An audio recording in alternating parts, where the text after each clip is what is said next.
In Microsoft Azure, a storage account is a cloud resource that can contain many different types of file services, including blobs, binary large objects. Essentially, you can upload files and organize them in blob containers in the cloud. You can also work with storage queues. When you create a storage queue, it allows software to write messages to the queue and then other software components to read messages from the queue. So it allows for modular development using what's called loose coupling, because the components don't have to be up and running at the same time when they exchange messages, because the messages can be stored in a queue. You can also work with Azure file shares in a storage account. Really, this is no different than an on-premises shared folder you would configure on a file server that people connect to, maybe by mapping a drive letter to get access to files. You can also do that in the cloud through an Azure file share within a storage account. You can also work with tables in an Azure storage account. Azure storage account tables work well if you have large amounts, even in terabytes, of data that you want to store, but not relational data.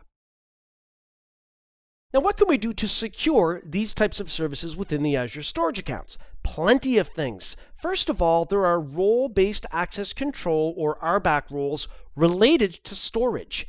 Now, this allows you to delegate administrative capabilities to different Azure technicians. So, one Azure technician in the West region might only be able to manage storage accounts that are in the West region and not anywhere else. So you can limit which types of resources can be administered using RBAC.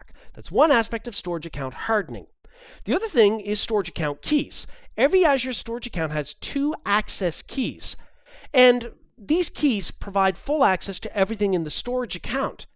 Now, each of these keys can be regenerated, and that's why there are 2. You can regenerate one while the other one remains intact. Regenerating keys is sort of along the concept of resetting user passwords periodically, so they're not always the same from a security perspective.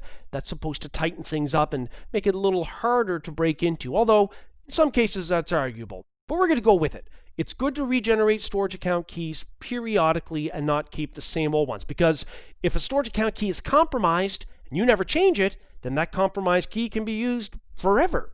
We don't want that. The other thing to consider are shared access signatures, or SASs, SAS. A shared access signature is similar in a way to a storage account key because it gives access to a storage account, but what's different is it's limited access to the storage account. You can limit it to a service like blobs or storage queues or tables or Azure file shares. And you can even determine what can be done, maybe only reading of blobs, for example, with a shared access signature. Plus, the shared access signature can also have an expiry date and time, in addition to an activation date and time of when it's valid, when it can actually be used. You can have a shared access signature for the entire storage account, or even for a specific item like a single blob. The other thing to bear in mind is we can also limit which networks are allowed to access the storage account, whether it's a public network out on the internet or another Azure Virtual Network subnet. Access policies can also be configured. Now, access policies, for example, might be configured to place a legal hold on documents in an Azure storage account for legal reasons, or you would set maybe a time-based retention policy for immutable storage. Mutable meaning, of course, that data can't be modified after that policy is enabled. So legal hold and time-based retention apply to immutable type of storage, and that might be required for legal reasons. You can also use custom encryption keys to encrypt the contents of the storage account. By default, it's already encrypted, but it's done using Microsoft Azure managed keys. You might require the use of custom keys to protect data at rest in the cloud. You can create storage account access policies to granularly control permissions to storage account services. For example, if you've already generated a shared access signature that gives access to blob content, you can use a storage access policy to override that. Make sure it expires quicker than the original shared access signature was going to expire. So to get started here, I'm looking at my storage accounts in the Azure portal. I'm going to scroll down that list until I see the one I want. It's called Store Account East 172. So I'm going to click to open up the navigation bar for it. Here I'm going to scroll down under Blob Service and choose Containers, where on the right, you'll see that I've already got a blob container I've created called Projects, If I click on it, I've even uploaded a few sample files. But notice in the navigation bar for the project's container over on the left, we've got an access policy. So if I click that, I'll see any policies that might exist on the right, and of course, I can add policies. Before we actually do that, let's back up a little bit, back to the navigation bar for the storage account, because you also have access policies for other services like file shares, tables, and even storage queues. So for example, let's say I click on storage queues. Well, right now it says you don't have any queues yet. Well, if I were to add a storage queue, let's call it Q1, and I'll add a couple of numbers to make that name unique, and then I'll click OK. There's our queue. And if I actually click on it to open up its properties, notice just like with a container for the blob portion of this storage account, we've got an access policy option. So let's go back to our blob container. So I'm going to scroll back up in the navigation bar, I'm going to choose containers under blob service, open up projects, and again, access policy. Now, when I work with that, I can add a stored access policy. This is what works in conjunction with service level shared access signatures. So if you generate a shared access signature for an individual blob, you can override it here by adding a policy. And when you do that, you can specify the permissions that should apply. Of course, you have to give it an identifying name. And then, of course, you can specify even that it might expire earlier than the original shared access signature would for that item. So I'm just going to cancel out of that. We can also add immutable blob storage type of policies. Now this one's interesting. I'll click Add Policy because you've got two options. You can configure a legal hold policy. So if there are legal reasons that data must be kept intact and not modified, you can do that. And you do that by specifying a tag. You associate this legal hold policy with cloud resources in Azure that have specific tags. Or you could specify it based on time-based retention. So for example, maybe I'll specify here that for 30 days, we want to set immutable blob storage policies. Now that means, immutable means that it can't be modified. It's read-only, so there would be no tampering with this type of evidence, for example. And so when I click OK, we'll see that we've got our new immutable blob storage time-based retention policy that has been listed here. We've created it. Now notice the state is currently unlocked. We could click on the context menu on the right and we could choose to lock the policy. And what we see is we get a message that says that when you do this, it's irreversible. And that's the whole point. Immutable means we don't want it to be tampered with. It's read only because it might serve as evidence that might be admissible in a court of law. And so we have the option to type in yes to confirm the retention policy.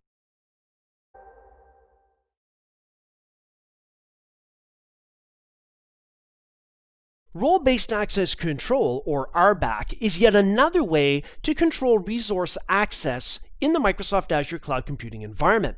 For instance, we can limit what type of access to storage accounts is available for Azure administrators, either for all storage accounts in the subscription, or only storage accounts deployed in a certain resource group, or even an individual storage account. So for example, here in the Azure portal, I'm going to go to the storage accounts view over on the left because I want to set RBAC permissions on a particular storage account. So I'm going to scroll down and open up the storage account that's of interest.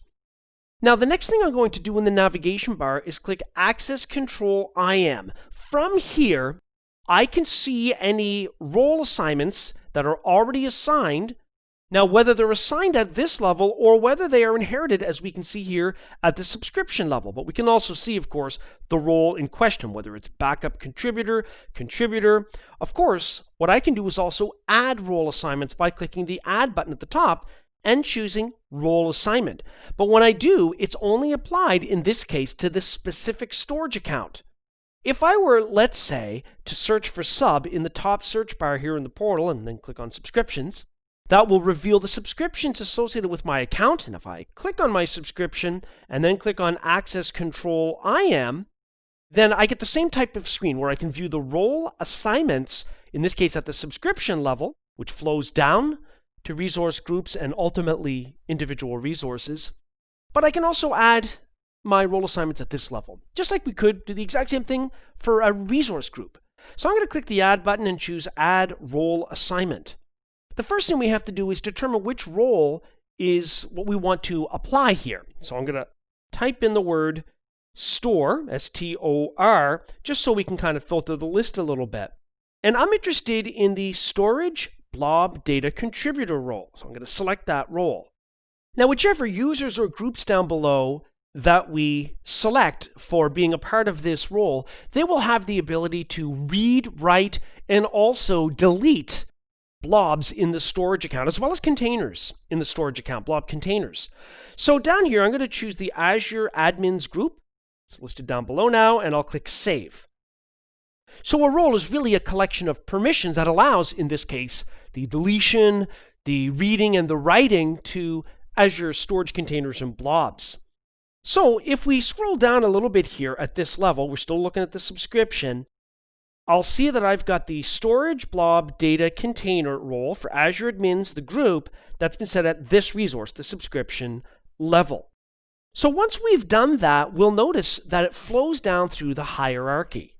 Now you might wonder, what do you mean? Well, if we go back, let's say either to a resource group, or let's just go back to that individual storage account we looked at originally, and if we looked at the role assignments again, we'll see that newly added assignment. So let's open up an existing storage account, so the same one we opened earlier. And just like before, let's go to the access control IAM blade. So I'll click on that, where on the right, we'll be able to click role assignments to see just that, the role assignments, whether done at this level or from up above. Now, I can just select the role from the list here, so I can just remove the check mark for select all. There's storage blob data contributor. That saves me from having to scroll down and look at everything else. And see here we have the Azure admins group that was given the storage blob data contributor role at the subscription level. And so it's been inherited, or it's flowed down into all storage accounts, including this one that we're looking at now.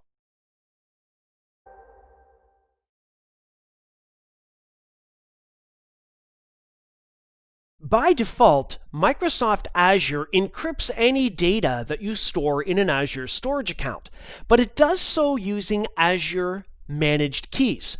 What if you want to use your own custom encryption key so that you have ultimate control? And that might even be required for industry standard security compliance or even regulatory or legal compliance.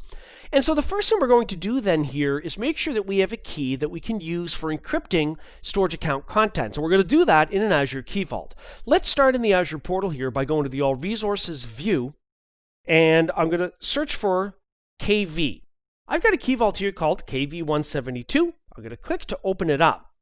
Now within that Key Vault, we have a number of different items that can be stored, including keys, which is what we're interested in here. Currently, there are no keys. I'm going to choose Generate Import up at the top. We're not going to import existing keys. We're going to generate them right here. I'm going to call it Key1. I'm going to leave it as an RSA 2048-bit key. I can also set an activation date that determines when it can begin being used, and an expiration date, of course, which dictates when that use will be ceased, use of the key. So I'm not going to change those. I'll leave it as a state of enabled, yes, and I'll click Create. So we've now got a key called Key1 within this Key Vault. Now, the other thing you always have to watch out for in Azure is the location of things, the region. So if I go to Overview, notice the location for the Key Vault is Canada East. Okay, so having said that, I'm going to go into my Storage Accounts view. So I'll click Storage Accounts on the left. Now let's say I open up a storage account that's in a different location or region, such as East US. When I open up that storage account, and if I go down to encryption, so let's just scroll down and choose encryption. If I were to choose to use my own key and select from a Key Vault down below, under Key Vault, when I click the Select link, I only see the Key Vaults in that same region.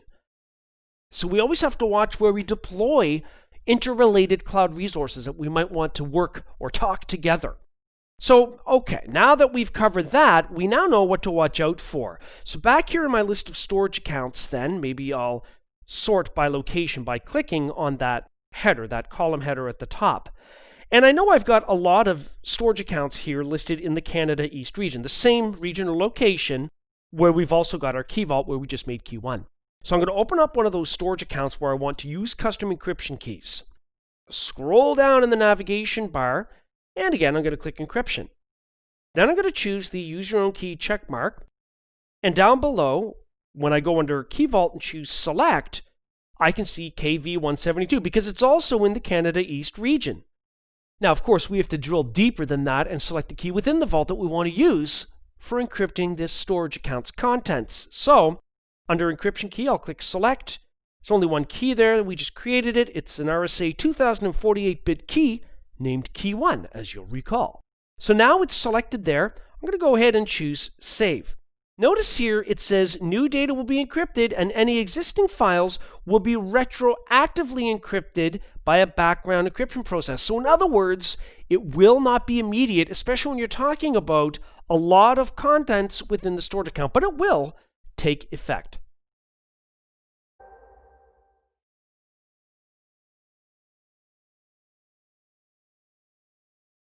As we can see in the navigation bar here within an Azure storage account can hold many different types of data. If we scroll down, we'll see blobs, so binary large objects or files, file shares, so shared folders in the cloud, tables, as well as storage queues. Now, depending on how we're using, for example, storage queues, maybe developers are building software components, they might have software components running in a virtual machine in a different virtual network that needs to talk to messages in the storage queue for this storage account. And so we can control access to the storage account from other Azure virtual networks. Now to do that, I'm just going to scroll up here. In the navigation bar for the storage account, you'll see you've got an entry called Firewalls and Virtual Networks. So I'm going to click on that to open that blade. Now, the configuration here by default for the storage account is to allow access from all networks, and that might be okay. But if you really want to harden your environment to limit access to the storage account by doing this, by selecting Selected Networks. Now, down below, we can select the specific virtual network that we want to allow access from, and that might be a virtual network, as we were describing earlier, where there's a virtual machine with a software component, perhaps it needs to read a message from a queue in this storage account. So I can add an existing virtual network or I can add a new one. Let's just use an existing one. So from the list, I'm going to choose an existing virtual network. Let's say, for example, VNet1. And within that VNet, I have to choose the appropriate subnet. So I can select all subnets or a specific subnet that I know will need access to this storage account. So I'm going to go ahead and click Add. So now we can see VNet1, and if we expand that, we can see subnet1 more specifically. Now we'll have access to this storage account. Down below, you can also limit access to the storage account from specific IP address ranges using CIDR notation, classless inter-domain routing.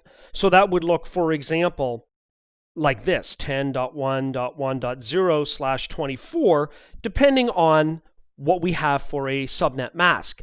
Now, when I enter this address range in, that is a reserved private address range, we get a message that says these IP rules are only applicable to public IP addresses. Well, in that case, we could specify a public IP address range and still use the CIDR notation. So we can limit access to be allowed only from that address range. We can also add our client IP address. This is the IP address of the client workstation I'm currently sitting at, configuring this in the first place. So if I'm a developer, maybe I'm running Microsoft Visual Studio, then I might want my IP address, that's my public IP address, on the public side of my NAT router. I might want it to be allowed access to this storage account so I can test my code as I develop it in Visual Studio. So after we've specified all of the items here, we can go down and add exceptions. We might say, well, I want to allow trusted Microsoft services to access this storage account. That would be other Azure services that might need to talk to items stored here. Or allowed read access to storage from any network, so read access to storage logging, and also allow read access to storage metrics from any networks, not the contents, but logging and metrics. So we have those options as exceptions. Once we've configured this accordingly, it's just a matter of clicking Save to put it into effect.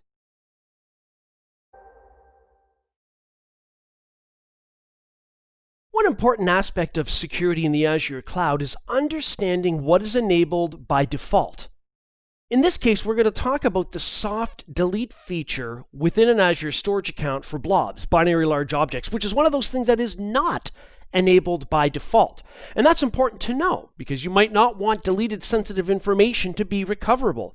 But if you do, you can enable the feature, which we're going to do here. So here in the portal, I'm already looking at the navigation bar for a storage account. And if I scroll down in that bar, under the blob service section, because it only applies to blobs, I'll see soft delete. And if I click that, notice it's disabled by default. And you might want to leave it that way. There might be regulations that restrict the retention of deleted data if it's sensitive. But in this case, I'm going to choose enabled. I then get to specify the retention period. It's set to 7 days by default, which I will allow. So I'm going to go ahead and click Save to save this setting. So the way that this works is if I go into, let's say, my blob containers, I've already got a container here or folder called projects with a couple of sample files. So let's say I want to delete this first file, project_a.txt. Well, if I click the context menu on the far right, it's pretty easy to choose delete. I could also elect to delete any blob snapshots if there are any related to this blob, and then I can click OK, and the project A txt file disappears because it's been deleted. But because we've already enabled soft deletion, when we click the Show Deleted Blobs checkmark here, we'll see any deleted blobs. And remember that the retention period is set when you enable soft deletion. I left the default of 7 days, so this will be possible for 7 days, viewing the deleted blob. But of course, we can also restore it. So for that deleted blob, if I click the context menu on the far right, we can also choose undelete, and now it shows up as a normal active blob that is no longer deleted.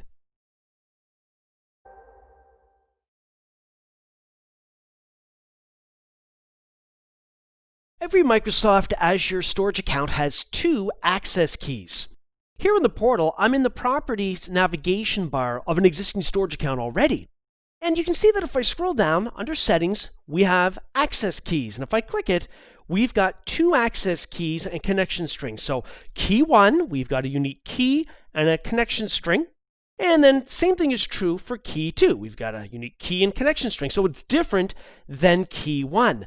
These storage account access keys, as the name implies, are used to gain access to the entire storage account. Now you might need these keys if you're using some other application like the Microsoft Azure Storage Explorer GUI tool, or if you are accessing the contents of the storage account programmatically or through command line tools. But from a security perspective, it's always important to periodically rotate keys, change them. It's just like changing passwords periodically is a good security measure instead of keeping the same password all of the time.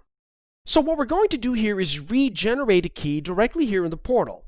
The regeneration icon is right next to the label for each of these keys, key 1 and key 2. Now the reason that we can regenerate a key is for security purposes, and the reason that we have 2 keys is we can regenerate, for example, key number 2 here while leaving key 1 intact for a while. Bear in mind that when you regenerate a key, you could be breaking connectivity to this storage account by maybe software components that are configured to use a connection string, which will change when you change the key or regenerate the key. So take note, for example, of our current key. I'm going to actually copy it. I'm going to click the copy icon over here, and I'm going to paste that into Notepad. And we're going to do the same thing for the connection string for key 2.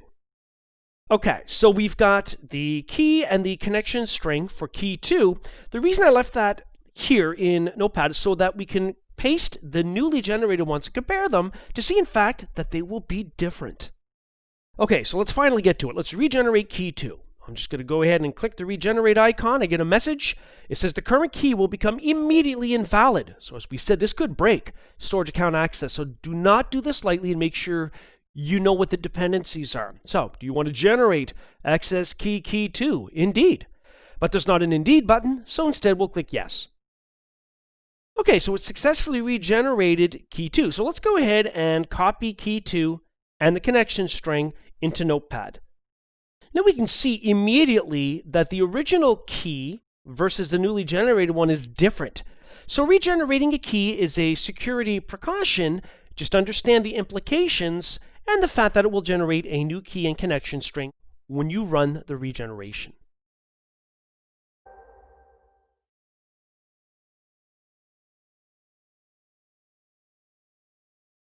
In this demonstration, I'll be using PowerShell to generate a storage account access key. Before we do that, here in the portal, I've already opened up the navigation bar for the storage account in question. It's called Store Account East 172. And I just want to point out here that that is the name of the storage account, and it's in a resource group called RG1. And if we click on access keys, it already has 2 access keys and connection strings. Now we can also view that from PowerShell. Here in PowerShell, I've already connected to my Azure account, so I'm already authenticated. And I'm using the get-az storage account key commandlet. I'm passing it the -resource group name parameter. So the resource group in this case is RG1, and I'm passing it the -name parameter with the value of the name of the storage account, Store Account East 172. And so when I press enter, as you might guess, it returns both of the keys with their current values. Now what I want to do is generate a new key. And to do that, I'm going to be using the new -az storage account key PowerShell commandlet. Now again, I'm going to have to specify the resource group and the name of the storage account to which this would apply, where I want to generate a new key, and then I can also specify which key I want to regenerate, key 1 or key 2. So with the -key name parameter, I'll specify a value here of key 1. Now we can see up above the current value of key 1. It starts with N, H, I, J, K, D4S, 9A3, and so on. Let's generate a new one because it's going to be different after we do that. So I'm going to clear the screen with CLS. I'll use the up arrow key to bring up previous commands back to the get-az storage account key commandlet. And I'll press enter, and we can see that it's generated a completely new key for key 1. Just always bear in mind that the storage account access keys provide access to the entire storage account, and also that if there are previous dependencies on old value of key 1, they're not going to work anymore.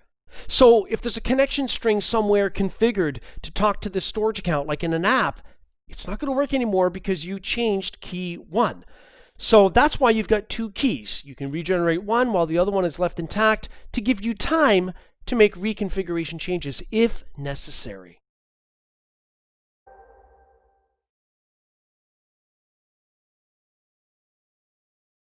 You can use the Azure CLI, the command line interface, to manage your Azure cloud resources.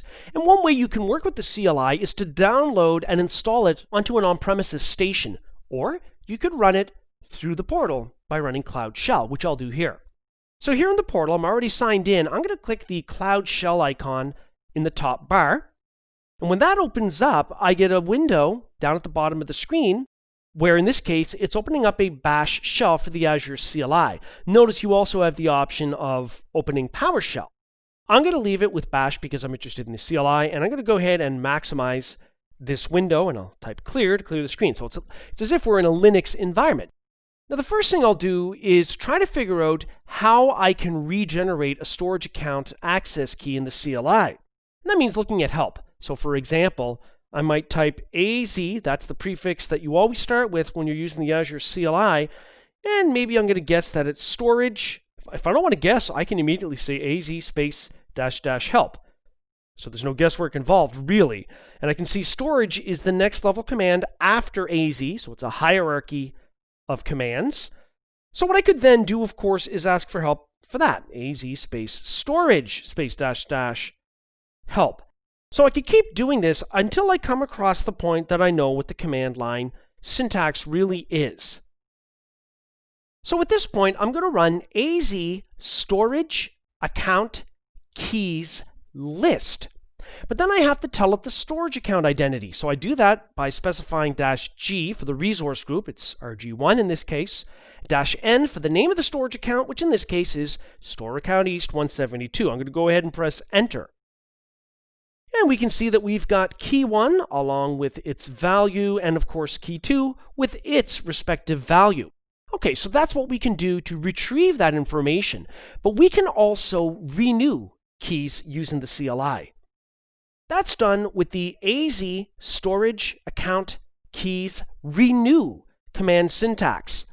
So I can specify the resource group, in this case using -- resource - group, it's RG1. I can tell the key I'm interested in, -- key. Now we're not putting in key 1 or key 2 here, but primary or secondary. So we want the primary key or key 1 to be changed. Then I'll use -- account -name and specify the name of the storage account where I want to regenerate the primary key. Then I'll press enter. So once that's been done, we will have generated a new key for the primary key or key 1. Now let's scroll back up a bit because look at the previous key 1. It started with JVTW6, but now key 1 starts with J8J1RWQ. It's been regenerated.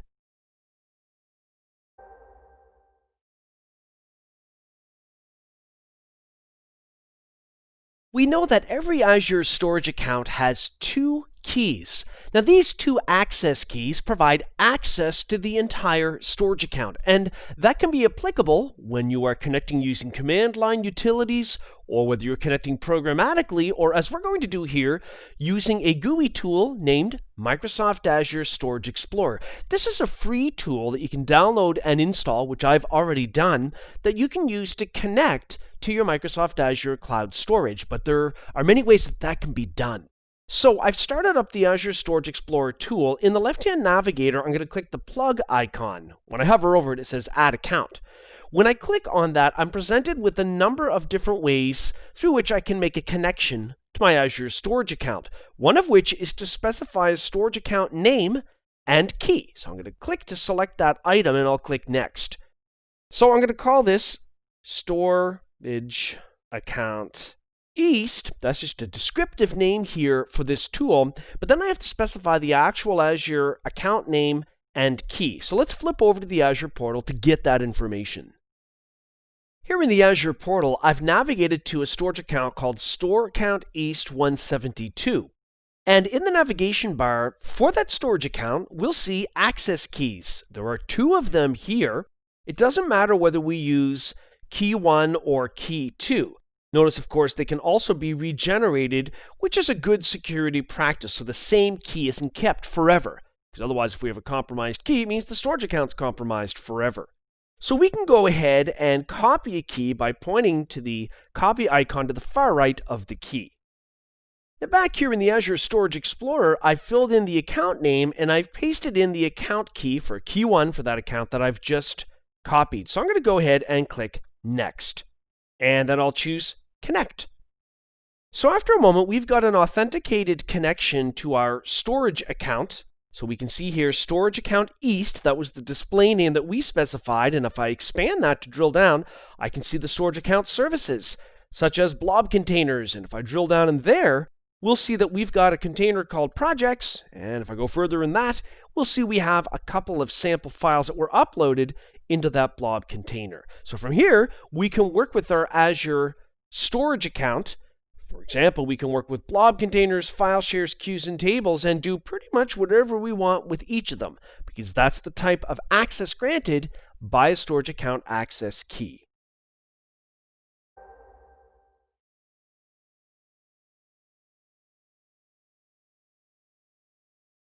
In Microsoft Azure, for a storage account, you can configure shared access signatures. Now, there are a few different types of shared access signatures, such as specific to a single item, like a blob, a binary large object that you might have uploaded into your storage account, or you can generate a shared access signature at the storage account level. Now, that's not necessarily to say it'll provide access to the whole storage account. It depends on how it's configured. Let's take a look at that. I've already navigated in the portal to a storage account, and so I'm looking at its navigation panel, where I'm going to scroll down, and under Settings, I'm looking at clicking on Shared Access Signature. Now from here, we can determine the storage account services that should be granted access to here through the shared access signature. Blobs, files, queues, tables. One of the great things about a shared access signature, and also what makes it different from a storage account access key, is that we can limit access to the contents of the storage account. For instance, I can remove these check marks under allowed services and only leave blob remaining checked. So it's only blob access. Down below, we can then determine if we want to specify service, container, or object for allowed resource type. So I'm going to leave all of those on, but then we have permissions to blobs: read, write, delete, list, add, create. So we can make a change to this based on the requirement for this shared access signature. Another cool thing about shared access signatures is you can specify a start date and time of when it becomes effective, when it can be used, and also an expiration date and time when it no longer can be used. It's no longer valid.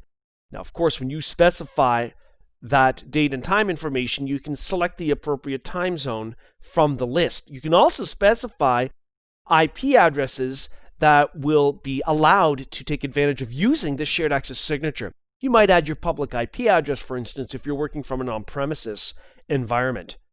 Down below, I can see I can select one of the two keys in the storage account, key 1 or key 2, for signing and for generating the SAS and connection strings. I'll just leave it on key 1, and I'll click Generate SAS and Connection String.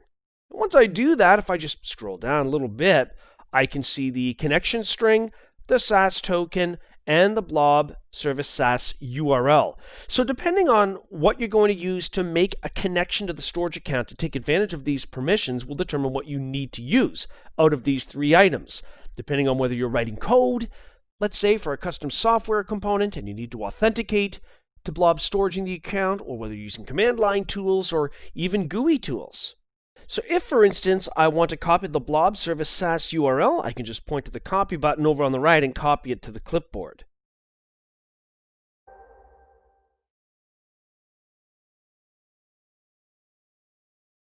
Shared access signatures are a great way to provide limited access to an Azure storage account.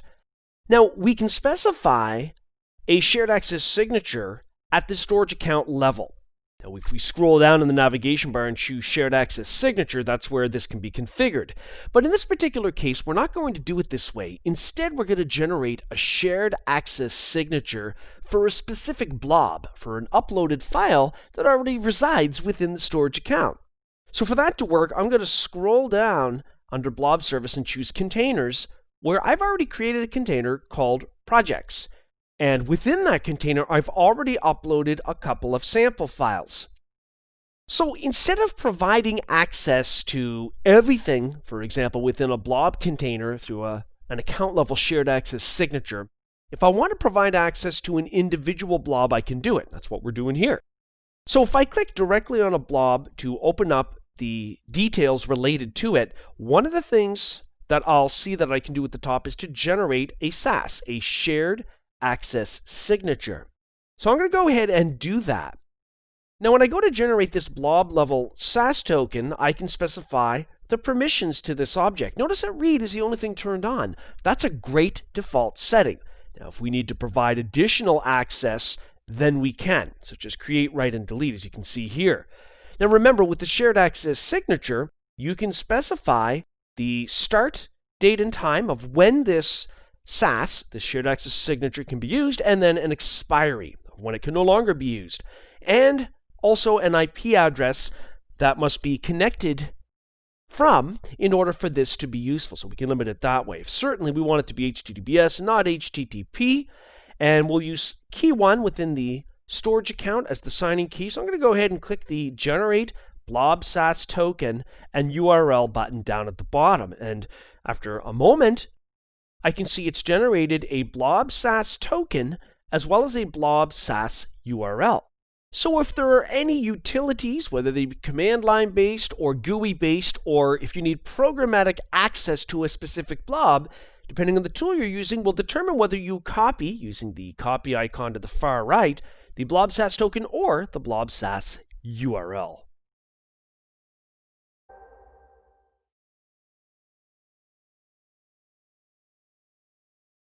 I've already downloaded and installed the free Microsoft Azure Storage Explorer tool, and I've clicked the Connect icon on the left so that I can make a connection with a SAS URI. So I've given a display name for this connection, and in here I've pasted the URL that we just copied. So I'm going to go ahead and click Next, and then click Connect. We can now see that we have a blob SAS connection for our storage account. There's the display name I specified, but notice it only allows access to blob containers.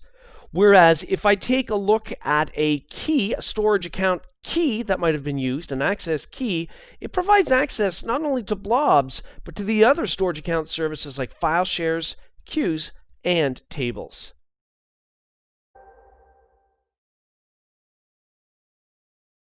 Within an Azure storage account, developers can configure storage queues. A storage queue can be used by one software component to drop a message into a central location, that would be the storage queue in the cloud, that can then be read by another software component. And because we've got storage, then we don't need both of those software components to be running at the same time to exchange messages. And so what we can also do is configure an access policy for storage queues. You can actually configure an access policy for every type of service in an account. So for example, in this storage account, if we were to scroll down, let's start by quickly going over shared access signatures. Shared access signatures can be tied to specific services, blobs, files, what we just talked about, storage queues, and tables. And this can be used to provide limited access instead of full access to the entire account, which is what you get if you use an access key for the storage account. But interestingly, if I go, for example, let's say down to blob service and I go into containers and I open up an existing blob container, notice that for the container we have an access policy. So from here we can add a stored access policy, if I click add policy, where we can specify permissions and also a start date and time and an end date and time of when the permissions can be used. Essentially what we are doing is being a little bit more granular than the account level shared access signature, what we just looked at, that might have been already enabled to allow blob access. This, for example, might even let us expire access to, in this case, the project's container before the actual account level shared access signature would be expired. Now we can also do this for storage queues. So I'm going to scroll down in the storage account navigator here in the portal until I get to the queue service where I'll click on queues. Now I've already got a queue created here for a specific software component that developers will write their code to drop messages into. We can see it's called component-AGT222-Q1. The name really isn't that important. But what's important is that if we click on that queue to open it up, in the navigation bar for the queue, we see access policy. And here we can add a policy over on the right. I'm going to give this an identifier. And then I can specify the permissions. Let's say add an update. And I can specify a start date and time and an expiry date and time along with the appropriate respective time zone. Now, the great thing about this is this can be used, and it's often used programmatically or at the command line or when specifying a URI. So I'm going to go ahead and click OK, and we can now see our new policy with an identifier of ABC123 to further restrict access to a specific storage queue has now been saved.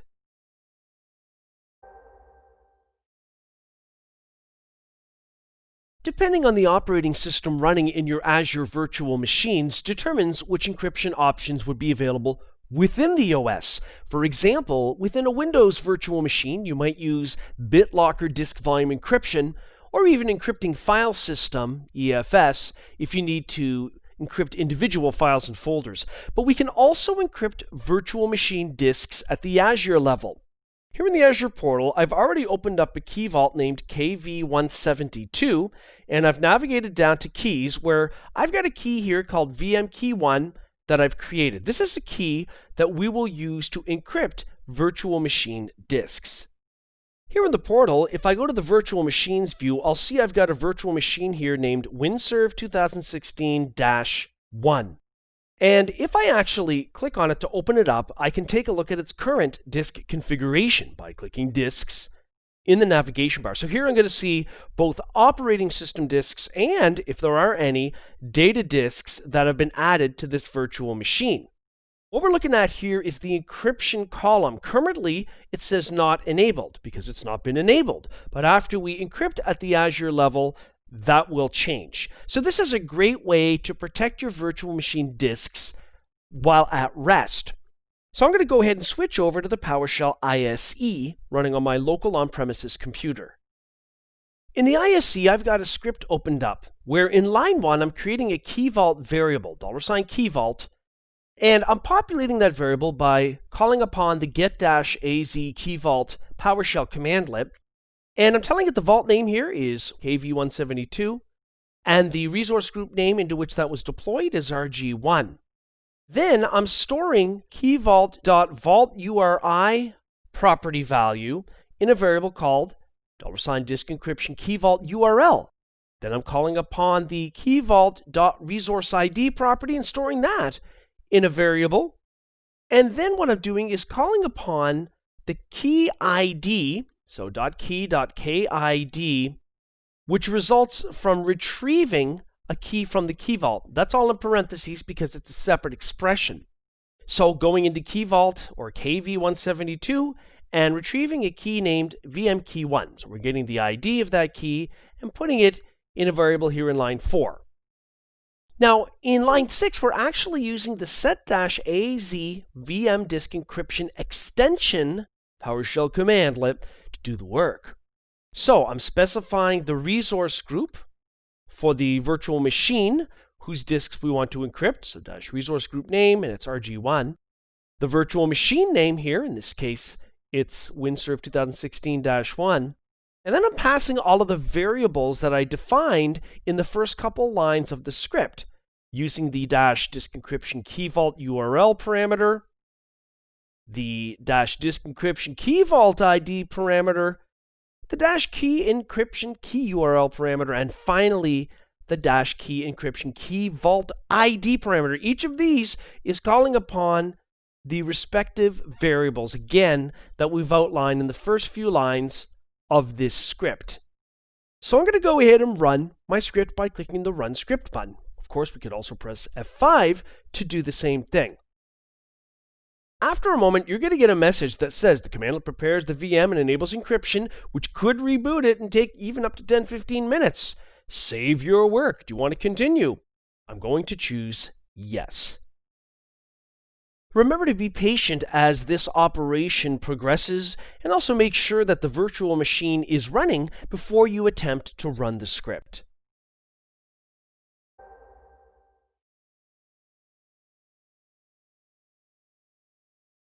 Availability is an important part of IT security.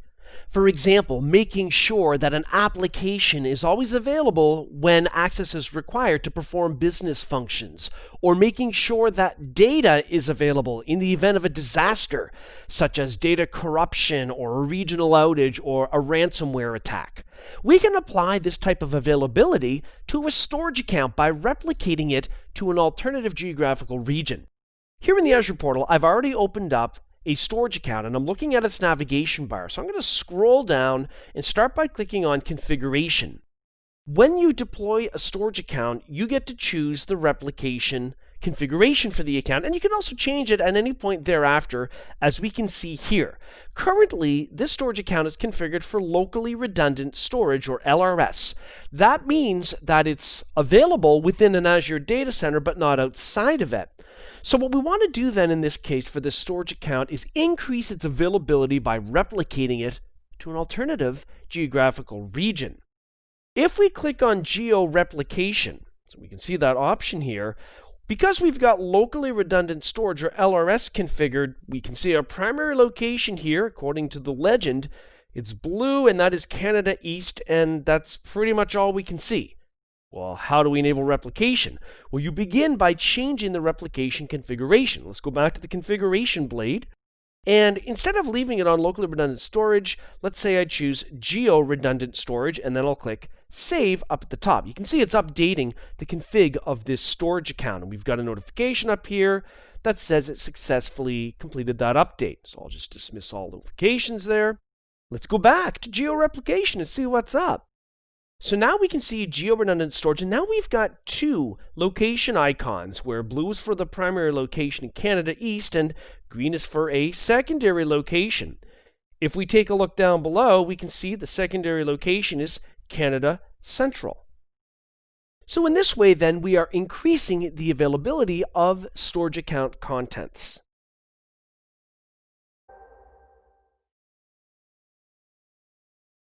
So, in this course, we've examined methods for improving Azure storage account security and encrypting cloud data and VM disks. We did this by exploring ways to harden Azure storage accounts, how to control storage account container access using access policies, how to apply RBAC to storage accounts, configure custom encryption keys, and limit network access to storage accounts. We also took a look at how to enable the soft delete storage account feature, how to regenerate storage account keys in the portal in PowerShell, and using the CLI. We took a look at how to use account keys in Azure Storage and how to use the portal to create an account-level shared access signature and a blob-specific shared access signature that can then be used in the Azure Storage Explorer. We took a look at how to configure access policies for storage queues, and finally, how to enable VM disk encryption using PowerShell. In our next course, we'll move on to explore data classification and the role it plays in organizing and securing sensitive data. The protection of sensitive data is at the forefront of most IT security administrators. It's important that we understand what personally identifiable information, or PII, is. Personally identifiable information is any data or any combination of data that can uniquely identify an individual. So it could be one or more pieces of information. So it's all about data privacy in the sense of how the PI data is collected, how it's transmitted, how it gets stored, and how it gets shared and used over time. Personally identifiable information would include things such as web browser cookies on your device. Now, depending on what is in the web browser cookie really determines if it's considered PI. A web browser cookie is a small text file that's normally used to retain session information when you're using web apps or to remember preferences such as your language of choice when visiting a website. So depending on the contents would determine whether or not it's considered PI. User location GPS data, so GPS coordinates through satellites that pinpoint your location, could be considered PI at a given time. Your IP address, your credit card number, all of these things are considered a way to uniquely identify an individual, and so therefore they are considered PI.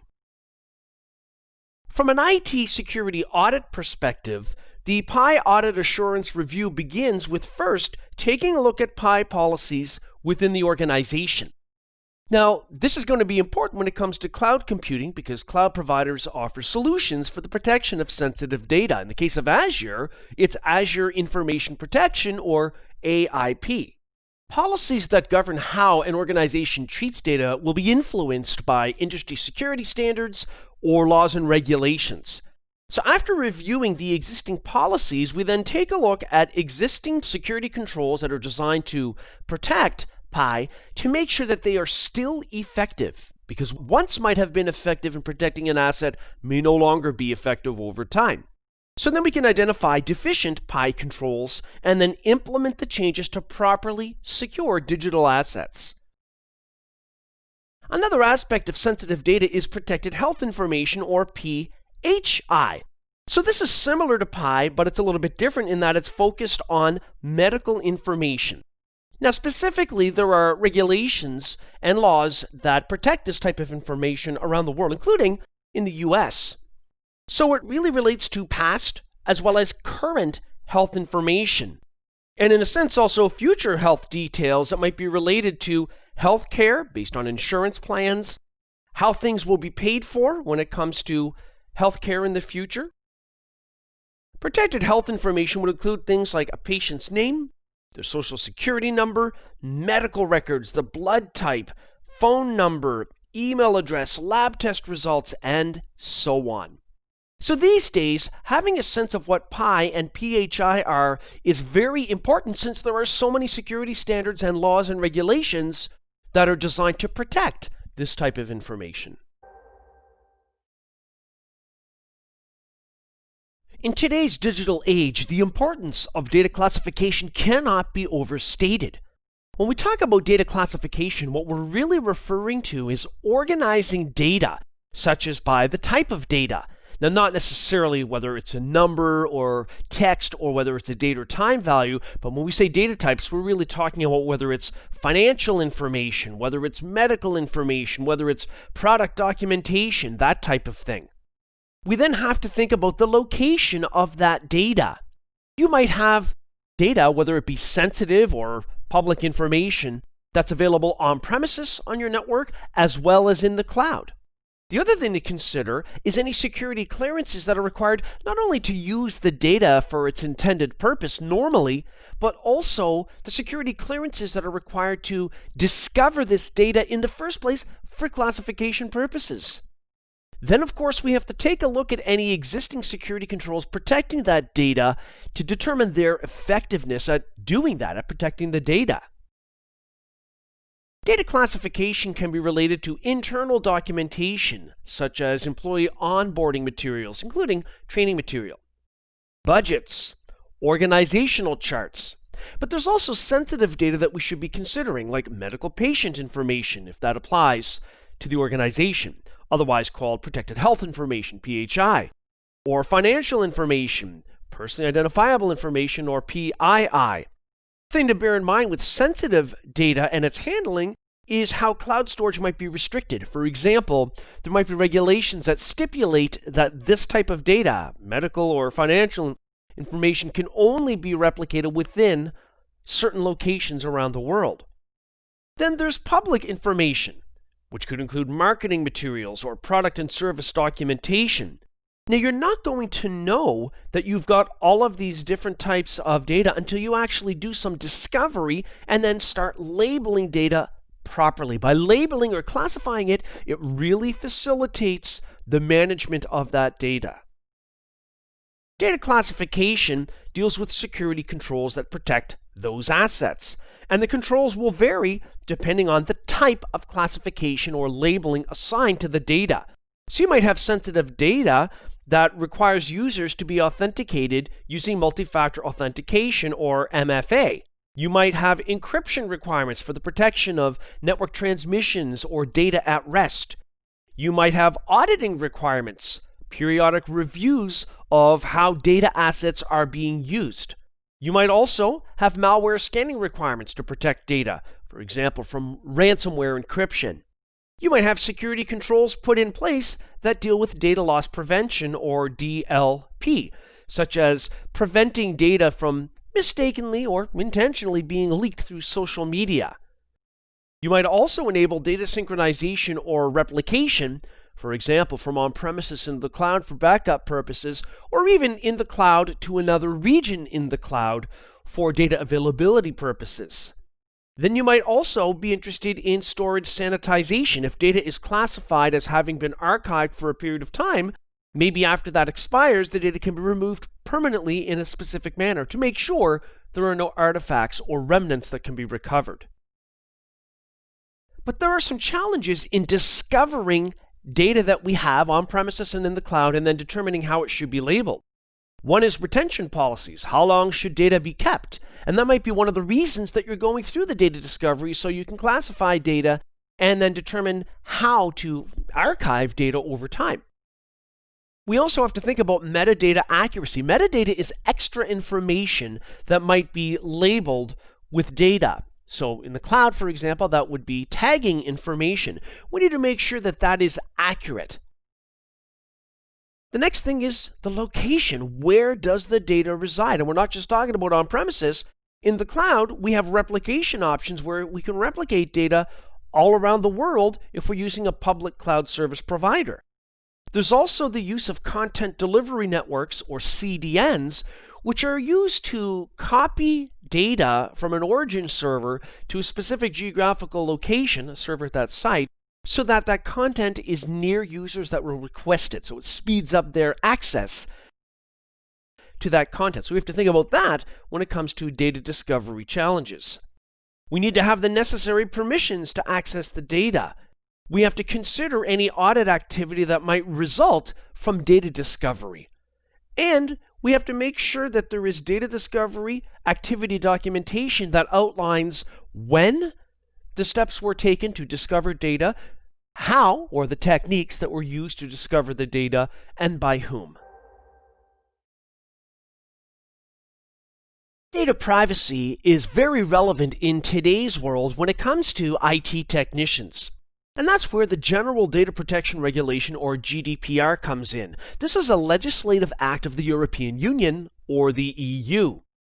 The idea with GDPR is to put control of personal data into the hands of the person that owns that data and not organizations that might collect that private data or person identifiable information. So we're talking about the collection and retention of PI, the use of it, and the potential sharing of it, such as with other organizations for marketing purposes, as an example. Now, GDPR has two perspectives. There's rules that apply to the organizations that deal with EU citizen data, and then there are the rights for individuals that own that data. In other words, European Union citizens. So for organizations, we're really talking about those that are within the EU that will process personal data, but also those that are outside of the EU but are processing EU citizen data. So it really doesn't matter, in other words, where the organization is. The key is that the organization is handling European Union citizen private data. Now, for individuals in the EU, the first right they have is to receive clear communication about how their personal data will be collected. Of course, their permission is required to collect the data in the first place, and also clear communication about how that data will be used. Individuals also have the right to request correction of inaccurate personal data, and for that to be done in a timely manner. Lastly, individuals in the European Union also have the right to access their personal data at any time. And so organizations using Microsoft Azure Cloud Computing as their platform then will have to make sure they put the appropriate security controls in place to ensure compliance with GDPR. Just like in the real world, in the IT world, there are plenty of rules to follow. If your organization is in any way using cardholder data, such as credit card numbers, then you will have to make sure that you comply with the Payment Card Industry Data Security Standard, otherwise called PCI DSS. And just because your public cloud provider might have this kind of security accreditation does not automatically extend to your use of the cloud. So both the cloud service provider as well as the customer are responsible to ensure controls are in place for adherence to PCI DSS. So PCI DSS is an international security standard that really focuses on the merchant protection of cardholder data. So it strives to harden payment card processing environments. The thing to watch out for is that each type of card has its own specific compliance details. So if you're going to be working with only Visa credit cards, then you'll have to take a look at the PCI DSS standards for Visa, which will differ from those for MasterCard and American Express. Now with PCI DSS, the first thing that must be done is to identify cardholder data within the organization. Where is it stored? Where is it transmitted? Is it stored in the first place, and if so, for how long is it retained, and how is it processed? The next thing that has to be done is to assess any controls that might already be in place to protect cardholder data. That might include network firewalls that control access to network segments that contain payment processing components. Next, the remediation of ineffective security controls would then occur. Finally, reports are generated to determine the efficacy of the security controls that have been put in place for PCI DSS. So there are some examples of PCI DSS goals and controls. The goals are pretty standard statements. The first one here is to build and maintain a secure network. So exactly how that's done is really up to the IT department. So controls might include firewalls and changing system defaults, where the goal might be to protect cardholder data. In the cloud, IT technicians might choose to protect data that's stored through encryption and also encrypt network traffic over open and public networks. If the goal is to maintain a vulnerability management program, then the control might be to have antivirus solutions, including updates deployed, and also applying security to all system development lifecycle or SDLC phases if we're developing custom software solutions. If the goal is to implement strong access control, that could be arrived at by making sure that we assign permissions only on a need-to-know basis for cardholder data. We also should be using unique user accounts that are logged into by individual users. That way we can track in audit activity who did what and when they did it. So there's accountability in that case. If the goal is to regularly monitor and test networks, then the controls to deal with that might include network, host, and app monitoring, even centralized logging, and periodic security testing, such as vulnerability assessments or penetration tests. And finally, if the goal is to maintain an information security policy, then we might take a look at organizational security policies that might be influenced by laws and regulations or industry security standards and make sure that they are kept up to date as industry security standards change.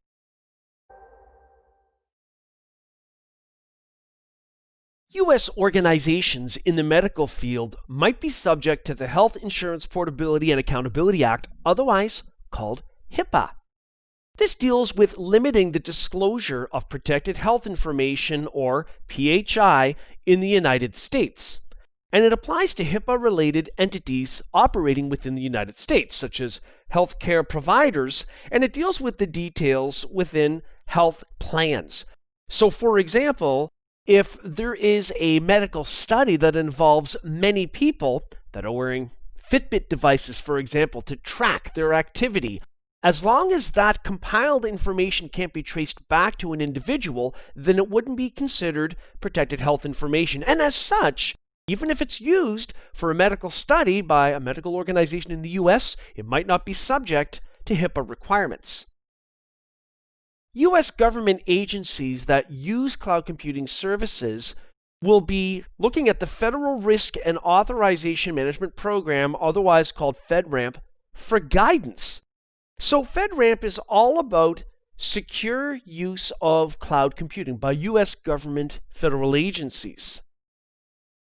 So the thing about this is that there are many variations on the same theme. For example, security control responsibility can deal with FIPS 140-2 cryptographic modules. FIPS is the Federal Information Processing Standard that stipulates the use of a certain strength of cryptographic modules, hardware, which in turn, of course, ends up using software burned into chips, or in other words, firmware. Also, the responsibility has to be shared in this case between the cloud service provider and also the specific government agency that might be using FIPS-compliant cryptographic modules. Then the location of the data has to be considered, but interestingly, with FedRAMP, the data does not have to reside on servers in data centers within the United States. It can be stored or replicated outside of the US. Now, in order to have a FedRAMP certified infrastructure in the cloud, one aspect is that the cloud service provider has to acquire that certification. But just because we are using a public cloud service provider that is FedRAMP certified does not mean, as a U.S. government federal agency, that our use of that cloud service provider services are also FedRAMP compliant. So in other words, layered IT services are not automatically certified. When you work with Microsoft Azure cloud resources, whether it be virtual machines, storage accounts, key vaults, and so on, you have the ability to tag those items. You can add tags. Tags are metadata or additional descriptive information about that item. For example, let's say we're in the midst of deploying a new storage account. So I'm going to click Create a Resource here in the Azure portal in the upper left. Now, when I'm deploying a resource, I get to tag it at that point, but of course we can do it after the fact also. So I'm going to search for storage here, and I'm going to choose Storage Account.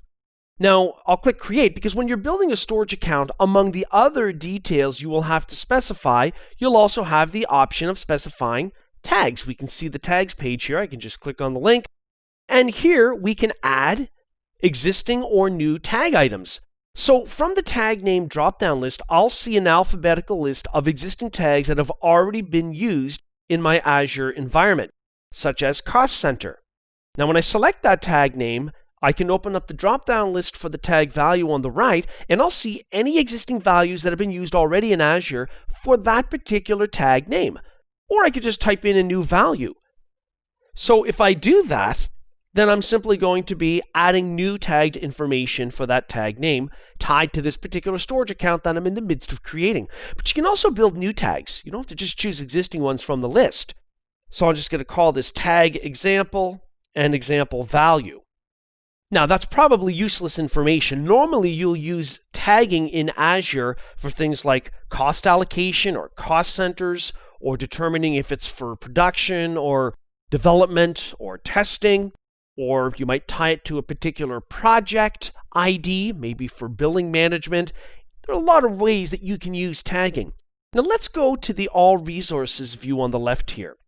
So it says my unsaved edits will be discarded. I don't want to create that new storage account, so that's okay. I'll click on the OK button. Let's talk about how to apply tags to an existing resource.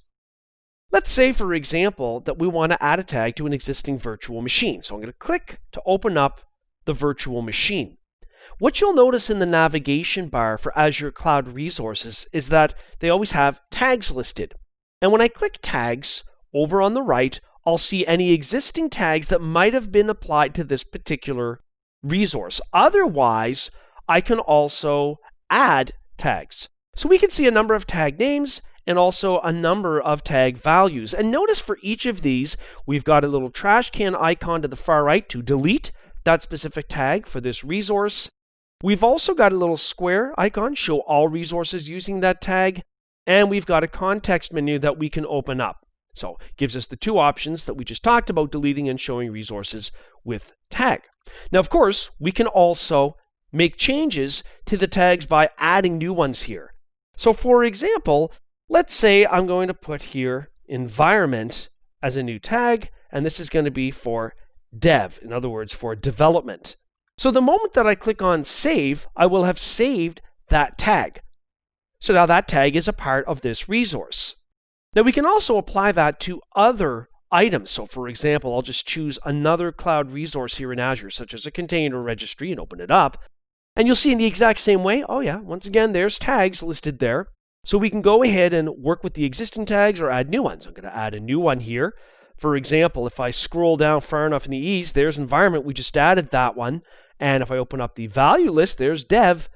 And once again, if I click save, there we go, it's been saved with this resource. Now at this point, if I were to click the Show Resources with Tag block, then I will get a list, and it might take a moment for it to be updated, so I can click refresh. I will get a list of cloud resources that are using that tag. And here we can see the two items, the virtual machine and the Azure Container Registry that we just modified. The other thing to bear in mind that's pretty cool is if you go to the All Resources view, you can also filter by tag. So notice that at the top here, we are filtering for subscriptions, so all subscriptions, all resource groups, all types of resources in all locations, but we can click the Add Filter button, and here I could choose tags. And here I have a list of all of the tags available. Let's say we choose environment. Then we can choose the operator. Do we want to look for a value equal to or not equal to something? Contains, does not contain, starts with, does not start with, ends with, does not ends with. Plenty of options here. I'm going to use equals, and from the drop-down list, notice what it shows me, what's already been filled in as a tag value for the environment tag. So dev. So I'm going to go ahead and select that, and of course click outside, and then the filter will then be put in place. There are our two resources tagged that way.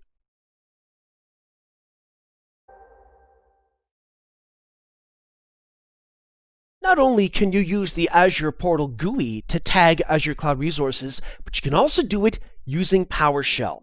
Here in the Windows PowerShell ISE on my on-premises computer, I've got a script that allows me to tag Azure Cloud Resources. I've already downloaded and installed the Azure PowerShell module, which will allow me to use these commandlets. So what's going on here? Well, let's take a look at line 1. In line 1, we are calling upon the get-az resource PowerShell commandlet, which is used to retrieve a cloud resource in Azure. The resource I'm interested in has a name of VNet1. It's a virtual network, and it was deployed in a resource group called RG1. Now, all of that is placed within parentheses because I want that treated as its own expression, after which, outside of the parentheses, I'm going to call upon the .tags property. In other words, show me the tags for the VNet1 cloud resource. why don't we execute line 1 only? So my cursor is blinking on line 1. So here in the PowerShell ISE, to run just that line with the cursor blinking, I can click the Run Selection button up in the toolbar. You can see, of course, you can also press F8 to do the same thing. Let's do it. So when we do that, we should get a list of any tags that are tied to that particular resource, in other words, VNet 1. And we can see here that we've got a tag name of project with the value of AZ-500. We've got a tag called usage with the value of dev, and CCID with the value of 4555. Okay, so the next thing that we can do is use PowerShell to modify tags. It's a lot more than just retrieving tag information, as we've seen in line 1. So what we're going to do here in line 3 is create a variable called VNet for virtual network. And we're going to essentially use what we did in line 1, the get-az resource commandlet, to retrieve information for VNet 1 and dump it into the $VNet variable. Now I'm going to call upon $VNet.tags.add to add a new tag. But I'm not going to leave it the way it's written here because we already have a usage tag. So let's say I want to add a brand new tag. And it's going to be called environment. And here I'm going to leave it as dev for the value. So I'm going to save my script. I'm going to highlight lines 3 and 4 because I want to run only those lines. And I'll click the Run Selection button. And we can see that it appears our code executed, but we can verify this by running the get-az resource commandlet again. So I'm going to run that line. Now notice our new tag environment dev is not there. Now the reason that didn't take is because we didn't run line 6. Line 6 here uses set-az resource to apply the change. We didn't do that, so it didn't stick. So what we're doing is using the -tag parameter and passing it our variable, $VNet, and the tags property, .tags. We're giving it the resource ID of our VNet by calling upon the .resource ID property of the $VNet variable, and then we're passing the force parameter. So let's go ahead then and do this again. Let's say we were running lines 3 and 4 again, and let's now click on line 6 and then run it to actually write the change to the Azure resource, in other words, to make it stick. And let's run line 8, which is really just like line 1. We're just retrieving the tags for the VNet 1 resource. So I'm going to run that line. This time, notice that our newly added tag stuck because we applied it with the set-az resource commandlet. Now let's say we want to remove a tag. We can also do that in PowerShell. So in line 10, I'm calling upon our $VNet variable, and then the .tags property, and then the .remove method. And in this case, let's say I want to remove the usage tag. We can see usage down below with the value of dev. Well, that won't be there for very long. So let's go ahead and run that selection. Again, I'm going to run line 6 to apply the change. And then I'm going to click on line 8 and run that to make sure that the usage tag is no longer there. And indeed, it's no longer a part of this cloud resource.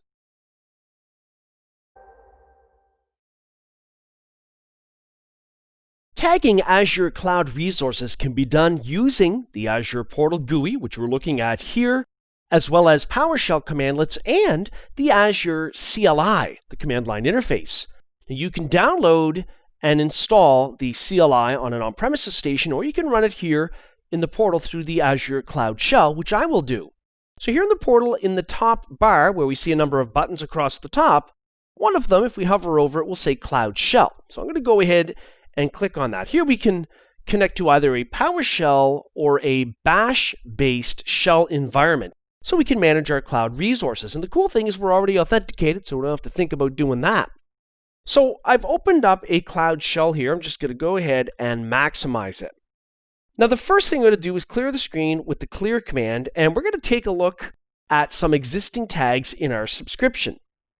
To do that, I'm going to run the AZ tag list command, but I'm going to pipe it to the Linux grep command, the line filtering command, and I'm going to tell it I'm looking only for the lines that have tag name in their contents. And of course, it's case sensitive, so notice the capital N for name. I'm going to go ahead and press enter. What we're getting here is a list of all of the tags that are being used throughout our Azure subscription. For example, there's one here called Cost Center, there's one called Project, There's one called CCID. Notice, of course, it's showing up because there are multiple instances or values that are used for that same tag name. So we can determine which tags are available in that way in the CLI. So I'm going to clear the screen again with the clear command. To create a new tag in the subscription, I'm going to use the AZ tag create command. I'll pass it the -- name parameter with the value of dept ID for department ID. And I'm going to go ahead and press enter to create that tag. So now I want to apply that tag to an existing Azure virtual network. And in the CLI, I can accomplish this by using the AZ network vnet update command syntax. I'm going to tell it the resource group that the VNet was deployed into with the -g parameter. The resource group is named RG1. I'll use the -n parameter to give the name of the VNet, in this case VNet1.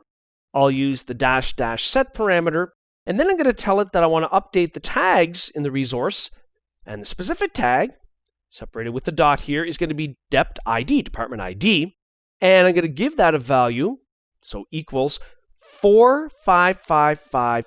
So I'm going to go ahead and press enter to make it so. And before you know it, it's been done. So we're going to take a look at the tags then in the portal for VNet1. So I'm just going to close down this Cloud Shell, and we're going to go and look at our virtual networks view over here in the left-hand navigator. And we're going to open up VNet1. And in the navigation bar for it, we're going to click on tags to expose all of the tags that might have been added here. And if we take a look over on the right, there's department ID with a value of 4555.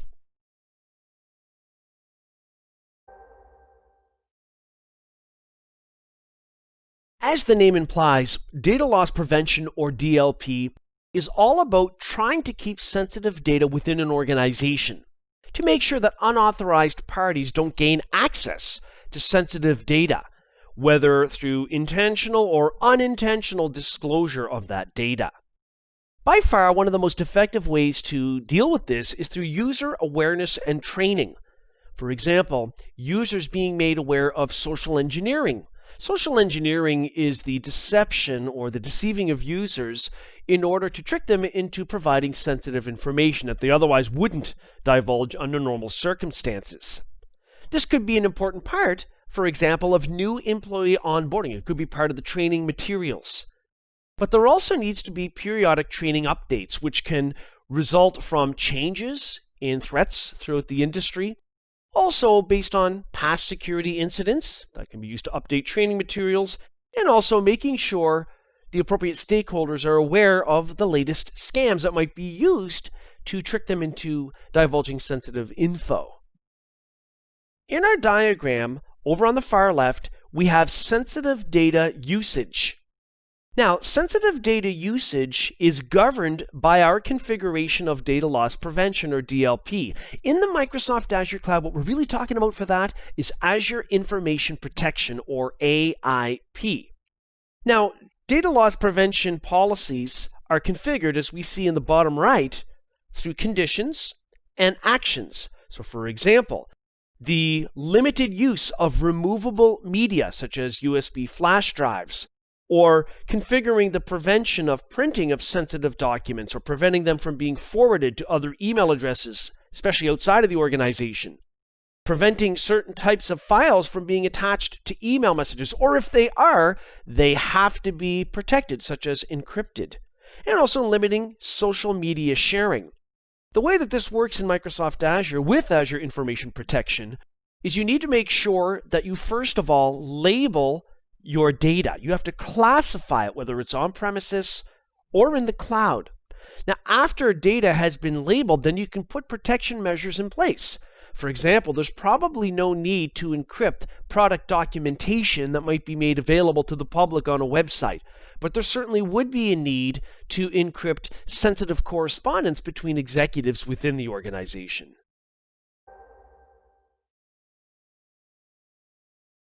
Azure Information Protection, or AIP, is a great way to protect sensitive data, whether it's stored in the cloud or even on premises, where your on-premises network is connected to Azure. With AIP, the first consideration is creating and configuring data labels. For example, you might create a label called highly sensitive. And then you would configure policies that use one or more labels. For example, within an AIP policy, you might stipulate that every document has to be labeled with something, and maybe the default is highly sensitive. Or you might have it look for certain patterns within documents like credit card numbers or social insurance numbers, and if it detects that pattern, it will apply the label accordingly. So this is really data classification. Your data can be classified using AIP, in other words, categorized or organized. And when data is organized with labels, it becomes easier to configure things like protection of sensitive data and archiving retention periods for different classifications of data. With Azure Information Protection, we also have to think about data discovery. Data discovery means taking a look at existing documents that might need to be labeled. Well, when we configure AIP, we would work with labels and policies. That certainly applies to newly created documents, but what about existing ones? Well, data discovery can be used to discover existing data, look for patterns, and label it accordingly. So the protection is done through our AIP policies. There is an AIP viewer app that will run on a multitude of platforms like Windows, the Mac OS, iOS devices, Android devices. But then you've got the actual AIP client designed for Windows stations, which you might use, for example, if you're using Microsoft Office on a Windows 10 computer, where you can apply the labels that are stipulated through policies that are a part of AIP.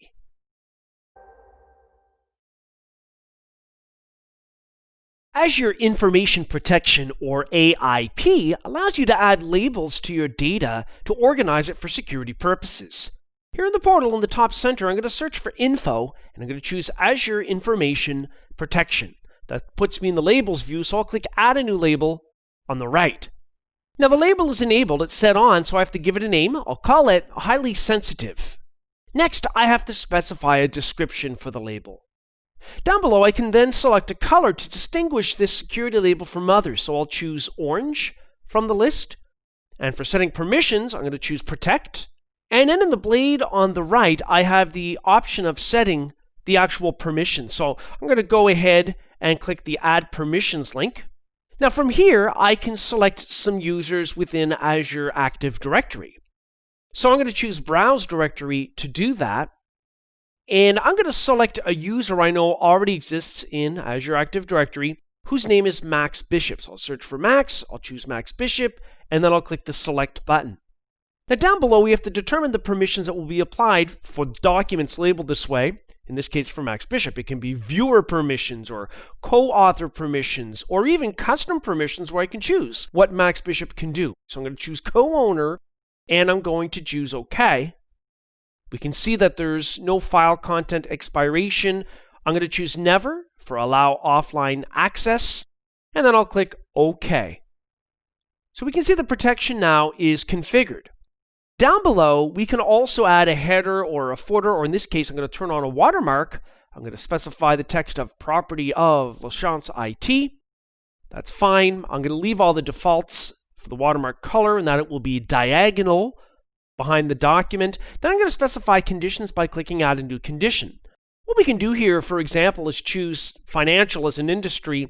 And down below, what I might select here is if it detects that there's a credit card number, then we want to label documents, in this case, as highly sensitive. So I'm going to go ahead and save that credit card number condition. We can also determine, we'll just click Save here, if this label is applied automatically or recommended by the user. So I'm going to go ahead and save that change, and we've now got a label called highly sensitive.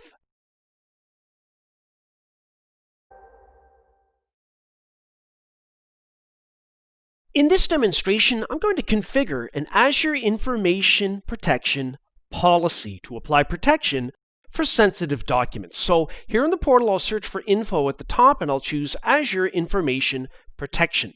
Now we can see here that we're placed in the Labels view by default. And on the right, we've already got a label called Highly Sensitive, but it's not tied to a policy. The policy column is empty. So I'm going to click the Policies view on the left, We don't have any other than the default global policy, so I'm going to click the Add New Policy link. I'm going to call this policy Policy 1. Now, the next thing I'm going to do is select users or groups that are affected by the policy settings. So I'm going to click on that, and on the right, I'm going to go into Azure Active Directory and search for Max, and I'll choose Max Bishop, and I'll click Select and then OK. So I've selected a user that will have the settings in this policy applied. But I have to add labels here. There are no labels with this policy, so I'll click that link, and then on the right, I'll choose our pre-existing highly sensitive label. We looked at that initially when we came in, so I'm going to click OK. We can see it's been added here to our policy, but I can also select a default label that will be applied if users don't specify a sensitivity label. So I'll choose highly sensitive, and I'm going to make sure that all documents and emails have to have a label. So for sure, they're going to at least have highly sensitive applied. Down below, I can also determine what happens with email messages with attachments. So is it automatically going to label them, display the information bar in the Office apps like Microsoft Word, and I'm going to go ahead and click Save, and then OK. So at this point, I've configured an Azure Information Protection policy called Policy 1. And if we actually go back and look at the labels view, we came in with a label here already created called Highly Sensitive. We can now see it's tied to Policy 1.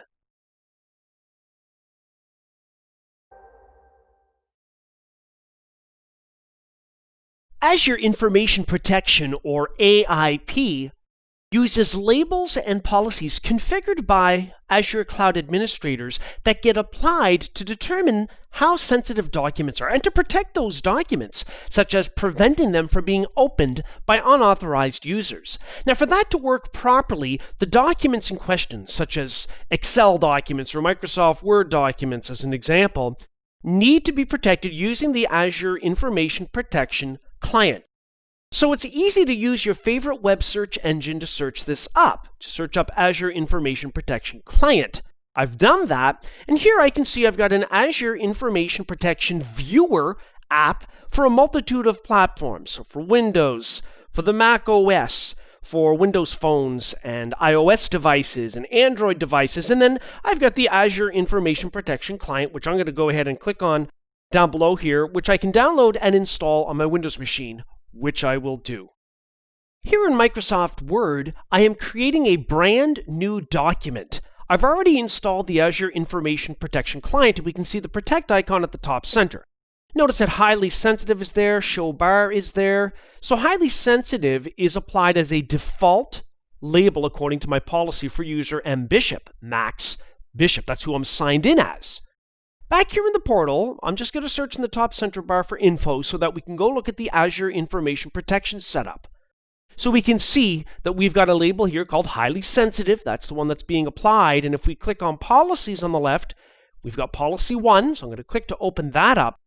This is what actually uses the Highly Sensitive label and is actually applying it by default without me having to do anything. We can see it's set there as the default label, Highly Sensitive. In addition, if we scroll down, we can also see it's set to display the information protection bar in the Office app. It's set to on, so we're seeing that icon at the top. Back here in Microsoft Word, I'll just type in some sample text, and I'm going to go ahead and then save this document. Now, when I do that, we can see Highly Sensitive shows up here. That's the default that's been set. And also, I have the option of clicking View Permissions, and I can see that I have all the permissions listed here with the value of yes on the right. And I can see that my watermark has been added automatically in conjunction with my policy configuration.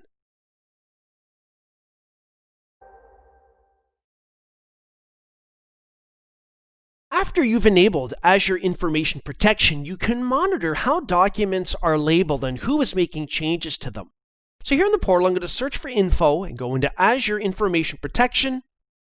And what I'm going to do is click Usage Report in the navigation bar. Now, what I want to do here is create a new Log Analytics workspace. So I'm going to configure Analytics, and I'll choose Create New Workspace. So after I specify a name, a subscription, a resource group, a location, and select a pricing tier for the Log Analytics workspace, I'll click OK.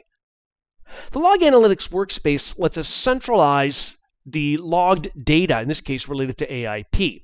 So I'm going to turn a check mark on for the new workspace, and I'm going to choose the check mark to enable deeper analytics, and then I'm going to click OK. Now sometimes you might have to wait a little bit for activity to be generated before you see much here. So now when I go to activity logs on the left, I have a date and timestamped list of documents that were managed in some way by users. So if I click to open it up, I can see the user, the activity, how it was labeled, in this case highly sensitive, and so on. Close that out. Now on the left, I'm going to click Usage Report. Here I have a bunch of charts showing me the activity related to data labeling on users and devices.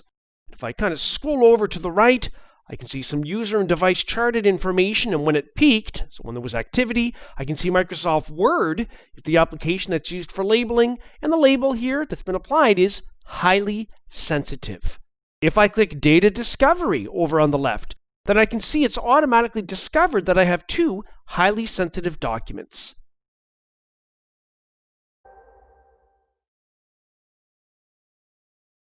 Your organization might have to abide by the rules set forth through industry security standards or perhaps laws and regulations as it relates to data storage, data retention, archiving, eventual data deletion, and so on. And that's pretty easy to work with here in Azure. The first thing I'll do here in the portal is point out that I've opened up an existing storage account, and in the navigation bar, if I scroll down under Blob Service, I'll see Lifecycle Management, where we can configure one or more rules. Now these rules, of course, contain the instructions on when to archive things, when to delete them, when to move them from hot, frequently accessed storage to cool storage, which incurs less cost, that type of thing. So I'm going to click the Add Rule button to make this happen. The first thing I have to do is provide a rule name. So I'll call this Archive Contents. And down below, notice that we've got the option to move blobs to cool storage after so many days after last modification. And that means that it goes on less expensive storage media, which means it's less charge. We can also move blobs to archive storage so many days after modification. And then we can also delete blobs so many days after last modification. If I scroll down, we also have the option to delete snapshots, blob snapshots, so many days after a blob is created. So in this case, I'm going to choose archiving, move blob to archive storage, and we're going to put here 90 days after modification. Now, the value you put in here will really depend on the nature of the data stored in this storage account and any laws or regulations that might demand that it be archived after a certain period of time. And that also might be controlled by organizational policies. So I'm going to go ahead and click the next button at the bottom to move on to the next part of this configuration, which is a filter set. So what we've just configured is the action set, what to do, but we haven't told it if we want to filter out objects in the storage account or just apply it to all of the blobs. So down below, we could specify a path that we want to limit this to. But in order for this to apply to all of the blobs here in my storage account, I can just leave this as it is, which I will. And I'll click the Review and Add button. And the validation is passed, of course. So I'm going to go ahead and click Add to add our new Lifecycle Management rule. And indeed, we can see it's here, the Archive Contents rule, and it's enabled. At any point in time, if we no longer want it to be effective, we could select it and either disable it or permanently delete the rule.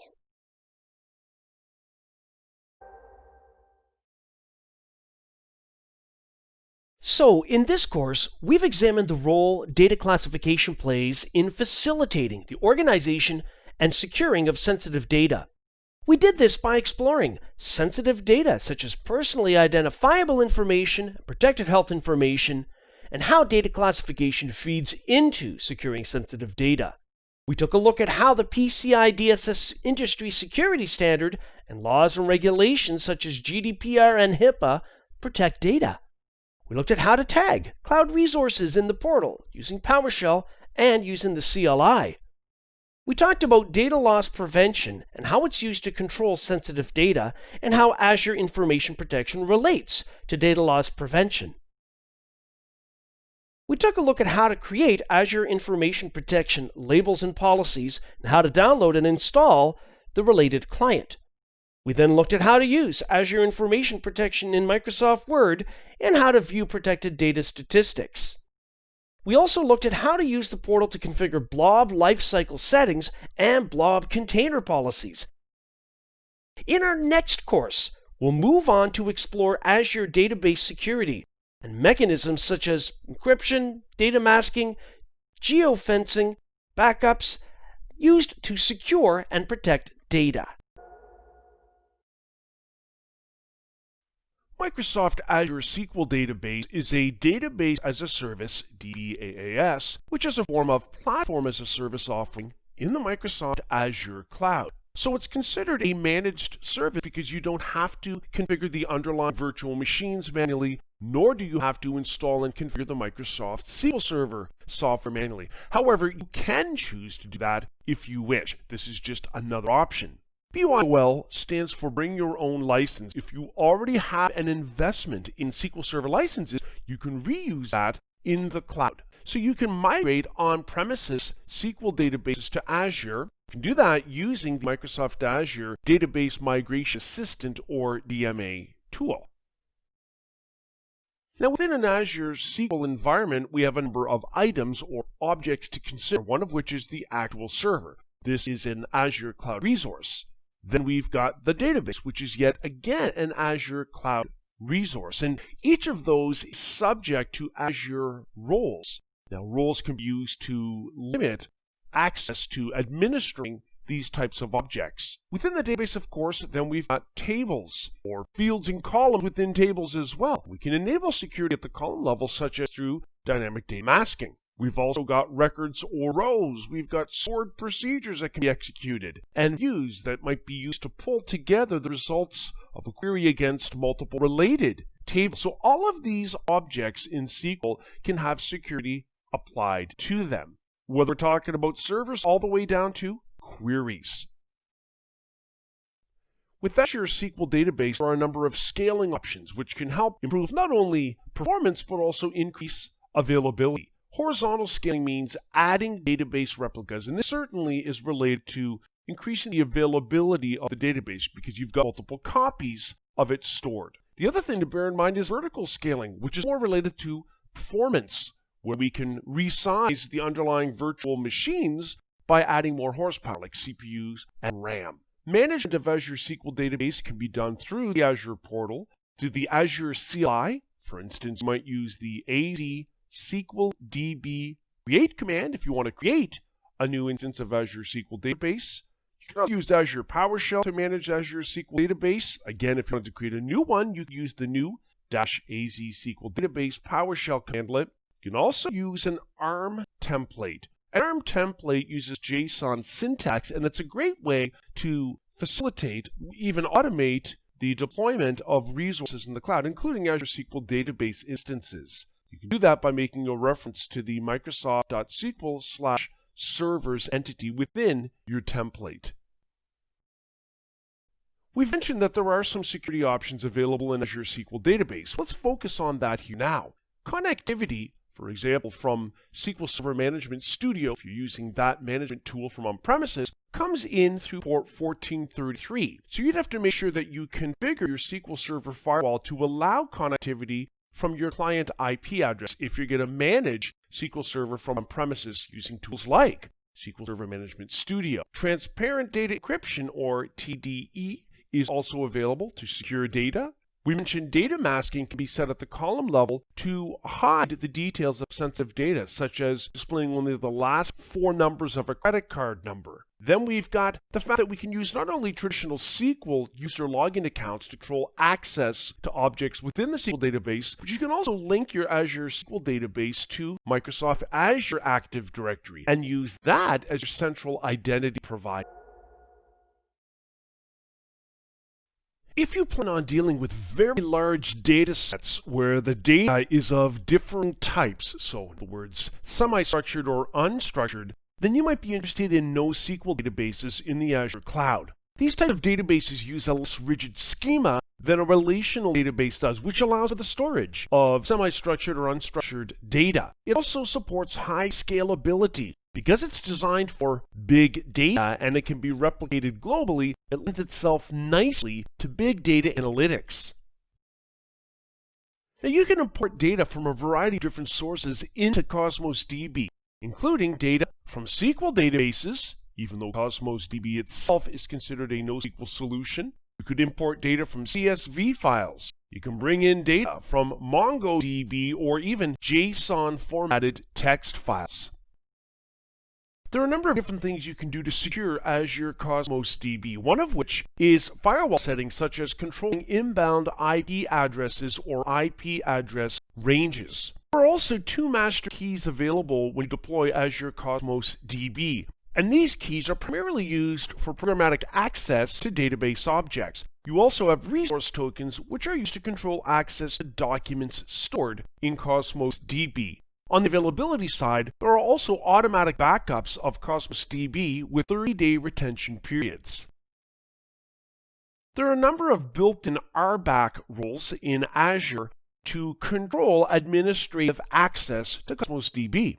One of those built-in roles is called Cosmos DB Account Reader, which, as the name implies, allows the reading of Cosmos DB account data. There's the Cosmos DB Operator built-in role, which allows the management of Cosmos DB accounts, databases, and containers, but not the data within Cosmos DB. There's the Cosmos Backup Operator, which implies the ability to submit restore requests and to control backups. And also, Document DB Account Contributor is another built-in role, which allows for Cosmos DB account management. So there are a number of things you can do to secure your Azure Cosmos DB deployment.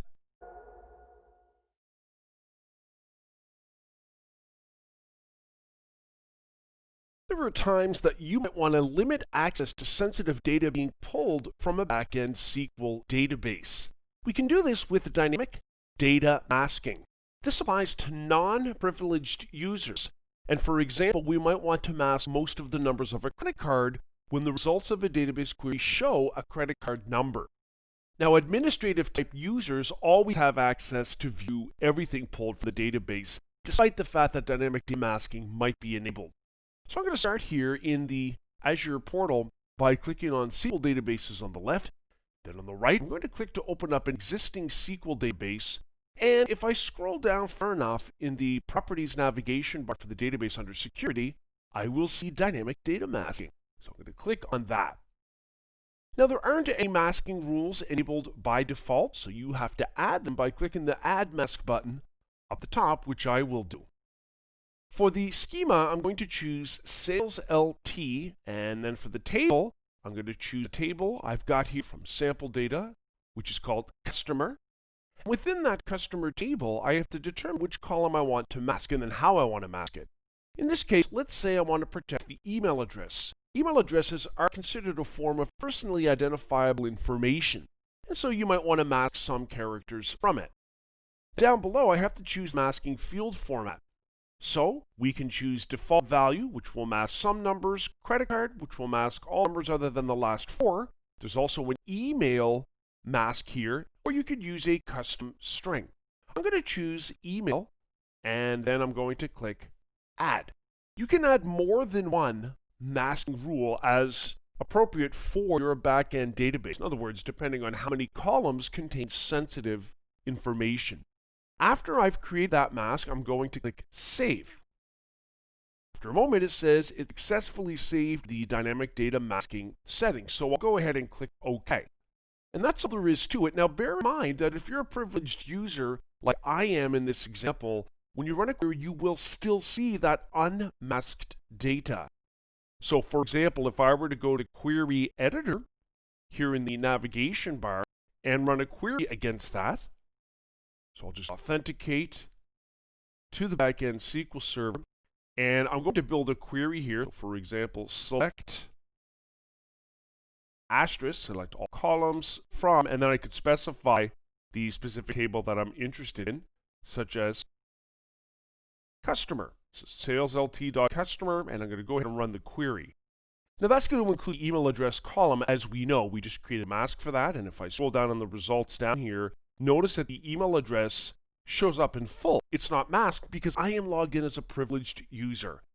but non-privileged users will have that information masked.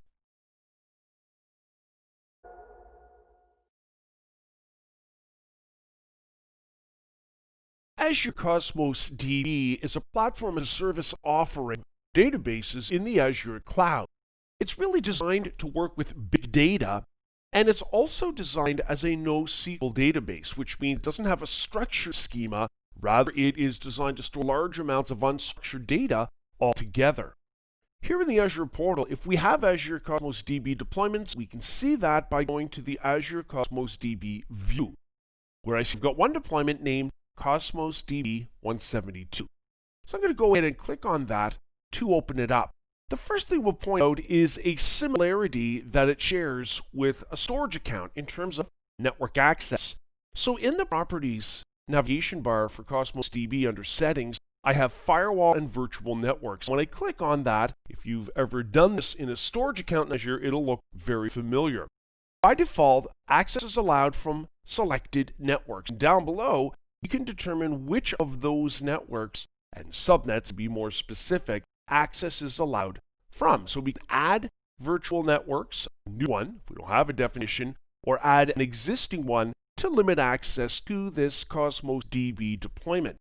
We also have firewall settings where we can have individual IP or CIDR IP address ranges to control access in that way. Of course, we've also got some exceptions. So allow access from the Azure portal is turned on, which is important because that's what I'm doing right now. And then accepting connections from within public Azure data centers is yet another option. So I've already got access enabled here for subnet 1 in VNet 1. The other thing that we can also do is replicate data globally. We can see that option listed over here on the left. You can also choose to enable this upon creation of your Azure Cosmos DB deployment. By replicating data globally, you are increasing the availability of that data. So on the right, it says to click on a location to add or remove regions from our Azure Cosmos DB account. We can see the current region is already selected here. If I hover over it, down the bottom it says Canada East. So I'm going to choose to replicate it, let's say down here towards the eastern seaboard of the United States. If I hover over it, it says East US 2. I'm going to go ahead and click on that. The selection remains as dark blue. Next thing I'm going to do is click the Save button up at the top. So at this point, it's a matter of waiting for the replication to take place and complete. Now, depending on how much data you already have stored in Cosmos DB will determine how long that takes.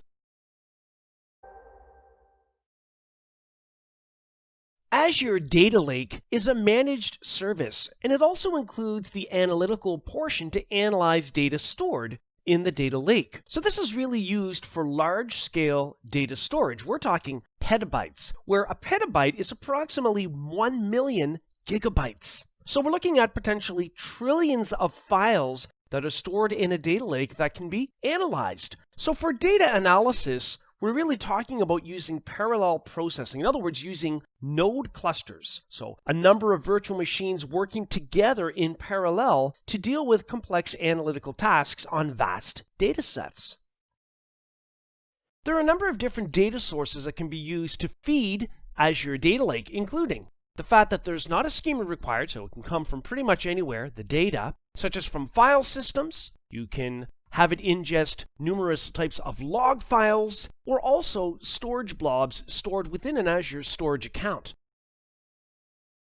When you're deploying an Azure V2 storage account, one of the options you'll see, as shown here in our screenshot, is that you can enable data lake storage from the account's perspective initially upon deployment. So it will use data lake automatically. Azure Data Lake Storage can be used with an Apache Hadoop cluster. Now, Hadoop clusters use the Hadoop Distributed File System, otherwise called HDFS. The purpose is to have a cluster for analysis jobs on that data. The analysis jobs use the syntax based on U-SQL. Now, when you work with Azure Data Lake Storage, you've got 3 replicated copies within a region, so availability is built in at that level, although there's not high availability in the event of a regional disaster by default. With Azure Data Lake, we can use a number of different tools to query the vast datasets, including Microsoft Visual Studio, Eclipse, and IntelliJ. Finally, on the security side of Azure Data Lake, we can control access to the management of this in the Azure cloud using storage account RBAC roles. We can also work with Azure AD security principles that are given the role permissions. We can also ensure that those AD security principles, such as user accounts, are configured with multi-factor authentication to enhance sign-in security, as well as conditional access, such as allowing access only from specific network ranges. POSIX-compliant ACLs are also used for files and folders. If you've got a lot of experience with Unix or Linux, then you might be familiar with the fact that POSIX really refers to a set of permissions in the file system for Unix and Linux types of machines. So it's just a way of organizing permissions at the file system level. And remember that Azure Data Lake can ingest file system information. So if you have a lot of file system items stored in the data lake, then the POSIX-compliant ACLs would apply to those items in the data lake store. Azure Data Lake also supports encryption of data at rest. Now, if you wish, or if you must do this to comply with regulations, you can also use your own custom keys to support that encryption.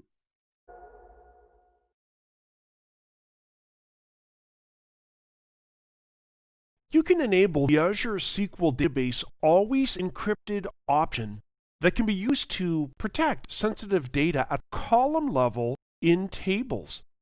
The idea is that you configure any other application components with a key so that they have access to decrypt that sensitive data that's been encrypted at the column level. So to get started here in the portal, I've already opened up the properties of an Azure SQL database, and in the overview blade on the right, I can see the server name. So I'm going to copy that because I'm going to use SQL Server Management Studio, which is a free download on premises, to connect to the database server and ultimately the database, of course, so we can enable encryption on columns. I've already downloaded and installed the SQL Server Management Studio, so SSS, and in the Object Explorer, I'm going to choose Connect and then Database Engine. Here I pasted the server name, so I'm going to specify the password for the user that I created when I deployed this Azure-based SQL Server, and then I'll choose Connect. So I'm connecting from on-premises into the Azure cloud to my SQL Server. Back here in the portal, we're still looking at the properties of the database. Bear in mind that you'll have to, if you haven't already, go to Set Server Firewall. And you'll have to make sure that your client IP address, which references your on-premises public IP, even if you're behind a NAT router, is enabled. Otherwise, you won't be able to connect from SQL Server Management Studio. So now that we're connected, back here in SSMS, I'm going to go down under Databases and expand it by clicking the plus sign. I'm going to open up DB172, that's the database. Then I'm going to open up Tables, and I'm interested in a Customers table. So here it is, saleslt.customer. I'm going to right-click on that, because when I right-click, I have the option to encrypt columns, which is exactly what we are after here. That's going to start a wizard. So here it tells us that this is designed to protect sensitive information through encryption, and it never reveals the encryption keys to SQL Server. Perfect. I'm going to go ahead and click Next. So let's say that I want to encrypt the email address. Now, it's arguable as to whether or not you would actually want to treat that as sensitive information, but we're going to in this example. Then from the encryption type, I can choose deterministic. For example, if I want to be able to do table joins and lookups using that value, which I will, or randomized if I don't need to be able to do those type of things. I'm going to choose deterministic, and notice the encryption key here. The column encryption key, or CEK, is going to be generated. It says New. So I'm going to click Next. So we have the option of selecting the column master key that will be auto-generated. Now notice that we can also choose the store provider, Windows Certificate Store. It can store our column master key, also Azure Key Vault, and even HSM, hardware security modules, can be used to store the column master key. However, I'm going to just choose the local Windows Certificate Store, and the current user will be used as the key source, so I'll click Next. And at this point, we are ready to go. We can either proceed to finish after we click Next, or if it's a busy time at database and there are a lot of database writes, We can use a PowerShell script to run this later because you basically don't want any write operation occurring while you're trying to do this. So I'm just going to leave it on Proceed Finish Now, and I'll click Next. Here's a summary of our settings, and I'll click Finish.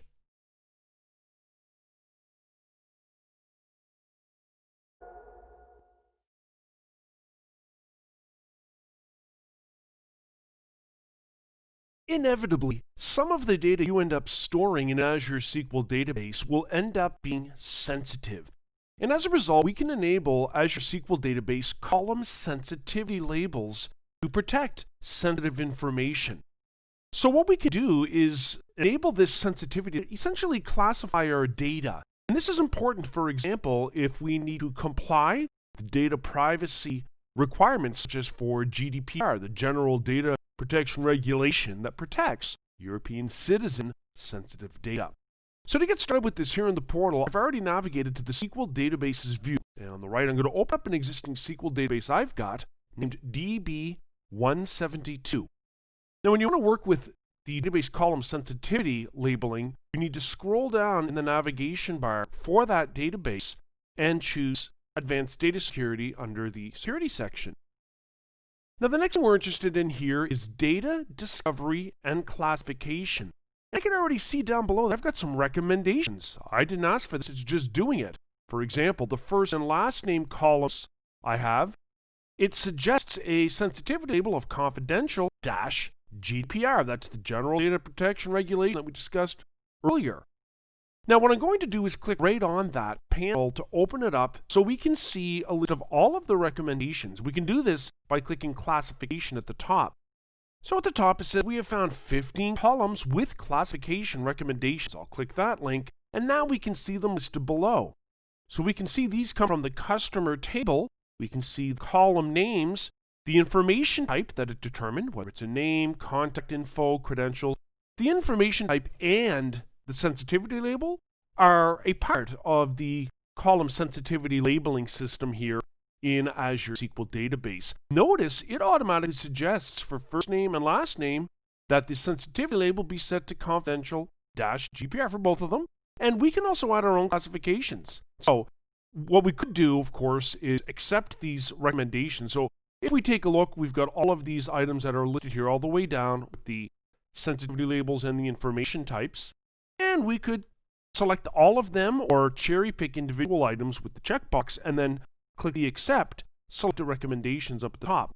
You can also click the Add Classification button if you want to do your own thing.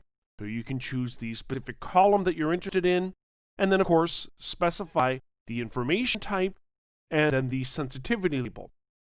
So we can go ahead and do that manually, or we can accept the defaults to help us with our data classification. I'm just going to go ahead and choose Accept Selected Recommendations. And at this point, it now says we have 15 classified columns. So I'll go ahead and save that configuration up at the top.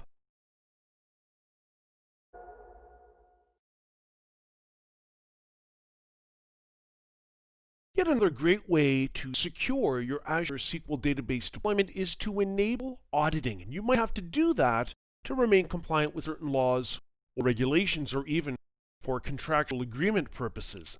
To get started here, on the left, I'm going to click SQL Databases. I got a SQL database shown on the right called DB172, so I'm going to click on that to open up its properties navigation bar. And auditing exists as a security option. So down under security, I'll click on auditing, and it's not enabled by default with Azure SQL database. So we can see that server level auditing is disabled.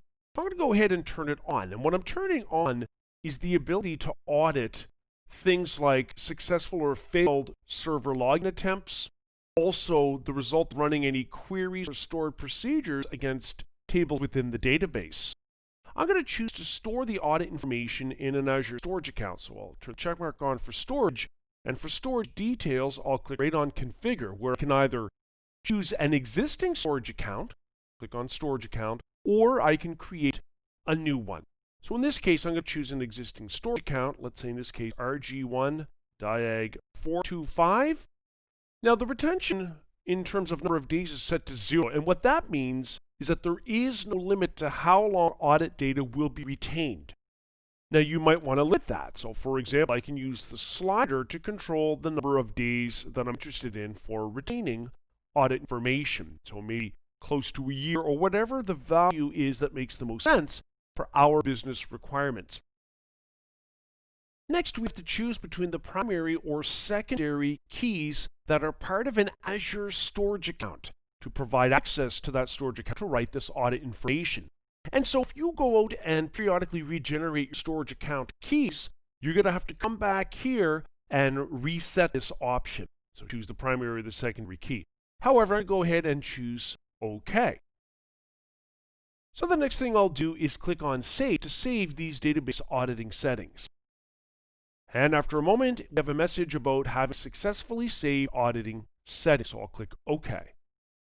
Notice it still says server level auditing is disabled, as it should. We've only enabled it on this particular database, DB172, but there is a note at the top, and quite correctly it states that if we've got blob auditing set up on the server, that will apply also to the database, regardless of whether we've configured it here as we've just done.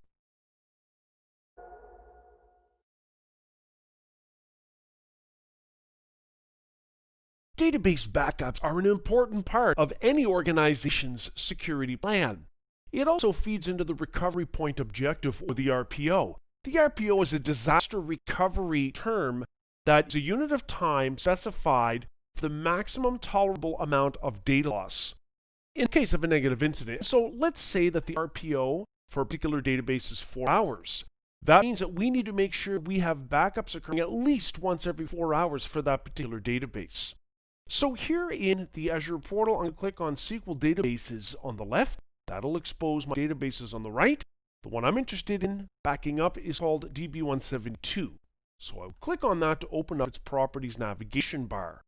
Now in the Overview blade, I'll see on the right I have a link to the SQL server hosting this database. That's where we manage our backups. So I'm going to click on the link to open the server, and then down under Settings, I'm going to click on Manage Backups.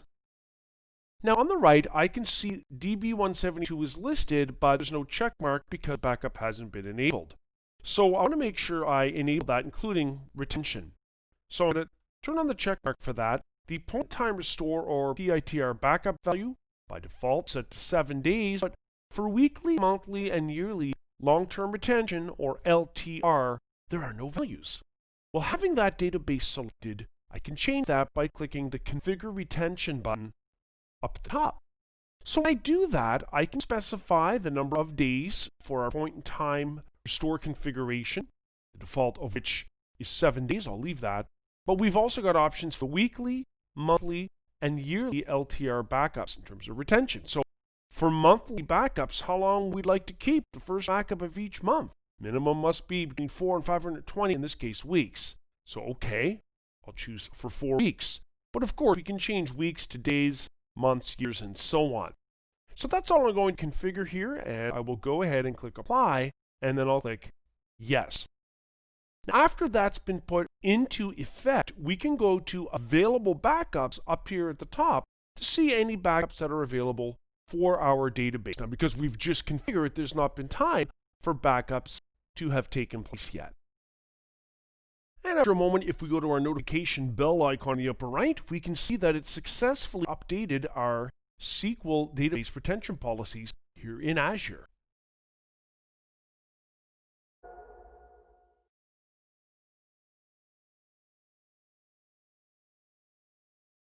Azure SQL Database geo-replication can have multiple uses, one of which is related to security. In the event of a regional disaster, then we have a copy of replicated data that's up to date in another region that we can use. But at the same time, if you've got a user base, for example, that has a very high need for read access to a database in another region, then where the primary is located, then you might create a replica to speed up, for example, database queries in that region. So either way, we can enable geo-replication quite easily in Azure SQL Database. Here in the Azure portal, I've already navigated to the SQL Databases view, where I can see I've got a database named DB172. So I'll click on that to open it up. In the Properties navigation bar for that database, I'm going to scroll down, and under Settings, I'm going to choose Geo-replication. what we're going to be presented with is a map. We can see currently where we have our primary replica of our database, the database that we're looking at the properties of here. Now, if we don't know our geography very well, no worries, because we can scroll down and see, oh, that's in the eastern United States, eastern US. But of course, there are no secondary replicas of the database, and so it says georeplication is not configured. Down below, we can see a number of different potential target regions. So for example, maybe I'll choose Central US. So at this point, when I want to do this, I have to make sure that I have a target server in that region, a target SQL server deployed in Azure. So I have to click on target server and either select one if there's one available. Well, that's not going to work here. It says no service found, but no worry. I can create a new server, and so I can fill in the information for a new SQL server to be deployed in that region to host a secondary replica. So once I've specified the server name and the server admin credentials, I'll be able to click select. So we are creating and selecting this new Azure SQL Server. It's now been filled into the target server field, as you can see here. I'm not going to configure an elastic database pool or anything like that. I'm just going to click OK. And we can now see our secondary is kind of grayed out in the list because it's in the midst of creating the replica. And if we scroll up in the map, we see this lovely little animation where we can see from our initial primary location, a replica is being established in the central US. And if we click our notification icon on the upper right, we can see that the deployment is in progress.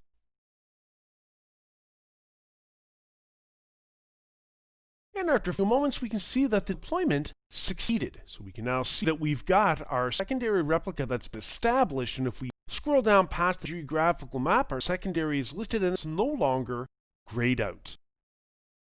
Now, when I click on that secondary replica, notice I can force a failover to it, or I can stop replication.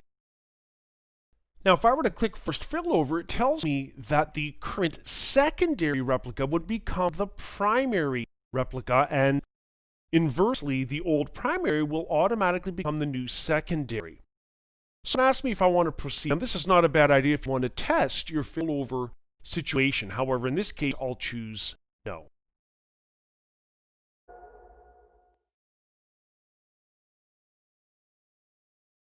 You can use the Azure CLI to create Azure SQL database replicas. To get started here in the portal, I'm going to open up the Azure Cloud Shell to run the CLI from here. I've already run the command. It is AZ-SQL DB replica create. That's the command line syntax that we're going to use. I then specified -G for the resource group of AZ-500 -S. Now here I'm specifying the SQL server, the source SQL server containing the database. It's called Serve172, and the name on that database that I want to create a replica of. So -N for name, and the source database is called DB172. Then I'm going to use the --partner-server parameter to specify the target server, in this case, Serve172-central. That is an existing SQL server in a different region. So I'm essentially telling it, here is the source and target SQL servers, here's the source database, go ahead and create the replica. Then you're going to see the JSON output that results from that, assuming you have the correct syntax typed in, and it looks kind of like what we see here on the screen. Now, the next thing we will do is verify that that is actually happening here in the portal. Here I've navigated to our target SQL server as we saw in the syntax. It's named Serve172-central. And here in the overview blade, or we could go down and look at the SQL databases blade, it really doesn't matter. But to see the databases tied to the server, we can scroll down and I can see indeed that DB172 is now replicated to this server. I can actually click on it to get some details related to it. So for instance, if I go down under settings and choose georeplication, we'll see in fact that in the central region, we have a replica of the SQL database, and down below, we'll see that it is a secondary, in this case, in the central US region.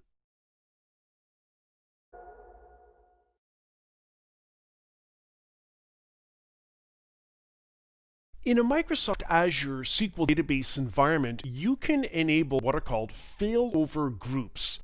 This lets you control how databases are replicated to other locations, and also it allows you to fail over a collection of databases. Usually, these databases are used for a particular application. You normally want to fail over a failover group that contains databases from multiple applications.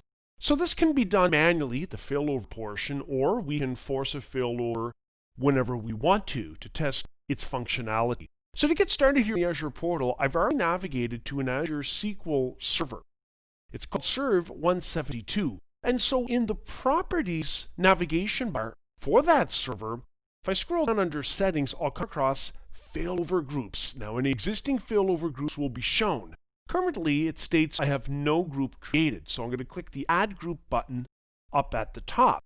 I'm going to call this FOG1. Now, notice it doesn't like the name because we've got uppercase characters, and one of the rules here is it can contain only lowercase letters. So let's just modify the name of our group, and notice it will use the .database.windows.net DNS suffix by default. Now you need to have a secondary SQL server configured in the target location or region where you want replicated to. And so I'm going to click on secondary server. We can either select an existing server or create a new one for the failover group. I'm going to choose one here called Serve 172 Central. Then I have to determine what the read-write failover policy is. Currently, it's set to automatic.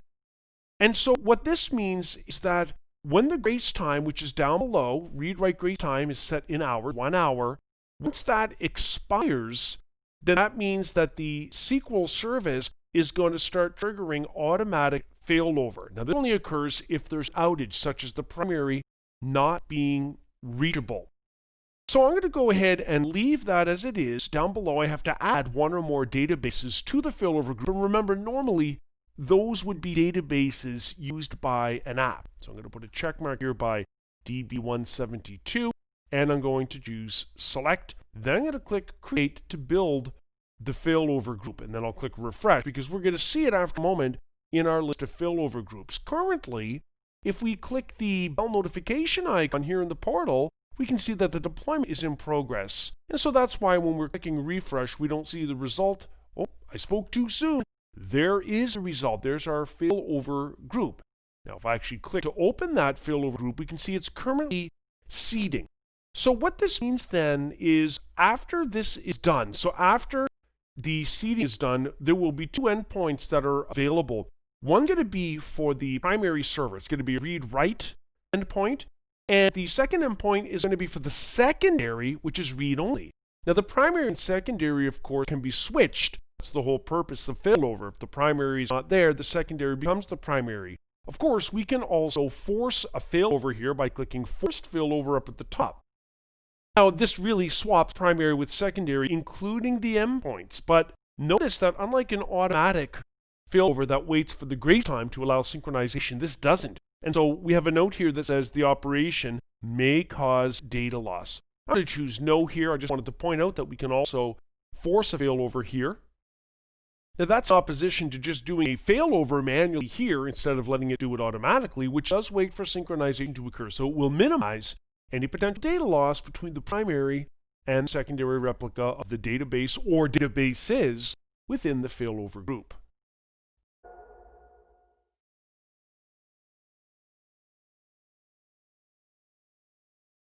Microsoft Azure SQL databases get backed up automatically without you configuring anything.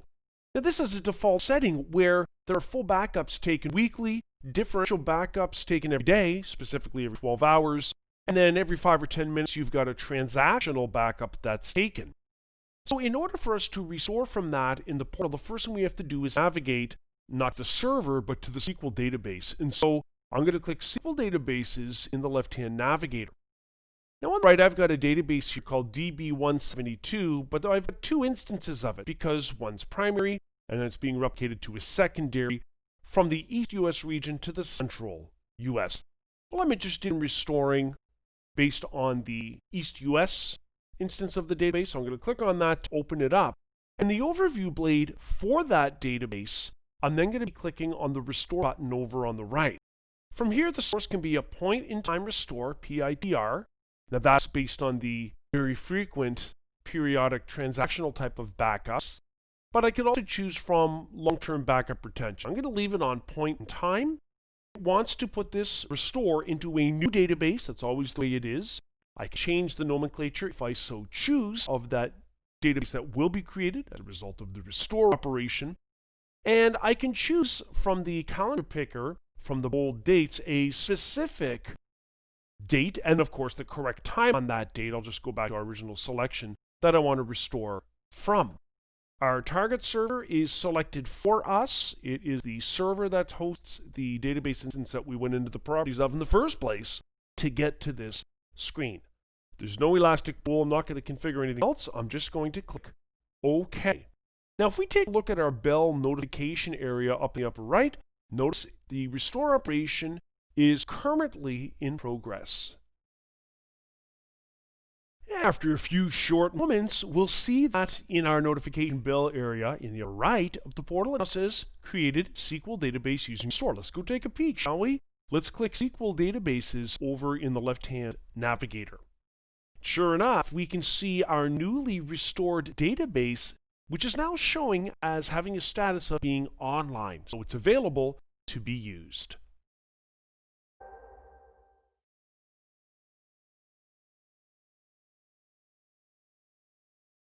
You can use PowerShell to perform an Azure SQL database restoration from backup. Here I'm going to use the Azure portal where I'm going to click on the Cloud Shell icon as opposed to downloading, installing, and running PowerShell on premises to talk to Azure. The first thing I'll do is type CLS to clear the screen, and then I'll just maximize PowerShell. The first order of business is that we need to make sure that we get a handle on the database backup that we want to restore from. So here at the command line, I'm going to create a variable called $DB, which will result from running get-AZ-SQL database, where I'll specify the name of the database, the server hosting it, and the resource group into which it was deployed. So I'm going to go ahead and press enter, and I'm just going to type $DB just to return back that variable to make sure it is pointing to something, ideally our database. And we can see it is. It's returned a number of those properties. So the next thing we need to do is actually run the restoration. Now to do that, I'm going to use the restore-AZ-SQL database PowerShell commandlet. Then I'm going to specify that I want to do it from a dash from point-in-time backup, and I'm going to use the dash point in time, and I'm going to tell it to get the current date and go back 10 minutes. So I'm calling upon the .add minutes property with a -10 value. Then I'll specify the standard items like the resource group name, the server name, and notice now I'm specifying the dash target database name. You need to restore this into a different database. Then I call upon the resource ID of the source database where the backup originated from. To do that, I'll use my $DB variable with the .resource ID property. So I'm going to go ahead and press enter. So we should end up with a new database then, a restored database called DB172-restored2. So I'm going to press enter to run this PowerShell code.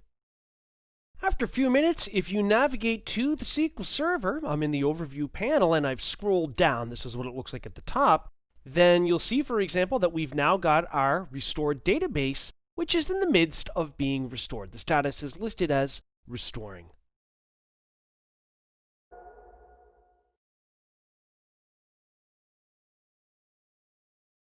You can use the Azure CLI to perform a restore of an Azure SQL database. Here in the portal, I've already navigated to a specific SQL database that I want to restore from. So here in the portal, for instance, when I'm looking at the overview blade for that database, if I click on Restore up at the top center, from here I can choose a point-in-time restore and also a recent restore date and time. Now you can use this information when you're using the CLI. You can specify the point-in-time restore date and time that you want to restore from. So I'm going to go ahead and click the Cloud Shell icon here to open up the Cloud Shell here in the portal where I will access the CLI to perform the restore. I can use the AZ SQL DB restore CLI command prefix to make this happen. So the first thing I need to do is specify the destination name of the new database that will be created from the backup. So I do that using the --dest-name parameter. I have to give it the name of the source database that has backup. That is done using the --name parameter. So I'm going to specify DB172 here. Then I'm going to use --resource-group, specify the resource group the original database was deployed in. I'll specify the original SQL server, --server, it's called serve172. And here's what's important. I'm going to specify with --time the point in time restore details, such as the date followed by the time on that date that I want to restore from. And I'm going to go ahead and press enter. Depending on how much data is in the database after a few minutes, if you navigate the SQL Server, and even if you're under the overview page, if you scroll down, you'll see our newly restored database listed here, DB172-restore3.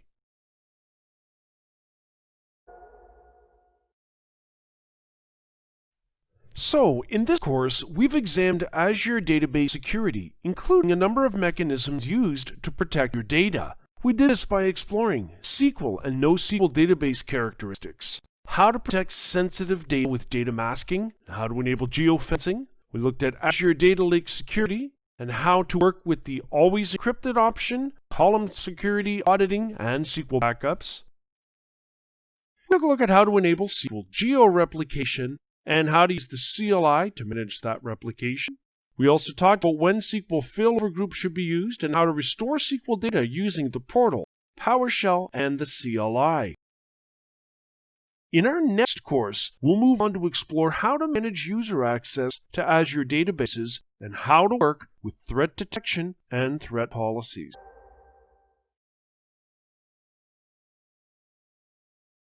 In this demonstration, I'm going to use Microsoft SQL Server Management Studio, which I've installed on premises on my computer, to make a connection into a Microsoft Azure SQL deployment in the cloud. Now we can see here that I'm making a connection to the server name, the fully qualified domain name of my Azure SQL deployment. It's using the .database.windows.net DNS suffix by default. And so I'm going to authenticate with the SQL Server account I specified, along with the password, upon deploying this in the Azure cloud. So I'm going to go ahead and click Connect. After a moment, I will be logged in and I'm connected to the server, and for example, I can expand databases, and I've already got a database here called DB172. Now let's go down and expand security and then logins over here in the Object Explorer, where we'll see we've got C. Blackwell. That's who we just logged in as, and that was defined when I deployed this in the Azure cloud. But I want to create a new login, so I'm going to right-click and choose New Login. There's not a GUI that's going to pop up. Instead, we get a little query screen where we're going to put in the appropriate query statements to create a user at the server level as well as at the database level with the appropriate permissions. So here we can see we're going to use the create login statement to create user jgold2 with a password. That's at the server level. That's what logins apply to. Then we're going to do a mapping for a user at the database level, jgold2 from the server-based login, jgold2. And then we're going to make sure jgold2 is a member of the DB manager role, which will allow, for example, the creation of databases. So we can see down below that the commands completed successfully. So if we right-click on logins over on the left in the Object Explorer, we'll see jgold2 exists. So what we're going to do then is log out and log back in as jgold2 and attempt to create a database. So let's go ahead and click the disconnect button over here on the left in the Object Explorer, then I'll click Connect, Database Engine, and this time I'm going to specify jgold2. I'll specify the password that we assigned to that login, and I'll click Connect. So we are now authenticated using user jgold2, the one that we've just created. And I can expand databases. There's DB172, but let's just try to create a new one. I'm going to right-click on Databases, choose New Database. So I'm going to call this new database DB173, and then I'll click OK. And after a moment, we see that DB173 was successfully created by user jgold2.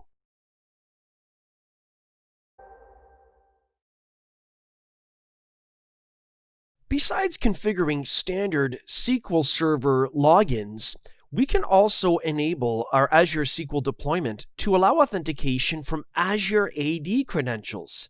Now, to do that, you have to first configure an Azure AD admin for your SQL Server in Azure.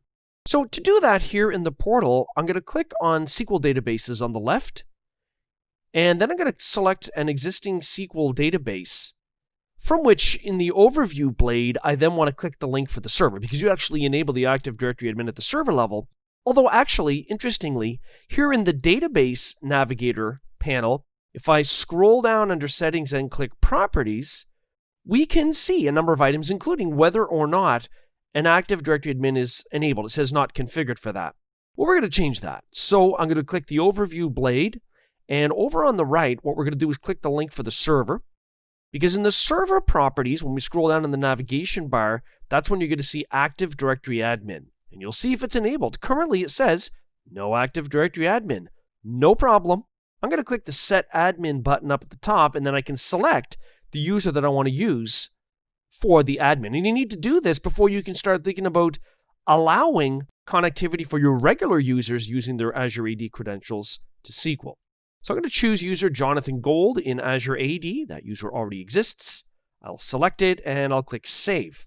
Now, after that's been saved, we should be able to authenticate to our Azure SQL deployment using our Azure Active Directory admin that we've just designated. So we're going to do that using SQL Server Management Studio on premises. So I've already downloaded and installed the free SQL Server Management Studio tool. In the Object Explorer on the left, I'm going to click on Connect, and I'll choose Database Engine. So I've got the FQDN, the DNS name of my server deployment in Azure. And notice here that for authentication, I'm using Azure Active Directory, in this case Universal with MFA, because that user account happens to be configured with MFA. It doesn't have to be, because you can see here we can choose Azure Active Directory password, for example.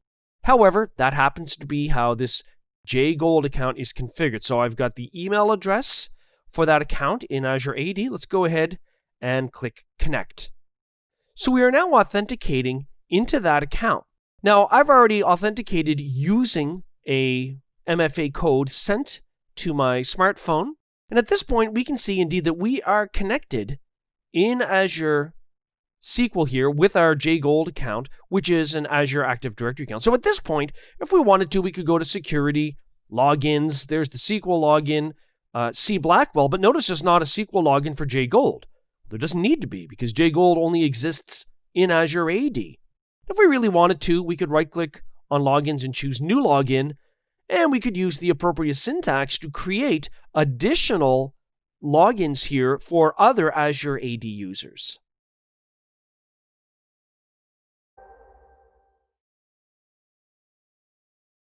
You can use the free Microsoft SQL Server Management Studio, otherwise called SSMS, to manage your Azure SQL database deployments, as well as your on-premises SQL servers, or if you've manually configured SQL Server in Azure VMs. As we can see here, also Azure SQL Data Warehouse. So this is a free download. I've already downloaded and installed it on premises. So the next thing we're going to take a look at here in the portal is our existing SQL databases. I've got one here called DB172, and what I'd like to do is manage that database using SQL Server Management Studio. Now I've got that running on premises, so there's a few things we have to do here to make this work. I'm going to click to open up that Azure SQL database. In the Overview blade, in the Database Properties, the first thing we'll do is take a look at setting the server firewall. Because in order for you to make a connection from on-premises using SQL Server Management Studio, your client IP address, your public IP from the site that you're connecting from, needs to be added to the firewall. And you can just click Add Client IP to do that, because it automatically knows where you are connecting from. That's the first order of business. I'm going to close out of that. Now, the next thing to bear in mind is to go into the actual SQL Server. So I'm going to click on the link for the SQL Server over on the right.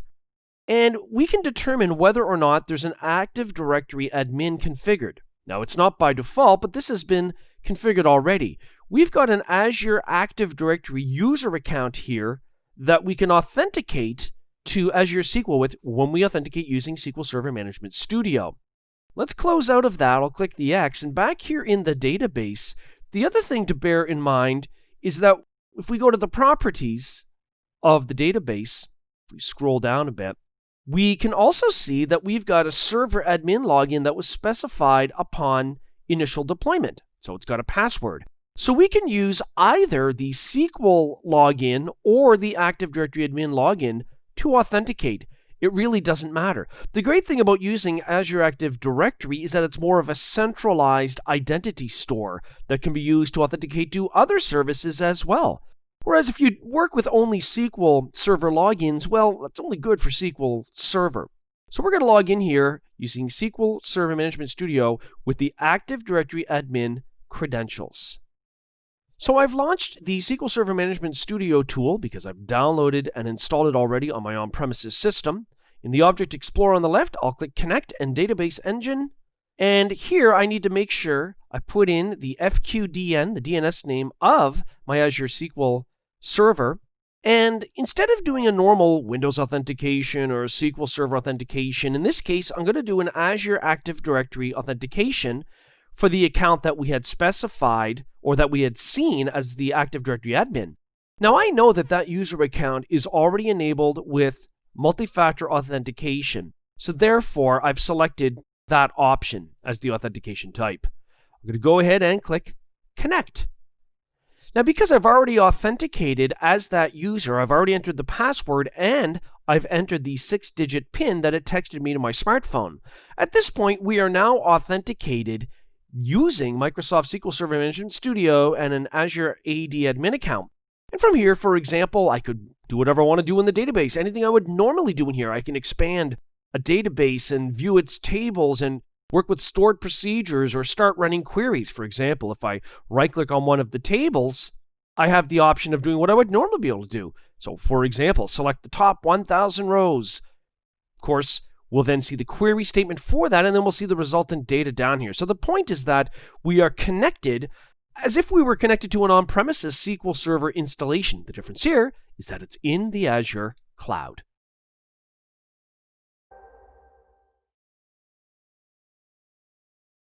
You can use the built-in SQL type of RBAC roles to delegate SQL administration in the Azure environment. To get started here in the Azure portal, I'm going to click on SQL Databases over on the left.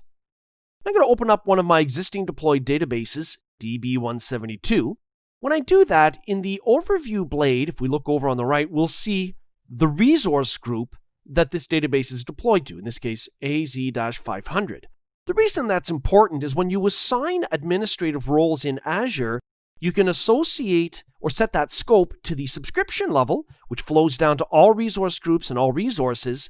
But if you want to be a little more granular, which I do, you can set the scope when you assign a role to a user or a group to be at the resource group level. And so the permissions would then only apply for resources within the resource group, in this case, AZ-500. You could even do it for an individual cloud resource. You could set the RBAC permissions that way. So in this case, what I'm going to do is click the resource groups view over in the left-hand navigator, and I'm going to click AZ-500, that's the resource group in question where we've got some SQL databases deployed, and I'm going to click Access Control IAM. That's where you set RBAC roles. It's also where you can view them. So if I were to click Role Assignments, I would see any role assignments that apply at this level, whether it is inherited, as we can see inherited from the subscription level, for many different types of roles, backup contributor, and so on. And if there were any that were set at this level, we would also see it listed here, but we don't see that. Not yet, anyway. So I'm going to click the Add button at the top, and I'm going to choose Add Role Assignment. Now, there are a bunch of SQL-based roles that you can choose from, and I can filter the list by just typing in, for instance, SQL. And when I do that, I can see, for example, the SQL DB contributor. This allows whoever is granted this role to manage SQL databases that you've deployed, but not access what's inside of them. Then you've also got the, for example, SQL Security Manager for managing security policies. Also, you've got SQL Server Contributor, which allows the management of not just databases, but also SQL servers deployed in Azure. but I only want to allow management of databases. So I'm going to choose SQL DB contributor. The next thing I have to do is down below, select users or groups or service principals from Azure AD. So for example, if I want to do it for an individual user, I would select that user. They're down here at the bottom now, and I could choose save. So that user would then have the role that we've just granted. Now we can actually filter the list of roles right here instead of having to scroll down to see it. So what I'm going to do is uncheck select all, and we just added SQL DB contributor. So I'm going to select that and click outside, and there's user Jason Malloy, who has the SQL DB contributor role that was set for the scope of this resource. Now this resource, remember, is this resource group called AZ-500. So not only will Jason Malloy have the ability to manage DB172, which we started off looking at, but any other databases deployed in this resource group currently or in the future.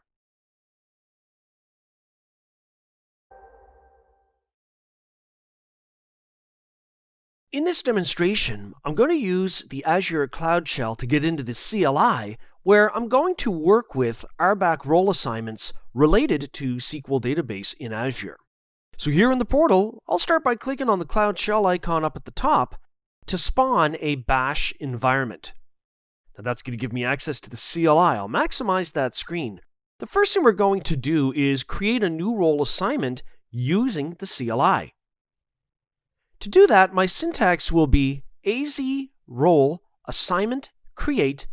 Then I have to tell it the role, in this case with the -- role parameter, and in quotes, I'm going to put SQL space DB space contributor. That's the name of the role I want to assign here. Then I'll use -- assignee, and I'll specify the email address of one of my Azure AD users that I want to get the permissions from that role. And in this case, the scope I'm assigning that role to will be applied at a resource group. So -- resource - group, and that resource group is called AZ-500. So I'm going to go ahead and press enter to create that RBAC role assignment. And we can see it looks like we are good to go. We can see the user, the principal name listed here. We can see the resource group, where that was applied, and of course we can see the role. Let's clear the screen and let's check that assignment using CLI commands. So I'm going to type AZ role assignment list. And all I have to do here is think about the scope that I want to check. In this case, it's a resource group. So I'm simply going to specify -- resource - group and the name of the resource group in question. In this case, AZ-500. Let's press enter to see who was assigned any roles at that level. And we're going to see our user, csand. There's the entire email address. This is the resource group that we're looking at, AZ-500, and we can see that that user was granted the SQL DB contributor role. Now the last thing we'll do is take a look at how to remove a role assignment using the CLI. So to remove the role assignment, I'm going to use the AZ role assignment delete command syntax. I have to specify the assignee with the -- assignee parameter. So I'll put in the email address for our user. I also need to specify -- role, in this case, in quotes, it's going to be SQL space DB space contributor, and then the resource group, in this case, -- resource - group, with a value of AZ-500. Let's go ahead and press enter. Well, it didn't return anything. Well, that's because it worked, but we're going to use the up arrow key to go back to the AZ role assignment list command to see if that assignment is there, and of course, it's no longer there because we've just removed it.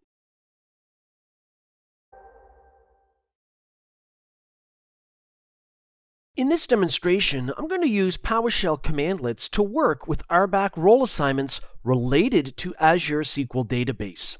And so to get started, here in the portal, I'm going to launch the Cloud Shell up at the top by clicking that button. And then from within there, the first thing we're going to do is set a role assignment at a specific scope for a user.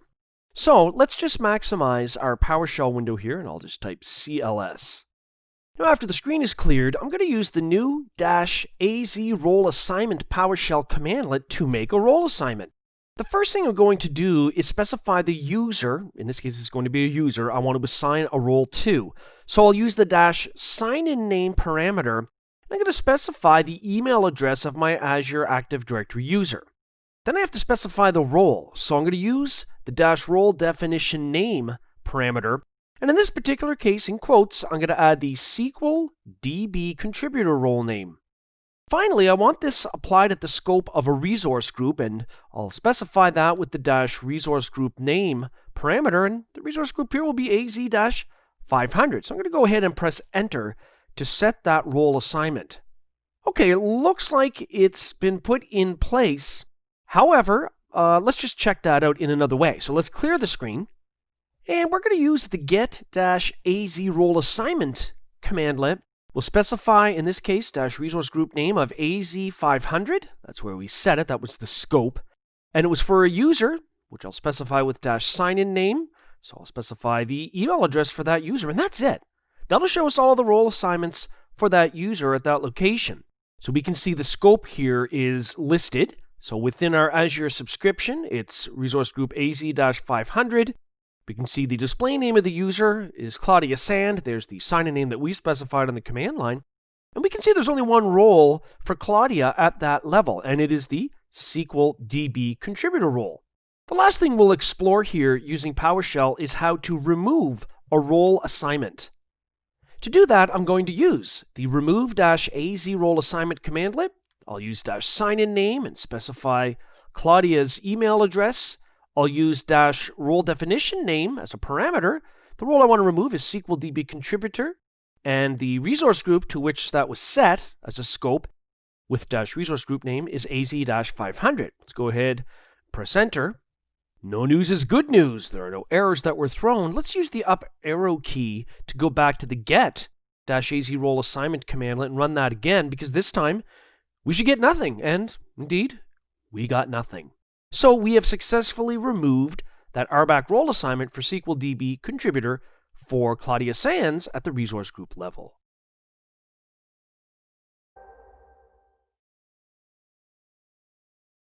By default, when you deploy the Azure SQL database, the server firewall for SQL Server will not allow connections from an on-premises system. So on my screen, I've got SQL Server Management Studio, and I've filled in the blanks such as the DNS name of my Azure SQL database, the username and the password, and I'm doing a SQL Server authenticated connection. However, when I click on Connect, I get a message. It says my client IP address doesn't have access, and that's because I need to configure a firewall rule. Now here, it says I can sign in directly to Azure to configure a firewall rule. This is a newer version of Microsoft SQL Server Management Studio, but we can also do that at the command line or, as we're going to see, using the Azure portal.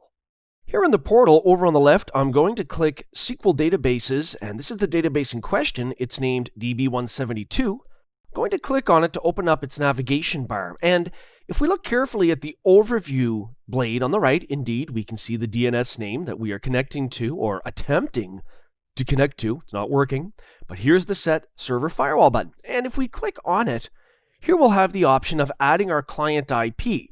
Now it knows our client IP address down below. That's our public IP address as it's seen out on the internet, because I'm using an on-premises system and I'm behind a NAT router. So when I click Add Client IP, you can see down below, it adds it down below with the same IP address, my public IP, for starting and ending. That's all we need to be able to connect from that IP. I'm going to go ahead and save that SQL Server Firewall change here in Azure. It says it successfully updated that setting. I'll click OK. And let's flip back to SQL Server Management Studio to make sure we can make a connection. So back here, I'm going to cancel out of that screen and just click Connect once again. It lets us in because the Azure SQL Server Firewall configuration allows our client IP. We can see here in the Object Explorer on the left we are connected, and we can expand and view and work with and manage the databases, assuming our login credentials allow that.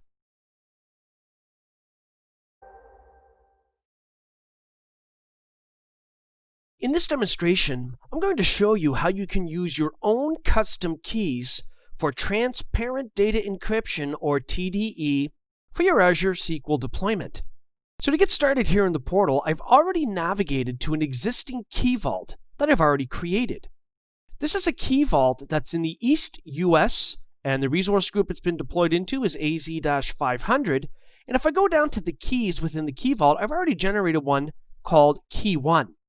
Now, if we take a look at our SQL database environment, let's go to the SQL databases view over here on the left. Let's open up DB172. That's an existing database. And we just want to point out initially the region or location is ECUS as well, and the resource group is AZ-500. And the server would be the same. It's deployed into the same resource group and location. The server is called Serve172.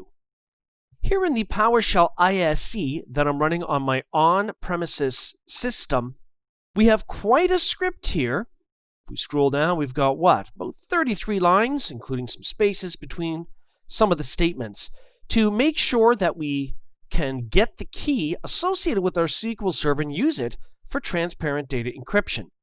So in lines 2 through to 5, what we are doing is ensuring that the soft delete option has been enabled on the Azure Key Vault. This is a requirement before you can use a key from that Key Vault for TDE with SQL.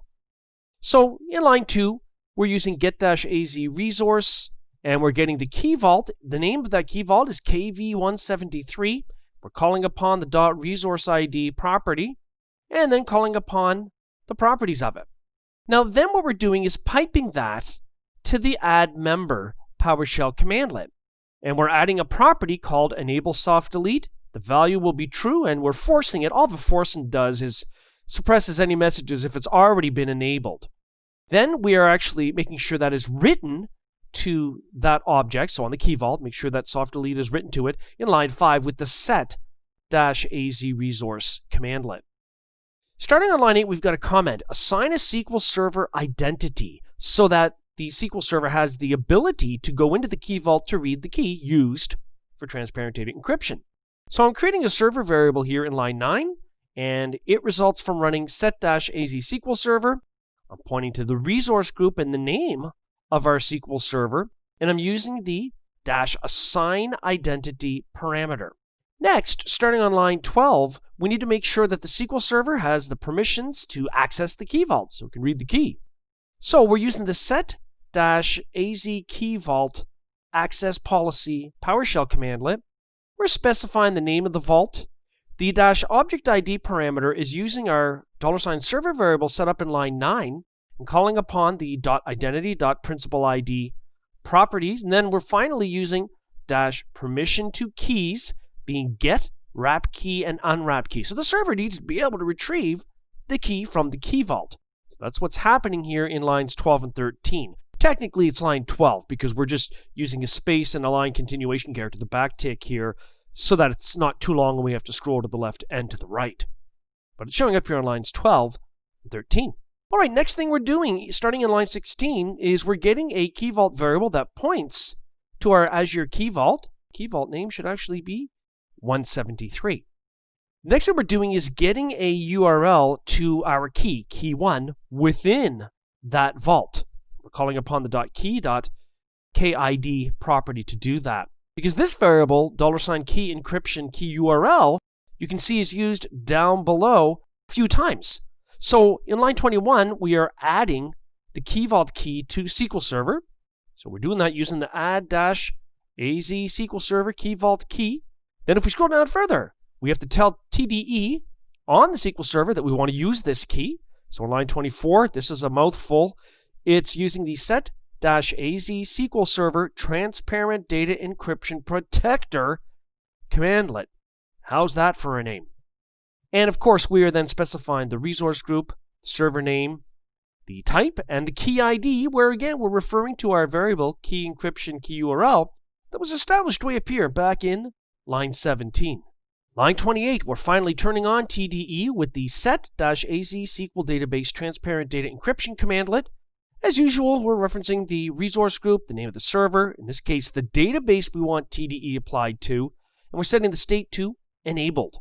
And then finally, in line 32, we're just checking it using the get-az SQL Database Transparent Data Encryption commandlet to see that it's actually been enabled.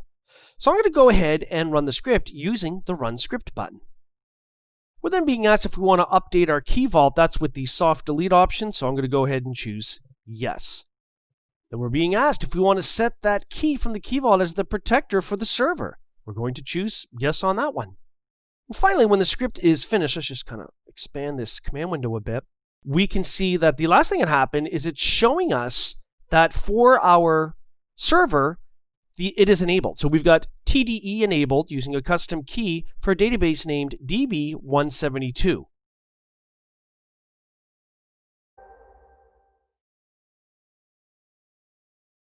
There's nothing like periodic and automated vulnerability assessments to let you know any security shortcomings that need to be dealt with. The cool thing about this is that's automatically turned on for your Azure SQL databases. Let's take a look. So here in the portal, I'm going to click on SQL databases on the left, and I'm interested in a particular database, DB172. And if this is something that contains very sensitive data or it's used by a mission-critical app, then you really want to focus on looking at the vulnerability assessment recommendations. Let's take a look at that. So in the properties navigation bar for the database, I'm going to scroll all the way down under the security section where I'm going to click on Advanced Data Security. Now, what we're interested in here is the vulnerability assessment. And immediately, red normally means bad. So it looks like we've got a couple of high-risk problems. Medium risk. We don't have any low risk. So when we do things, we do it to the max. It's either a high or medium risk. No such thing as a low-risk failure. But let's click on it so we can really easily see what those problems are so that we can address them immediately. We can see the high-risk items. There are 3 of them. Number 1. Auditing should be enabled at the server level. Well, you can enable auditing, if I close out of here, under the security section here on the left just by clicking auditing. Now, when you turn on auditing, you then determine where you want the log destination to be, whether it's a storage account, a log analytics workspace, or an event hub. So I'm going to leave that off for now, but that's what it's referring to. Let's go back and take a look at the vulnerability assessment results. So we know that that's a problem. The other thing that we'll see here in the second position is it says server level firewall rules should be tracked and maintained at a strict minimum. Let's click on that because that might not give you enough information. And the cool thing about this is you'll see, for example, what it applies to. So it applies to the SQL Server firewall, a description of what that is, the impact. So we see these headings listed on the left. We even see a rule query we could run to find out about that. And we can see here that results, specifically, what is it in our configuration that triggered this to show up as a security problem? A client IP address has been added. Now, that's my on-premises public IP that I use when I connect to my Azure SQL database. That's actually okay in this case, but it's great that they add this here. Notice what else you can do here. You can approve this as a baseline, so any deviations beyond this will trigger future warnings, but this won't generate anything else in the future. The last thing we want is too many false positives. So let's just add that as an approved baseline item. Notice it also provides a remediation, including a remediation script. What else could a cloud administrator want? Let's close out of that. The third is the minimal set of principals should be members of the fixed Azure SQL DB master database. So they must be talking about security principles. Someone's got potentially more access than they should. Well, when we click on it, let's scroll down and see what the offense is here. Oh, I see. User jgold2 is a DB manager for a database. Now, that may very well be justified. This is just pointing it out to us. Now, if I don't want to be bothered with this in the future because it's good, jgold2, that user principal, does require that role, then I would just choose Approve as Baseline up at the top, and I'll just confirm that we're ready to rock and roll. So, as we go further down the list, we can see now the medium types of risks. So, we shouldn't use the DBO user for normal operation. As we go further down, sensitive data columns should be classified. Remember that you can always read more than just the generic issues at the top. You can go down and see the detailed offenders. In this case, the offenders are just the columns that might contain sensitive information. It even points them out in the table, the column, and it has a recommendation for how it should be flagged as confidential and so on. Down below, we even have a remediation script supplied again. We can even run that in the query editor. They couldn't have made this more convenient. If this is not an issue and we just want to leave it alone, again, we could approve it as a baseline. So as you can see, there is an absolute treasure trove of information sources here, and it's all placed in one place with the SQL database vulnerability assessment.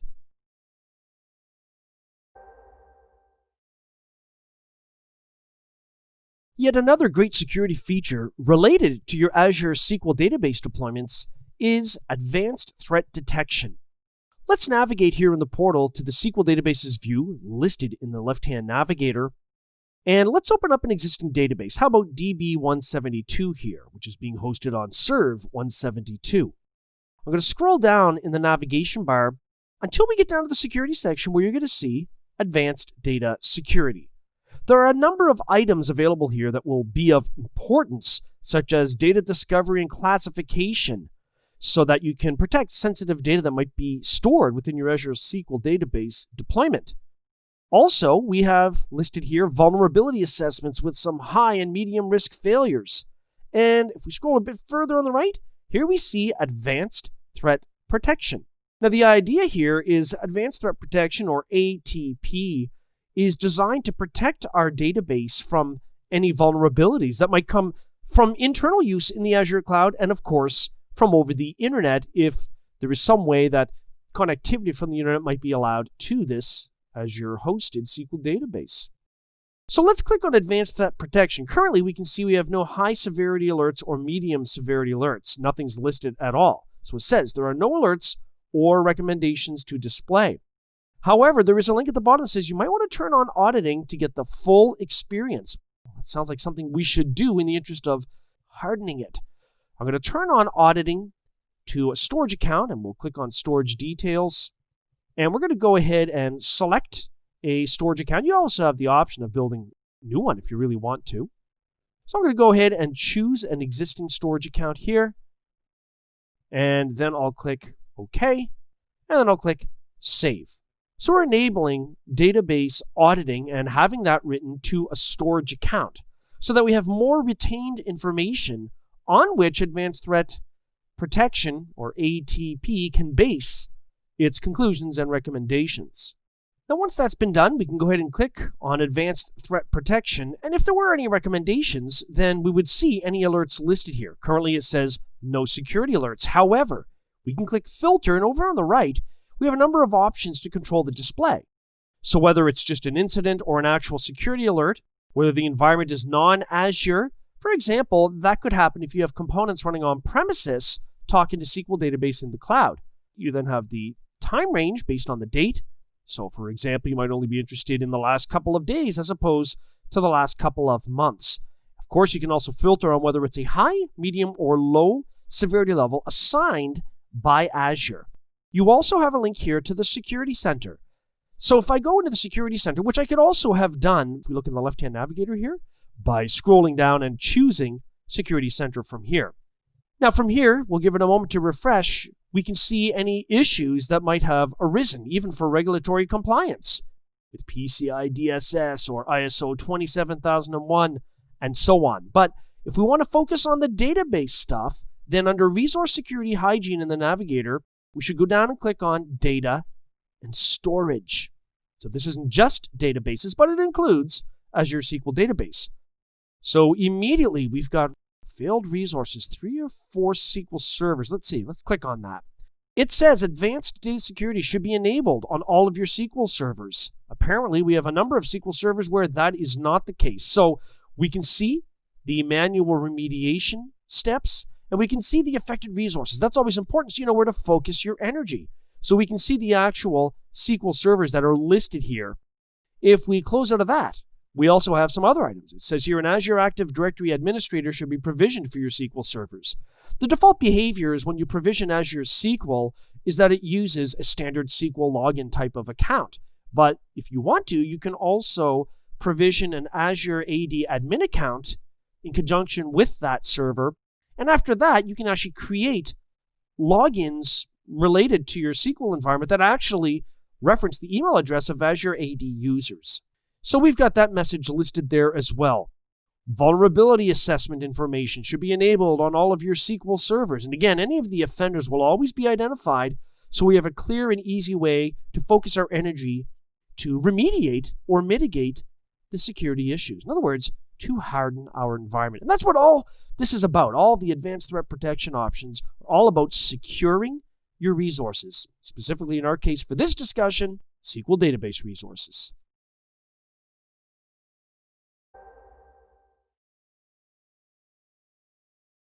You can configure threat detection settings at the Azure SQL Server level as well as at the individual database level if you have differing needs and you have multiple databases deployed. Let's take a look at how one might configure this. So to get started here in the portal, I'm going to click on the SQL Databases view on the left, and I'm going to open up an existing database called DB172 by clicking on it. That will reveal its navigation panel where if I scroll down under the security section, I can then choose Advanced Data Security. Now that's going to show me some data discovery, classification, and vulnerability assessment items and advanced threat protection, and all of that is very important. But what we're here to do is click the Settings button up at the top. Now from here, we can see Advanced Data Security for this database is enabled, and we can enable the check mark to enable it for this particular database if we want it to differ from any other configurations. So I'm going to choose Yes, and down below we can then choose a storage account where we want the resultant vulnerability assessment items to be sent to. So you have to configure that first. So I'm going to go ahead and click on that so we can select a storage account. You can either create one or you can choose an existing one. Well, in this case, we've got plenty here that makes sense to use, so I'm going to go ahead and select one. We can also turn on periodic recurring scans now that we've selected a storage account. It happens once every week on Sundays. We can specify where to send scan reports to. I'm going to put here admins@fake.com. We can also send email notifications to administrators and subscription owners. Same thing for alerts as a result of advanced threat protection. So I'm going to go ahead and choose that same email address, and same with the subscription owners. And then we can take a look at the individual policies or types for advanced threat protection. Currently, they're all enabled, and if I click on that, I can remove what I'm not interested in and perhaps focus only maybe on SQL injection and SQL injection vulnerabilities and OK. So we get to configure the specific policies related to threat protection that we are most interested in, if it's not all of them. Then I can go ahead and save that config by clicking the Save button. If you look at your notification or bell icon, it saves those configured settings.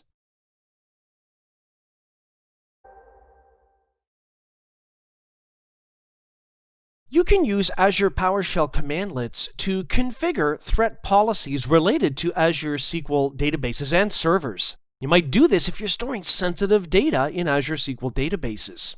So here in the portal, I'm going to launch a Cloud Shell by clicking the Cloud Shell button up at the top.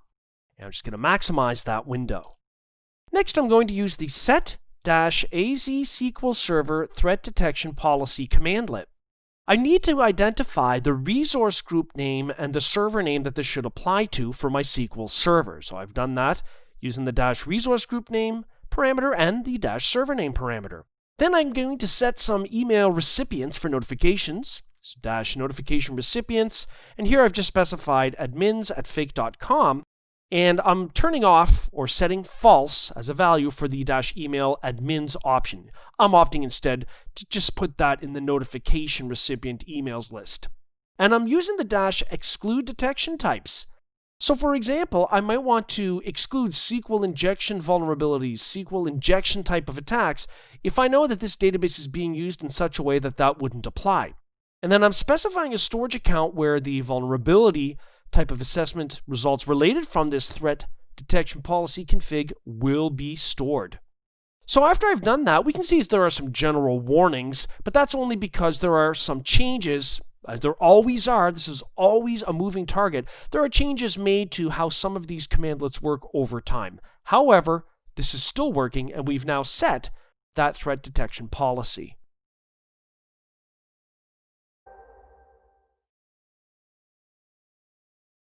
So, in this course, we've examined how to manage Azure database user access and SQL threat detection, as well as how to enable SQL threat policies. We did this by exploring how to create SQL logins for SQL users directly in SQL Server, as well as for Azure AD users. We looked at how to use SQL Server Management Studio to connect to Azure SQL running in the cloud. We then took a look at how to enable RBAC for Azure AD administration using the GUI, the CLI, and PowerShell. We also looked at how to configure the Azure SQL firewall. We took a look at how to use custom keys for Azure SQL transparent data encryption.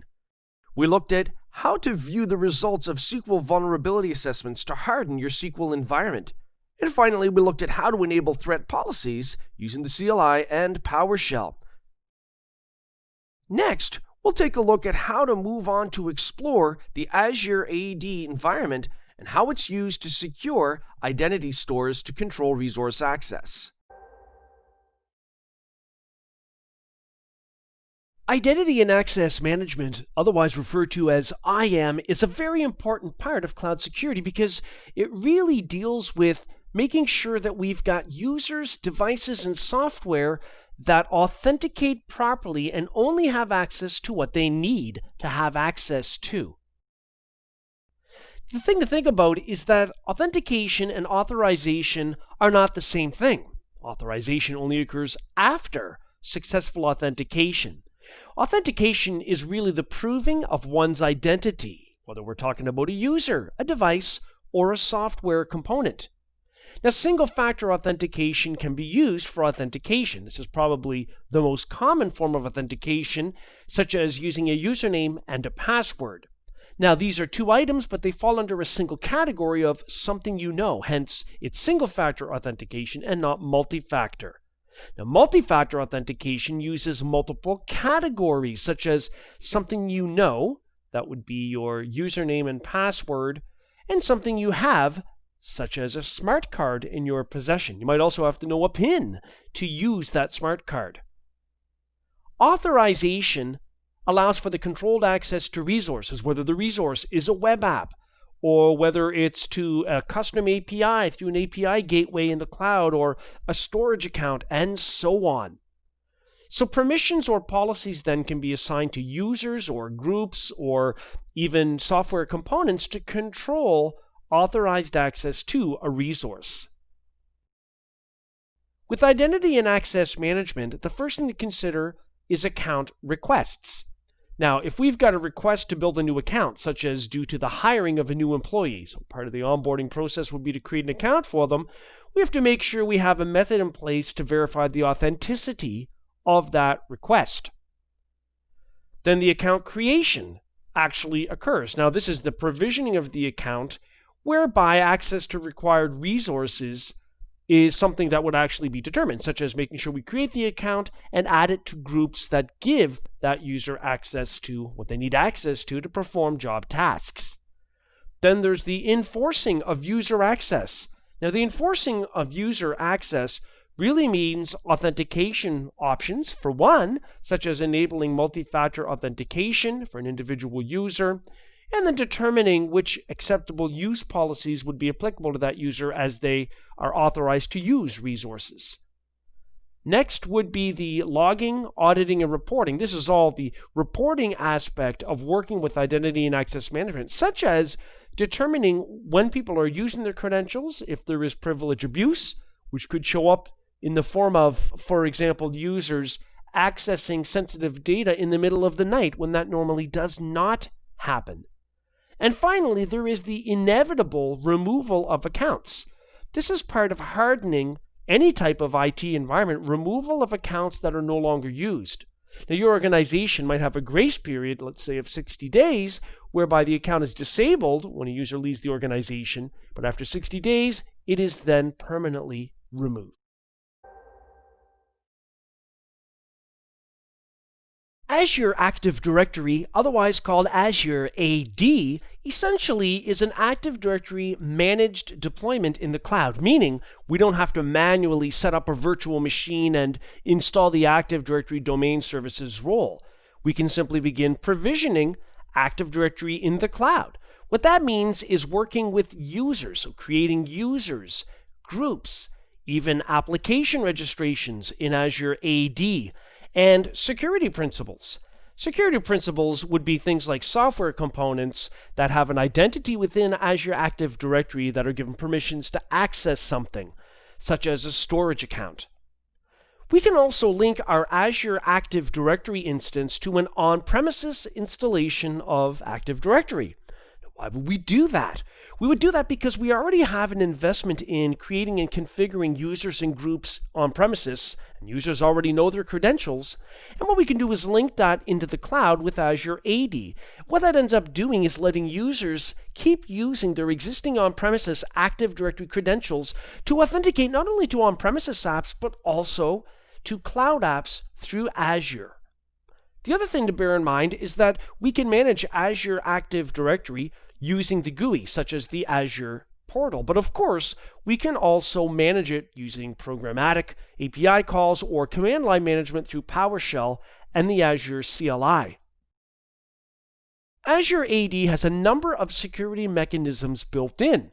For example, you could even use Azure AD user accounts to authenticate users accessing Azure SQL databases.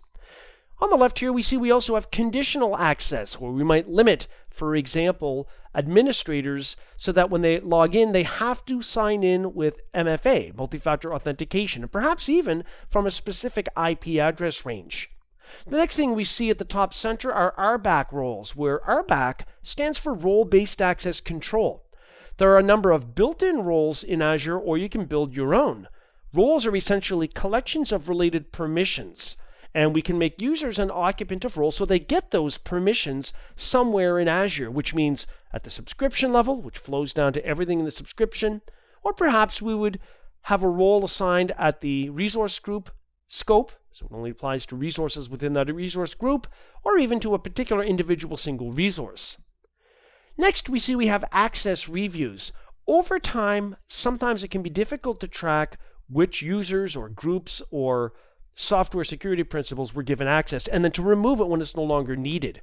And so access reviews can identify that type of thing, such as users in groups that probably don't need to be in those groups any longer, and therefore should not get any permissions assigned at the group level.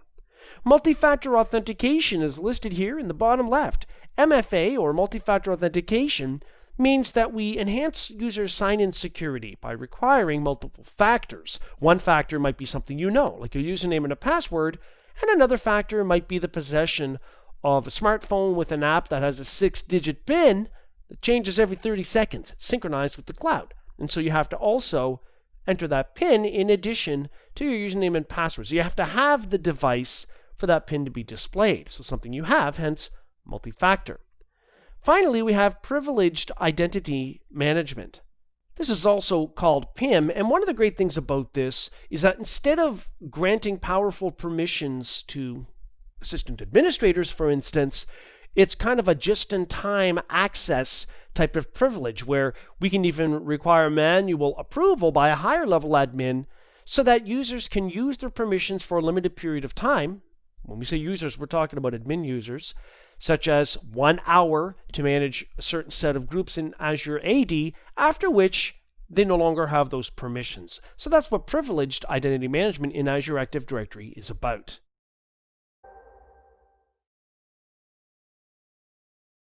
Just as you can create a new Active Directory domain on premises in the Azure cloud, you can very easily create a new Azure AD tenant. An Azure AD tenant is a new instance of Azure Active Directory, where you can work with user accounts, groups, device registrations, enterprise apps, and security settings such as conditional access policies. So to get started here, I'm going to click on Create a Resource in the upper left in the portal. We're going to create a new Azure AD tenant. Here I'm going to type Azure Active, and immediately I'll choose Azure Active Directory from the list, and then I'll choose Create. For the organization name, I'm going to put in Smooth Lane. And for the initial domain name, I'll put in Smooth Lane as one word because it's part of a DNS domain suffix. And it's going to add the .onmicrosoft.com DNS suffix by default. So you can see here we end up with smooithlane.onmicrosoft.com.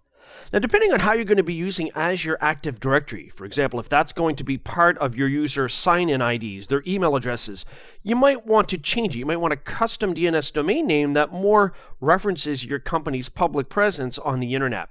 But you can change that after by adding a custom domain. I'm going to choose the appropriate country from the list here, in this case Canada, and then I'm going to choose Create. We can now see that our Azure AD tenant is in the midst of being established. You'll create an Azure AD tenant if, for example, you are a parent company with many subsidiaries, or you might even just do it for organizational purposes. You might have a DevOps type of project where you're developing a custom software solution where you want to create a sandbox type of Azure AD tenant. So there are many reasons why you might do this. And after a moment, it's done. We have a message that says click here to manage your new directory. So I'll click on the word here, which is a link. So it's still in the portal, but it's going to switch me to that Azure AD tenant, and I can begin working with the resources in Azure AD immediately. Notice in the upper right, under my sign-in name, it now shows the name of my new Azure AD tenant, in this case, Smooth Lane. And we have some details related to it here. Now what I can do is scroll down in the navigation bar, and we can see all of the settings here that are available for our Smooth Lane Azure Active Directory tenant. Of course, we can also open up our portal menu here, and we can click Azure Active Directory in the future to get to this part of the screen. So within here, for example, if we take a look at our users in Azure AD, we could see the default user that was just created because this is the account that existed prior to creating the Azure AD tenant. Also, we can see here that we have options of looking at groups, so we can work with Azure AD groups to organize collections of users, maybe for permissions and so on. And we had mentioned that we could also create a custom domain name if we wanted to use something other than the .onmicrosoft.com DNS suffix, and that's where we would click Custom Domain Names over on the left. We can see the one that's there now, but we could add our own. And also we can see the Azure AD Connect option here, which is used to synchronize our on-premises AD with Azure AD. So at this point, we have successfully created a new Azure AD tenant.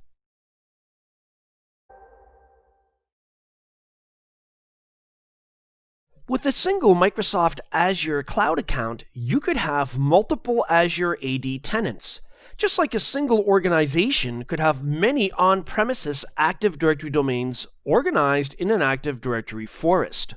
Now, it's important to know how to switch between them for management purposes. Here in the portal in the upper right, we can see my user's sign-in name, but we can also see the name of the Azure AD tenant that is currently being managed, and that in this case is called Azure DevOps. If I click right on that in the upper right, I can choose Switch Directory. Then I can choose All Directories, where I can see all of the Azure AD tenants available for this account. So for example, I'm going to scroll all the way down to Smooth Lane. That is a separate Azure AD tenant, and if I want to manage it, I have to switch to it first. So I'm going to click Smooth Lane. After a moment, the Azure portal will be switched to that Azure AD tenant, and so when I look at things, it will be from the perspective of the Smooth Lane Azure Active Directory instance. We can see that we're looking immediately at the Azure Active Directory navigation bar for Smooth Lane. If, for example, I were to go to virtual machines, we would see any virtual machines that are associated to this tenant. I don't see anything. In the same way, if I go to SQL databases, I would see any SQL databases related to this. Actually, if I go to the All Resources view, I would see all of my Azure Cloud resources. We don't have anything. Yet if I switch back to another Azure AD tenant, so I'm going to click up there in the upper right once again, I'm going to click Switch Directory, I'll click All Directories, I'm going to choose Azure DevOps in this case. If we were to go, well, why don't we go right to the All Resources view right away? So once we do that, we're going to see we have quite a few Azure Cloud resources deployed that are tied to that Azure AD tenant. So really, the moral of the story, so to speak, is that when you're switching between different Azure AD tenants, it's important for management purposes, but it's also, of course, going to affect the resources that you see in other areas like SQL databases, all resources, virtual machines. Expect to see different things.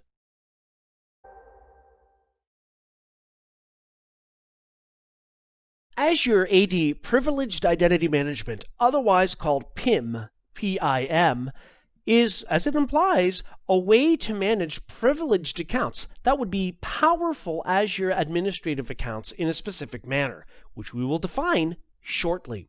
In order to use PIM, you need to have Azure AD Premium P2 or an EMSE5 license, and you turn on PIM in the Azure portal.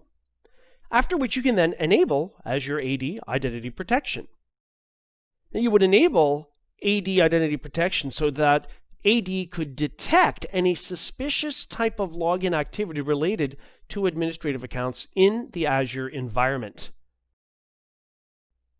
The other thing to consider is that PIM is really about just-in-time role assignments. It means that there is a definitive start and end date and time for a role assignment. So instead of just granting, let's say, a virtual machine contributor role to an assistant administrator, which means they always have that permission, either at the subscription, resource group, or resource level, instead of that, how about they only have those permissions when they need to use them? So this can be set so that higher level admins must approve the role assignment. Now, in order to do that, you yourself, if you are that higher level admin, would need the privileged role administrator RBAC role assignment in Azure AD. Now, there are some terms we need to be aware of when it comes to PIM, one of which is an eligible role. What this means is that you have essentially made a user, an Azure AD user, eligible to get the permissions of a specific role, which means that the user can activate the role when they need to perform tasks that require those specific permissions. So the thing about it, though, remember, is that it's time limited. The other thing to think about is that once they've activated the role, then it's referred to as an active role. And you'll see this kind of reference even in the Azure portal as you work with PIM. So the great thing about this is it adheres to the principle of least privilege, whereby we only grant permissions that are required to perform a task. But we're taking it a step further here, and not only is that true, but only while the task needs to be performed. So to work with Azure AD PIM, the first thing you should really be doing is inventorying existing accounts to determine how they're being used and what is required of them. Do they need additional or lesser privileges? Then we can assign the appropriate roles, enable multi-factor authentication, and we should always make sure we've got at least 2 emergency admin accounts that we can sign in with. Now, the other thing to think about is that PIM also supports email notifications. So this would be related to any action related to privileged identity management or PIM, such as role assignments that are pending approvals or activation of a role when it's actually active for a given user. So the email subject line that is sent is prefixed with PIM, so you'll know what that mail message pertains to. The other thing to think about is for privileged role admins, that would send out a weekly summary. It's an email message, which is a summary of activity related to privileged identity management. You can conduct periodic Azure AD access reviews to make sure that your organization adheres to the principle of least privilege, or POLP. The principle of least privilege is all about making sure that there aren't too many permissions granted to users, devices, or software components.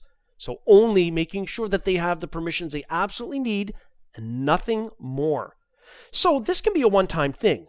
At any point in time, you can manually conduct an Azure AD access review, but you can also schedule it on a recurring basis. And one way or another, whether manual or automatic, you should conduct these access reviews periodically. So we can conduct an access review to look at group membership, to check for users that might be members of groups that haven't been signing in and using group privileges, and therefore it makes us question why they're a member of the group in the first place, because if that account gets compromised, then it gets the privileges of the groups that it's a member of. We can also take a look at application access. So if we've got a user that has access to a line of business app within the organization, but they haven't used it in more than 200 days, why do they have access to the app? Maybe someone forgot to remove access to them when they went to another department and no longer required access to that enterprise application. With Azure AD access reviews, you have to think about the people doing the reviewing, the reviewers. Now, the reviewer could be a selected user or group, or it could be the user in question that is affected by the review, such as a user that has access to an app that has not accessed that app in a long time. Of course, there are actions. What should happen? We could take recommended actions as recommended by Azure AD automatically. Essentially, this is what to do when reviewers don't respond. We can fall back, if you will, on the recommended actions, such as removing user access to an app if they haven't accessed it in a long time. You can conduct a one-time or a periodically recurring Azure AD access review. Now, why would you do this? Well, the purpose of an access review is, as the name implies, to review the access that's been granted to users or groups, such as groups that have app access and perhaps no longer need it anymore over time, or users that have been made a member of a group to gain access to something and then no longer really should be a member of that group. And so we can go ahead and run these AD access reviews in Azure. To get started here in the portal, in the top search bar at the center, I'm going to search for Gov, because what I want to do here is select the Identity Governance Service. Here in the Identity Governance Service, this is where, if we scroll down under Access Reviews, in the left-hand navigator, we can click on Access Reviews. Any previously configured reviews will show up here. From there, we can view the results of it. But here, I'm going to click New Access Review up at the top. The first thing I have to do is give this a name. I'm going to call this Check Group Members. And the start date is selected down below, and the frequency by default is a one-time only type of access review. However, from the drop-down list, we can choose weekly, monthly, quarterly, semi-annually, annually. I want this to happen monthly, so I don't have to think about it. I want it to automatically check group membership. So the duration here is set to 14 in days, and the end here, I'm going to choose never. I want this to go on into perpetuity monthly, checking group membership. We haven't specified which group yet, though, but we're going to in a moment. So I'm going to scroll down. It says users to review, and you can either select members of a group, which is what we want, or people that are assigned access to an application. So I'm going to leave it on members of a group, and it defaults to guest users only. No, I also want everyone, including Azure AD accounts, to be checked to make sure that they still should be a member of the group. Of course, the next thing I have to do is select the group that we're interested in. So I'm going to click on that, and from Azure AD, I'm going to select an existing group, and then adds it down below where I can then click Select. Now down below that, under Upon Completion Settings, we can determine what we want to do. We can auto-apply results to a resource. So for example, if reviewers don't respond, then we can either remove access, remove them from the group, or approve their access in the group, make no change, or even take Microsoft's recommendations, such as users that haven't signed in for a long time are assumed to not be active and therefore should not have access. I'm going to choose Take Recommendations. I'm going to enable the auto-apply results to the resource. Down under Advanced Settings, if we open that up, we can also see that a lot of items are enabled, such as requiring a reason to approve if we go through Approval. Mail notifications are enabled, and reminders are enabled for reviewers. So I'm going to go ahead and click Start.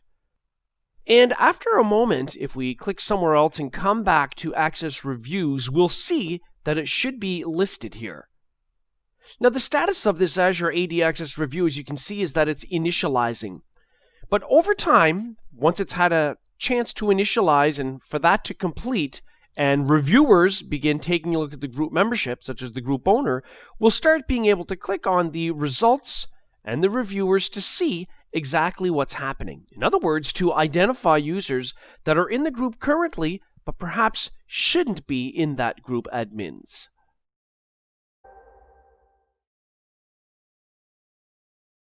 The Microsoft Azure AD Identity Protection Service is a great way to be able to detect any activity related to user accounts, such as login activity, that is deemed as being suspicious, which could be related to the fact that people are logging in with an account from different geographical locations or at different times of the day that they normally wouldn't be. And so to get started here, I'm going to go ahead in the portal, in the search bar at the top, I'm going to search for Marketplace. And then I'm going to click on Marketplace. What I want to do in here is search for the word identity. So identity. And I'm interested in Azure AD Identity Protection. So I'm going to select that item, and I'm going to choose Create to create a configuration for this. and then I'll click Create. So now in the search bar here in the portal, I'm going to search for identity, and I'm going to choose the Azure AD Identity Protection Service. Now from here, you can configure a user risk policy, a sign-in risk policy, and an MFA registration policy. So if we go to the user risk policy, for instance, we can see which Azure AD users and groups this is applied to. So it's selected by default on all users, but we could choose select individuals and groups, and we could follow that through to go through our Azure AD tenant and select groups and users that should be affected by this configuration. You can also exclude individuals. I'm going to go ahead and close out of that. Then we can determine what the conditions are that are going to be checked for user risky activity. So I'm going to click on conditions, and I'm going to choose a risk level of high. Now low and above, medium and above, and high, these are set automatically in Azure. So I'm going to go ahead and choose high, and I'll select that, and I'll click Done. Then I have to determine what the control is, because the whole idea, if you look at the top, you'll see it as well. This is a user risk remediation policy configuration. So I'm going to go ahead and select a control. For instance, we can determine whether we want to block access. If we determine, or rather if Azure determines that user activity is risky compared to their normal activity baseline, or we could also require a password change. So I'm going to leave it on allow access, but require a password change, and I'll click select. Then I'll go ahead and I will click save to save that user risk policy configuration. Now if we go to the sign-in risk policy, structurally it's similar, where we can select users or groups in AD that should be affected or not affected by this configuration, in this case, sign-in risk policy. If we click on conditions, again, we have to choose the appropriate sign-in risk level. Let's say if Azure determines that it's detecting high risk levels related to user sign-ins, maybe users signing in from different regions than they normally do, for example, then that would be something that would trigger this. The access control in this case will be to allow access, but we're going to require multi-factor authentication if it's not already been configured for the user in question that's been flagged as being a sign-in risk. So I'm going to go ahead and click select, and I will save that policy, the sign-in risk policy. The third policy here is the MFA registration policy for, as you might guess, registering users with MFA, with multi-factor authentication. So we can select the users or groups. By default, it says all users. And the control here is simply to require Azure MFA registration. So if this is something that is required for all users, then it's already set that way here, but we could specify a subset of users and groups in Azure AD if we so chose. Now in order for that to be in effect, of course, we have to click on to enforce the policy. So I'm going to do that, and I'll click Save. Now over time, after you've configured some of these or all of these types of policies, you'll get some activity. Now don't expect to see activity immediately right away. It might take a week before you see anything meaningful here. So down under Report, after a while, I'll be able to see activity. If I click on Risky Users, Azure AD here has identified one of my Azure AD user accounts called Max Bishop as being at risk. Interesting. And down below, if I click on the recent risky sign-ons, looks like there was some kind of a failure from a different location, Quebec City in Canada, at a different IP address than I would normally be at, or that user would be at signing in. Interesting. So we can also click in the report area on the left on risky sign-ins, risk detections, and any vulnerabilities that might have been detected as well. We already know that there's a risk detection related to user Max Bishop. And again, we can start scrolling down and seeing the sign-in location, the date and the time, and the IP address. And it's set, Azure AD has set a risk level of medium to this automatically by itself. So we can also, if we scroll down here, take a look, for example, at the notification settings. So users at risk detected alerts. Who should be notified when this happens? So I can specify a number of users that should be notified when that does happen. So we can alert on user risk at or above, and I've got it set here to high. So Azure Identity Protection then is really designed to detect what it deems is suspicious or abnormal user activity or sign-in behavior. And of course, as we saw, to enable MFA for users, it's a way to secure our Azure AD environment.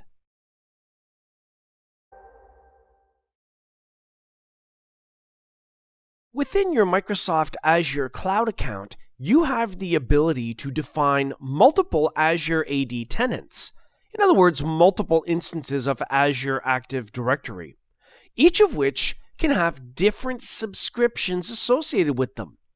Let's take a look at what that means. Here in the portal, I'm signed in to my Azure account, and I'm already connected to an instance of Azure AD. In this case, it's called LaChance IT.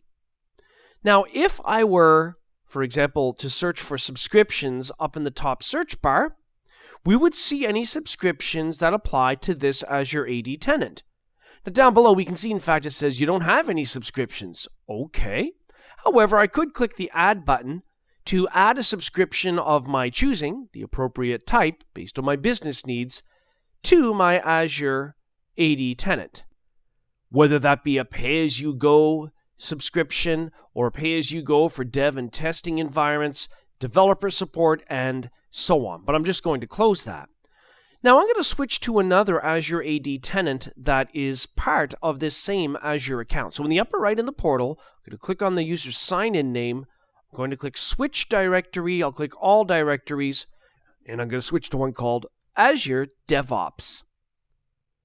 Now when you've switched to a different Azure AD tenant, when you go look at the subscriptions, you're going to see the subscriptions tied to that Azure AD tenant. So let me just pop into subscriptions. Where previously, with our other tenant, we had no subscriptions, for the one we've just switched to, we have a pay-as-you-go subscription. And again, we could, of course, add additional subscriptions depending on what our business needs are. So that is the relationship between an Azure subscription and an Azure AD tenant.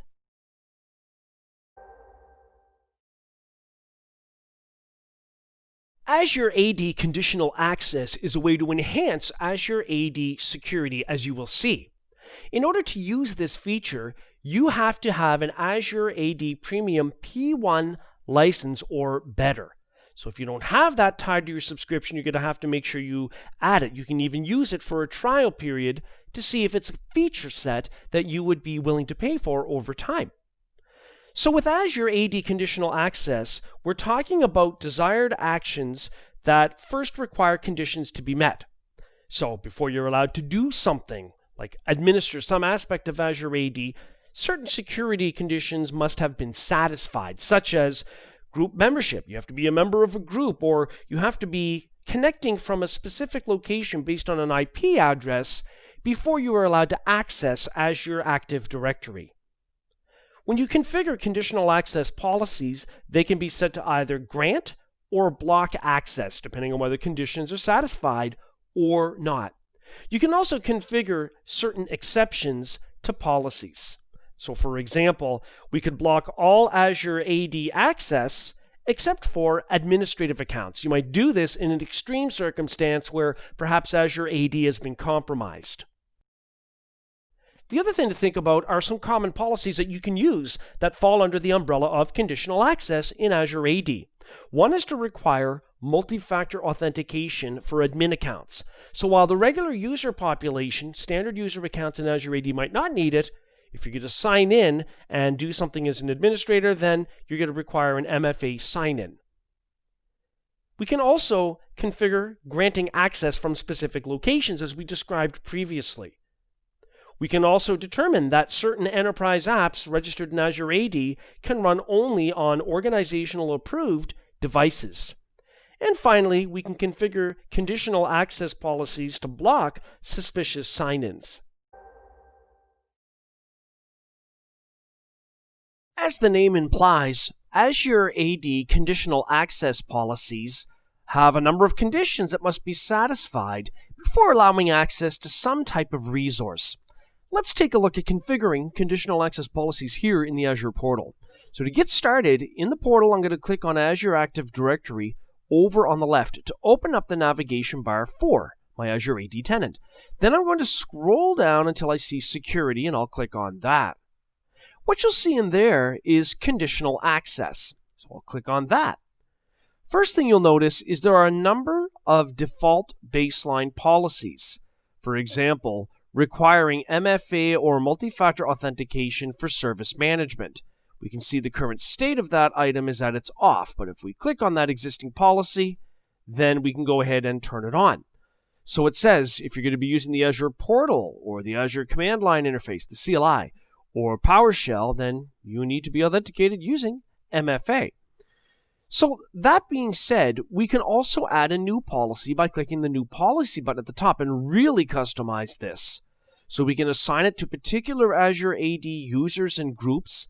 And down below, for example, where it says Cloud Apps or Actions, I could even determine specific cloud apps that we want to control access to through this specific custom conditional access policy. So we'll see a lot of the apps here that are registered through Azure AD. Now, I'm not going to go ahead and configure that, but we could then go ahead and select conditions. Now, these are conditions that must be met, like device platforms. Maybe we need to be using an Android or an iOS or a Windows phone from a specific location.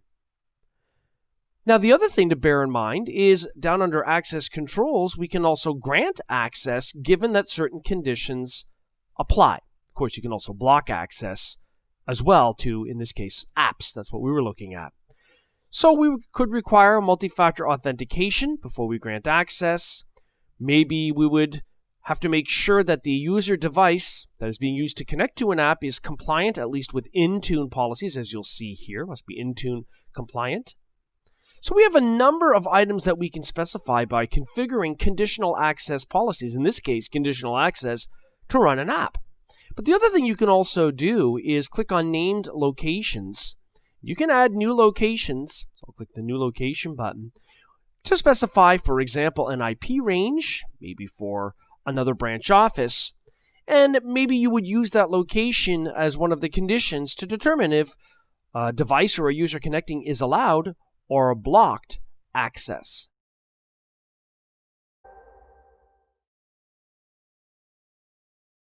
In this demonstration, we're going to talk about Azure app registrations. You can register an app, which is otherwise called a security principal, in Azure AD. It's an actual identity that can be used to access resources and that you can also use with RBAC role assignments. So to get started here in the portal, I'm going to click on Azure Active Directory. And then over in the navigation bar for Azure AD, I'm going to click App Registrations. Now you can either manually create an app registration here for an application so it has access to resources, or it might be done automatically when you configure a feature in Azure AD, such as authentication for a web application that uses Azure AD. So here we can see an alphabetical list of app registrations, or otherwise called AD security principles. And when you click to open up one of these app registrations, you'll see an entire different set of options in the navigation bar, such as authentication. And when you choose authentication, you can choose the type of authentication configuration for this app. You can even configure PKI certificates if required by the security principal to access resources. So you've got the option to upload a certificate, or you can configure client secrets. So if I close out of that, we have the ability to add new app registrations. There's a new registration button up at the top. But at the same time, when you configure certain aspects of features in Azure, they will automatically create an app registration or a security principal. Let's take a look at that aspect. So here in the portal, I'm going to click on App Services over on the left, and I'm going to open up an existing web app that's currently running named Web App 17256. What I'm going to do in this web app is enable authentication through Azure Active Directory. So down under Settings in the navigation bar, I'll click Authentication Authorization. We can see App Service Authentication for this web app is currently off. So I'm going to go ahead and choose On, and I will save that. Now, once we get the notification in our notification area that that's been saved, I'll click on something else and come back to authentication authorization just to make sure it's refreshed. And we can see that app service authentication is now turned on. I'm just going to make sure that we choose login with Azure Active Directory, and Azure Active Directory is configured as an authentication provider, so I'll go ahead and click Save. Once that's been done, if we go back to Azure Active Directory here in the portal, and if we take a look at app registrations, we'll be able to see a new app registration with the same name of that web app. And that in this case would be web app 17256. And if I click to open that up, we can take a look at some of the settings configured here. Such as, if we take a look at authentication, we'll see that it's currently set to allow authentication for Azure Active Directory, and we've got the redirect URIs for both names. When I say that, what I mean is that this web application has the default website name that uses the default .azurewebsites.net DNS suffix, and there's also a custom domain name here that's also been configured, and we can see the authentication URLs that are used. And of course, in this case, would be for Azure Active Directory. So we can see down below all of the options. Here it's supported account types are accounts in this organization directory only. So that's an Azure AD tenant called Azure DevOps. If we were to go to API permissions, for example, in this particular case, for this app registration, it's got the ability to read user objects in Azure AD, and that's to allow sign-in through Azure Active Directory for the application. So we can see then how we can create app registrations manually, or they might be created as a result of a configuration selection here in Azure.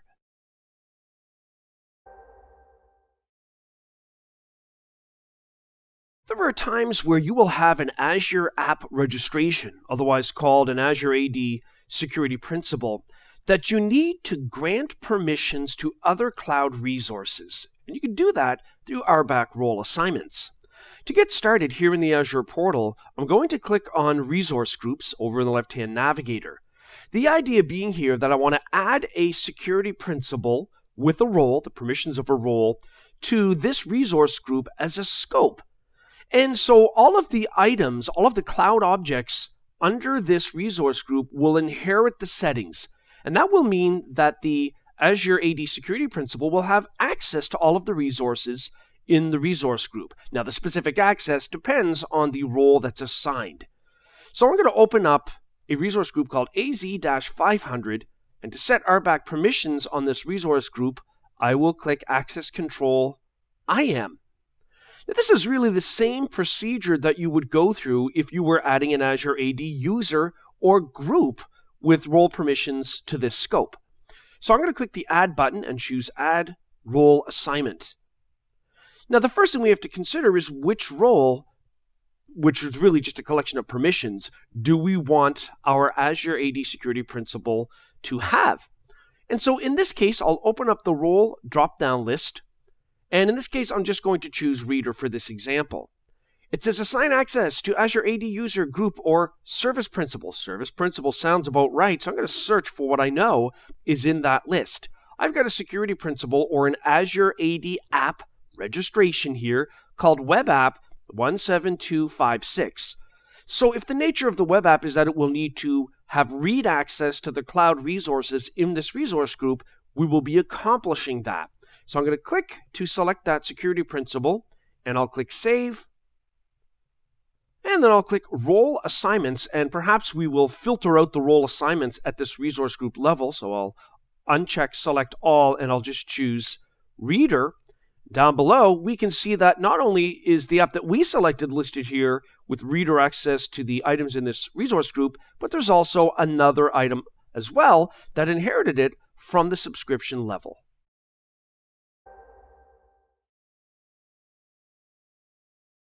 Open Authorization, otherwise normally called OAuth, is an HTTP-based type of authorization protocol framework.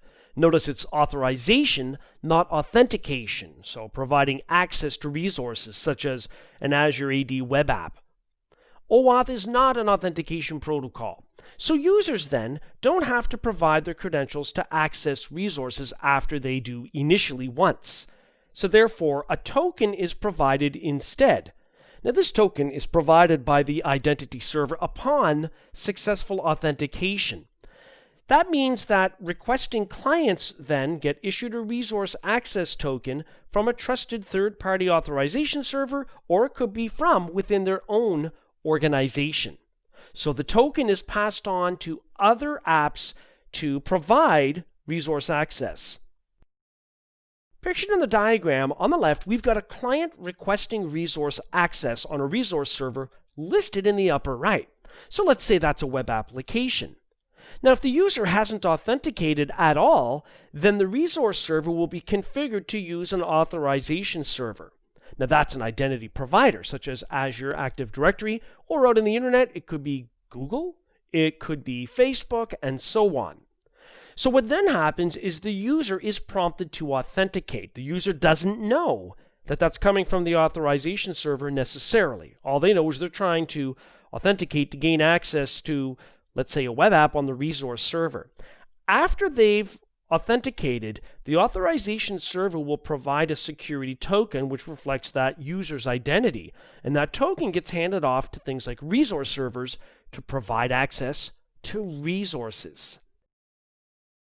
Pictured on the screen, we have an example of connecting to a website on the internet where it asks, instead of signing up with our own account on that particular site, if we want to sign in instead using our Google credentials that already exist or our existing Facebook credentials. And if you look carefully at the bottom at the URL when we sign up with Google, notice that OAuth is in the URL string.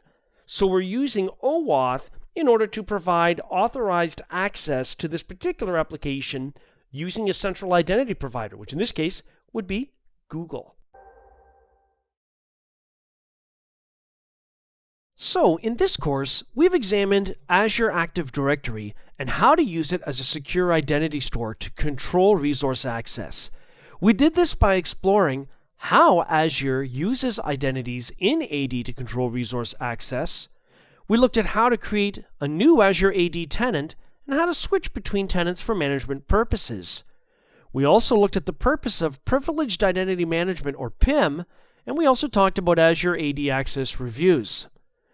We also looked at how to analyze permissions through an Azure AD Access Review, how to configure Azure AD Identity Protection, along with the relationship between subscriptions and tenants. We took a look at how to configure Azure AD conditional access policies, how to register apps in Azure AD, how to manage Azure AD principals, and finally, we looked at how OAuth 2.0 is used for resource authorization.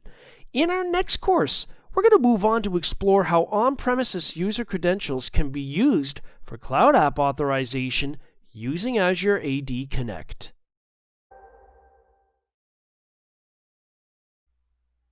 Using Azure AD Connect, you can link your on-premises Active Directory environment, if you have one, to your Azure AD tenant. With Azure AD Connect, we're just talking about linking the two variations of Active Directory together. This way, there's no user account duplication. So for example, if we have a need for users to authenticate to access on-premises apps, well, that would require, for instance, an on-premises Active Directory user account.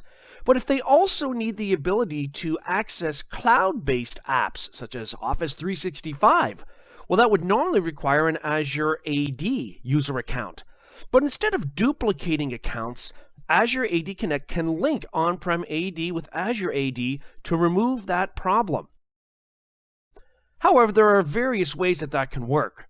In order to use Azure AD Connect, you need to install the Azure AD Connect agent on premises on a Windows server that's connected to Active Directory. It doesn't have to be a domain controller itself, but it needs to be a member of an Active Directory domain. Now, that on-premises AD Connect agent is what establishes the link between your domain on-premises and Azure Active Directory in the cloud. It's also where you can configure how Azure AD Connect works. You do that within the Azure AD Connect agent on-premises. When you configure Azure AD Connect, there are a couple of authentication options at the user level. one of which is password hash synchronization. What this means is a hash of the on-premises Active Directory user account password is what is synchronized to Azure AD for that user. We aren't synchronizing the actual password, but a hash of it. Another option is pass-through authentication. So when pass-through authentication is used, it means that when users sign in using their Azure AD credentials, it actually validates or authenticates them to the on-premises version of their account in Active Directory. This way, we don't have to synchronize anything related to a user password, not even a password hash sync, to Azure AD Connect. The next option you'll see is federation integration. For instance, if you've got Active Directory Federation Services, or ADFS, running on premises, you can link your Azure AD Connect configuration with it. Now, the benefit here is that it allows for things like single sign-on to occur. So users don't have to keep entering their credentials as they access both on-premises apps, essentially apps outside of Azure, as well as apps in Azure. So that's where the single sign-on or SSO option kicks in. Yet another Azure AD Connect configuration option is domain filtering. When you are configuring the AD Connect agent on premises on a Windows server, one of the things you can specify during installation and also afterwards is which Active Directory domains and which OUs within the domain that you want to synchronize or link to Azure AD. Enabling single sign-on or SSO in the enterprise provides a user benefit in the form of automatic user sign-in to apps. So after a user initially signs on to a device with the proper credentials, after that the idea is they won't get prompting for credentials as they access different apps, whether on premises or in the cloud. So we can make this happen by configuring Azure AD Seamless SSO. This option relies on Azure AD Connect. Azure AD Connect links your on-premises AD with Azure AD through a software agent running on a server on-premises. There are a number of different types of SSO methods, depending on whether you're talking about allowing users to access cloud apps or on-premises apps, and many of them will work in both situations. OpenID Connect and OAuth are more modern protocols or modern approaches to allowing resource authorization by having a trusted centralized identity provider. And it really doesn't matter what type of device platform the user is using, whether it's based on an Android or an Apple iOS type of device. SAML is the security assertion markup language. This is used to authenticate users and allow access to resources by authenticating them through their Azure AD account. Password-based SSO methods work in such a way that after the user initially authenticates, Azure Active Directory will supply the credentials to other apps that require it, and so the user will not have to keep entering it in. Linked means that we've got Azure AD as an identity provider for apps that already use some other single sign-on service, such as linking Azure AD with Office 365, so that Office 365 users can simply authenticate using their Azure AD credentials. For the on-premises app side of SSO, SAML also applies, as does password-based authentication and linked.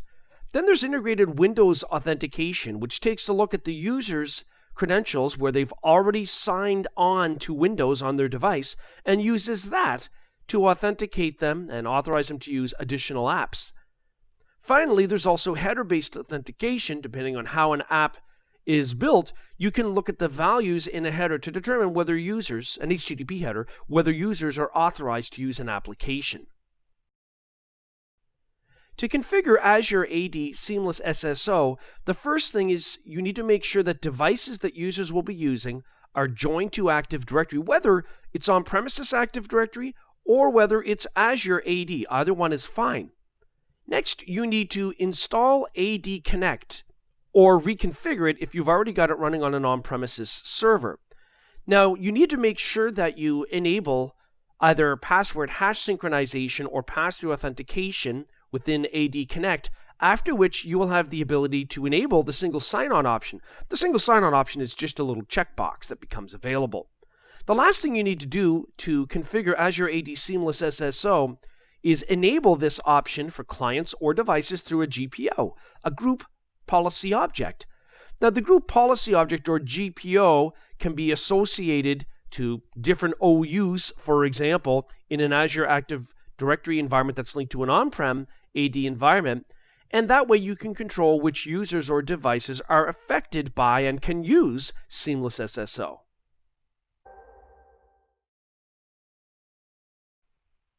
You can configure a custom DNS domain name to use with your Azure AD tenant if you don't want to stick with the default .onmicrosoft.com DNS suffix.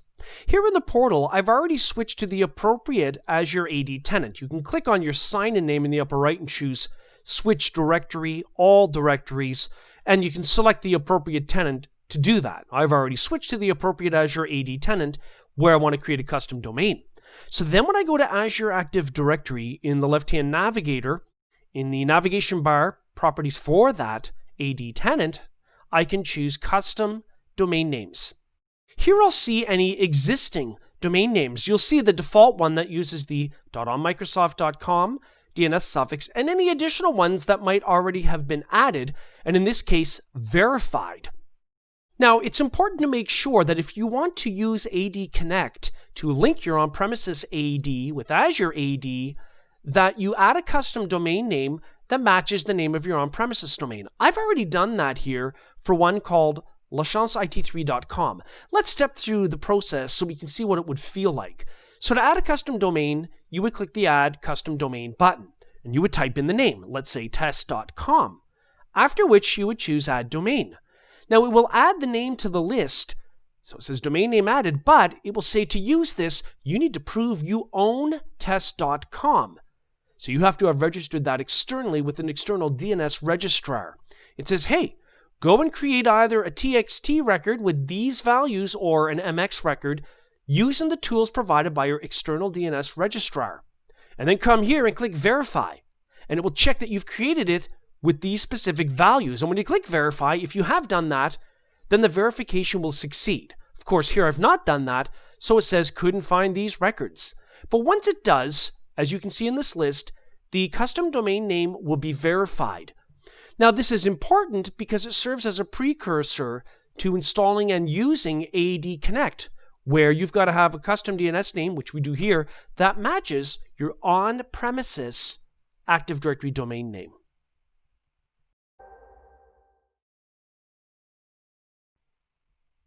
You use Azure AD Connect to link your on-premises Active Directory infrastructure with your Azure AD infrastructure. And that would allow, for example, users to sign in using their normal on-premises AD credentials, yet still have access to cloud-based apps without having a separate set of credentials. And so to get started here in the portal, the first thing to do is to make sure that you've created an Azure AD tenant, which I've done, it's called LaChanceIT, and that you've switched to it. You can switch to it by clicking on the name up there, choosing Switch Directory, All Directories, and then selecting it from the list. So I've done this. And if I click on Azure Active Directory in the left-hand navigator, I can also view any custom domain names for my Azure AD tenant. So I'm going to click Custom Domain Names. I've already done this. We're just verifying it. I've added a custom DNS domain called lachanceIT3.com. It's been verified, and that's important because that matches my on-premises Active Directory domain name. Here I've got a remote desktop connection to the public IP address of a virtual machine that I'm using as an Active Directory domain controller on premises. And so if I go to my Start menu and open up Active Directory users and computers, indeed, we can see we have an Active Directory domain named lachanceIT3.com. We've even got a sales OU with the user named Jonathan Gold, all kinds of great stuff. So I'm going to go ahead and close that. Back here in the portal, one way to download the Azure AD Connect agent to run on your on-premises server is, well, we happen to be looking at custom domain names, so I can just click on a verified custom domain name and choose the Download Azure AD Connect link. That'll open up a new browser window, as you can see here, where I can scroll down and choose the Download button. Once that has been done on my on-premises server, which only needs to be a member of the domain, it doesn't have to be a domain controller. If I go to downloads, I'll see there's Azure AD Connect. I'm going to right-click on it and choose Install. So this is the on-premises Azure AD Connect agent. I'll choose Run. And now I see the Welcome to Azure AD Connect configuration page. So I'm going to agree to the license terms and privacy notice, and I'll click Continue. Now we can choose an express installation, that's the default, or we could choose Customize down at the bottom. Customize will give you naturally more configuration flexibility, including the option to enable seamless single sign-on. So just for fun, I'm going to choose Customize, where I can specify a custom installation location, use an existing SQL server, use an existing service account, and so on. I'm just going to go ahead and click Install. And instead of using an existing SQL server, it is installing Microsoft SQL Server Express Local DB, which is fine. Next, I'm presented with the user sign-in configuration method screen. The default is password hash synchronization, where a hash of the on-premises AD password for the user is what gets synchronized to the cloud. Or we could choose federation options, pass-through authentication. There's the enable single sign-on option. So I'm going to leave the default of password hash synchronization, and I'll click Next. So now I have to specify the credentials to authenticate to Azure AD. So I'm going to go ahead and enter the password for user mbishop@lachanceit3.com. Then I'll click Sign In. Because I've got multi-factor authentication enabled for this account, and I should because it's a powerful admin account, I have to enter a 6-digit PIN sent to my smartphone that was configured. So I'm going to go ahead and enter that PIN and choose Verify. Now, while that's happening, back here in Azure AD, I've popped up the user account for Max Bishop. There's mbishop@lachanceit3.com. If we click on Assigned Roles on the left, it's important that this account have the global administrator role in Azure AD for us to sign in during the AD Connect wizard. Now it wants me to specify information about my on-premises Active Directory, forest, and domain. So I'm going to go ahead and add the directory that it found, and I'm going to use an existing AD account to authenticate. So to be clear, you have to have the Azure AD credentials for someone with the global admin role in Azure AD, and you need to have admin credentials for the on-premises Active Directory domain. Okay, so we can see that it's been added here, so I'm going to go ahead and click Next. Here we can see it's verifying that lachanceit3.com is a verified Azure AD domain. That's important. It is. And so the on-premises AD attribute used as the Azure AD username will be the user principal name. That's fine. I'm going to go ahead and click Next. This is where I can filter by domains and OUs. So for example, I can drill down. If I choose Sync Selected Domains and OUs, I can drill down and remove the check marks for certain OUs, for instance, such as sales, so that those accounts are not linked to Azure AD if there's some reason that we want to do that. Otherwise, the default is to sync all domains and all OUs. I'll go back to that default and I'll click Next. I want to make sure that users are represented only once across all directories because remember, we've got on-prem AD now and Azure AD. I only want one copy of the user account that will be identified by Azure selecting what's called the source anchor attribute. That's okay. I'm going to go ahead and choose Next. I'm not going to filter any further items out. I'm going to synchronize all users and devices. Here I can change some optional features. For example, I might want to turn on the password write back option so that when the password is changed in Azure AD for a user account, it gets synced back to on-premises Active Directory. However, I'm just going to leave that alone and I'll click Next. And at this point, it's going to start synchronizing when the config completes. Okay. Let's click Install to make that happen. And before you know it, the configuration is complete. So I'm going to go ahead and click Exit. And you'll now see that you've got an Azure AD Connect icon on your desktop. So you could launch that to troubleshoot or change your configuration settings. And back here in the Azure portal, when we look at the navigation bar for our Azure AD tenant, if we go ahead and click on Azure AD Connect, and it may take a moment for it to update, But we can see that right now it knows that the sync status is enabled. We can keep clicking refresh. And of course, password hash sync will show up in a moment as being enabled. If we were to go look at our list of users, we should see any on-premises users that weren't filtered out, like Jonathan Gold. Notice that that shows up as the source of being Windows Server AD. That's where that account stems from. So we've also got, of course, our Azure AD users like Max Bishop and so on.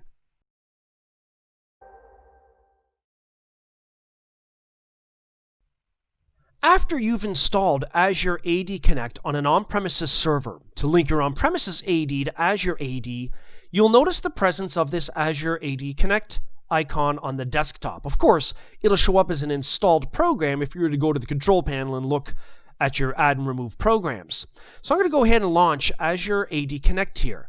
We can launch this if we want to run troubleshooting tools, or in our case, reconfigure Azure AD Connect in some way.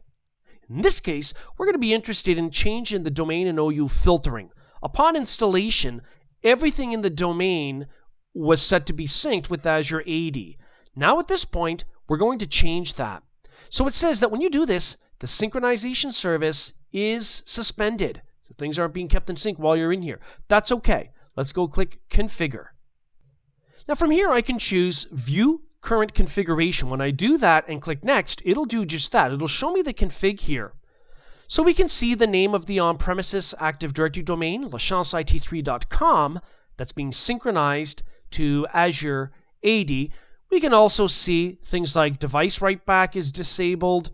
We've got group write-back disabled, standard individual user password write-back, meaning if it's changed in Azure AD, it gets written back to on-prem. All that stuff is disabled. So we can see some of our existing settings, but I'm going to click on Previous. So I'm going to click Customize Synchronization Options and then Next, because we want to control the domain and OU filtering. So I've got to put in the credentials for the Azure AD Global Administrator. I'll go ahead and do that. So it asks me again. I'll go ahead and pop in the password. And this account in my particular config is set up for multi-factor authentication. So I'm going to have to go ahead and look at my smartphone and see what it tells me the 6-digit PIN is for this sign-in session. So I'm going to go ahead, enter that in, and I'll click Verify. So at this point, I'm going to go through and leave the default selection for my on-premises Active Directory domain, and I'll choose Next. So here we can see it's set to sync all domains and OUs. If you want to change this after the fact, you can, which I'm going to do. So I can choose Sync Selected Domains and OUs, and I'm going to drill down. And for example, I'm going to choose not to replicate or synchronize accounts in the Sales OU on-premises. Then I'll click Next. Here's where I can change any of the other settings I may want to reconfigure, such as enabling password write-back or disabling password hash synchronization, but I'm not going to change those, but I could. I'll click Next. Now remember, while we're doing this, it's not synchronizing with Azure AD, so you don't want to be in here longer than you have to be. So I'm going to go ahead and choose Configure to put that into effect and then begin the synchronization process once again. And once the configuration is complete, I'll click Exit, and it's done.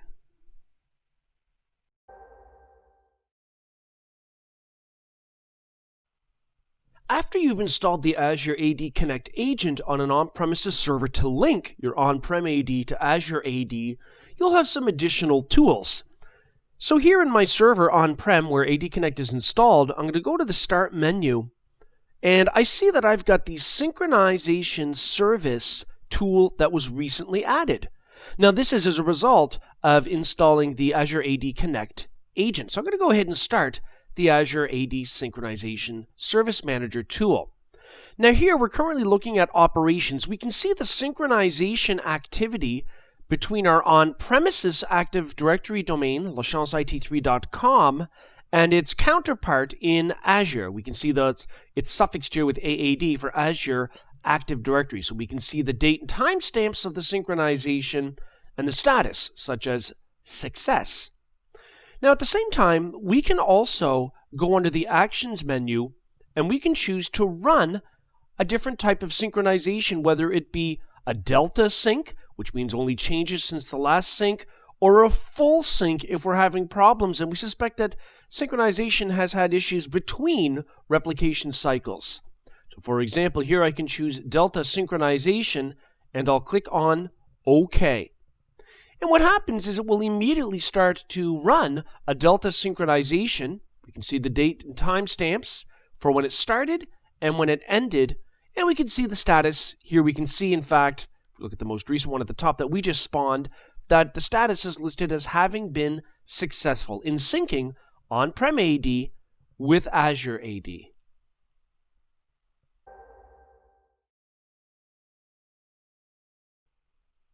When you're troubleshooting Azure AD Connect synchronization issues, one option is to manually force a synchronization through PowerShell.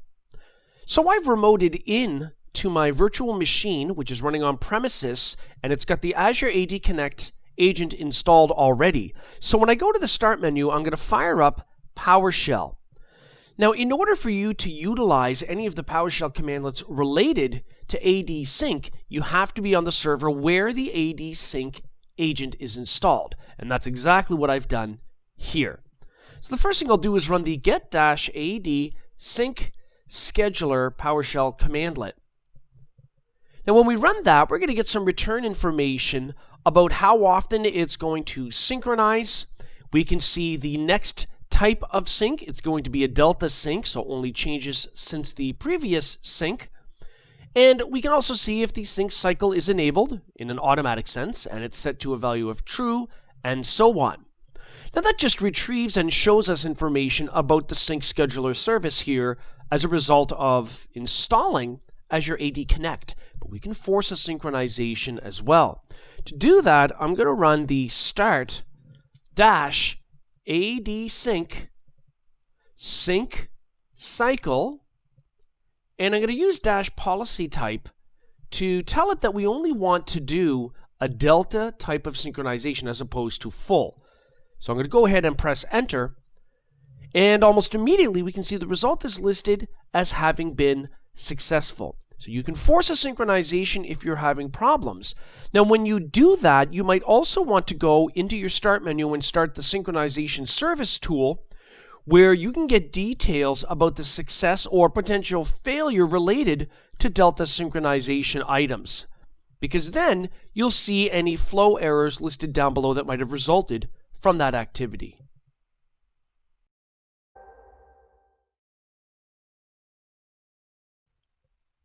After you've installed and configured the Azure AD Connect agent on an on-premises server joined to the domain that you're trying to link to Azure AD, if you have any kinds of problems, it's important to know that there is a built-in troubleshooting tool within the Azure AD Connect software.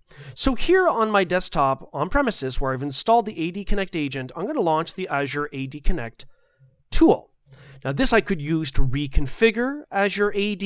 Of course, it starts by giving me a message saying synchronization will be suspended while I'm in here. Well, that's okay, especially if I'm troubleshooting. So I'm going to click Configure. At the very bottom, you'll see an option called Troubleshoot. So you can select that and click Next and then launch it. So it's a troubleshooting script built in PowerShell. That's why we're now in PowerShell.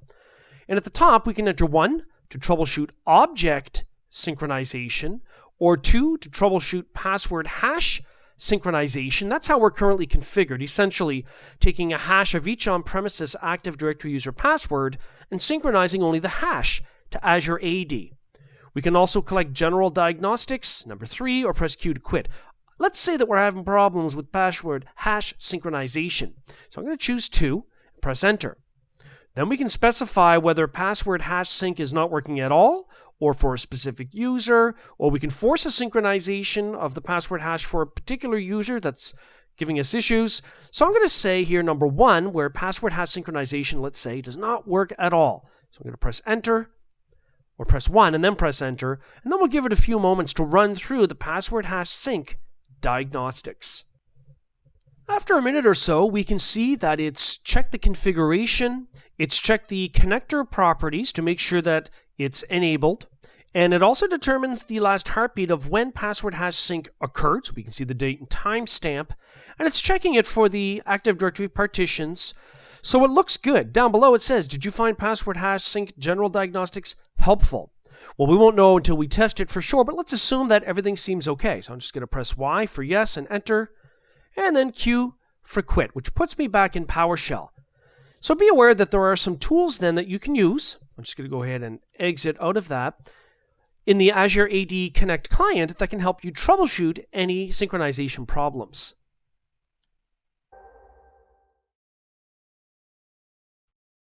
So, in this course, we focused primarily on linking on-premises Active Directory with Azure Active Directory. We did this by exploring the overall purpose of Azure AD Connect and single sign-on. Then we learned how to configure an Azure AD custom domain. We saw how we can download and configure Azure AD Connect to link on-prem AD with Azure AD. We learned how to force Active Directory synchronization using the Synchronization Manager to make sure that we've got a proper synchronization between on-prem AD and Azure AD. We also talked about how to do the same thing with PowerShell. Finally, we looked at how to use the Azure AD Connect troubleshooting tool. In our next course, we're going to focus on Azure AD User Management.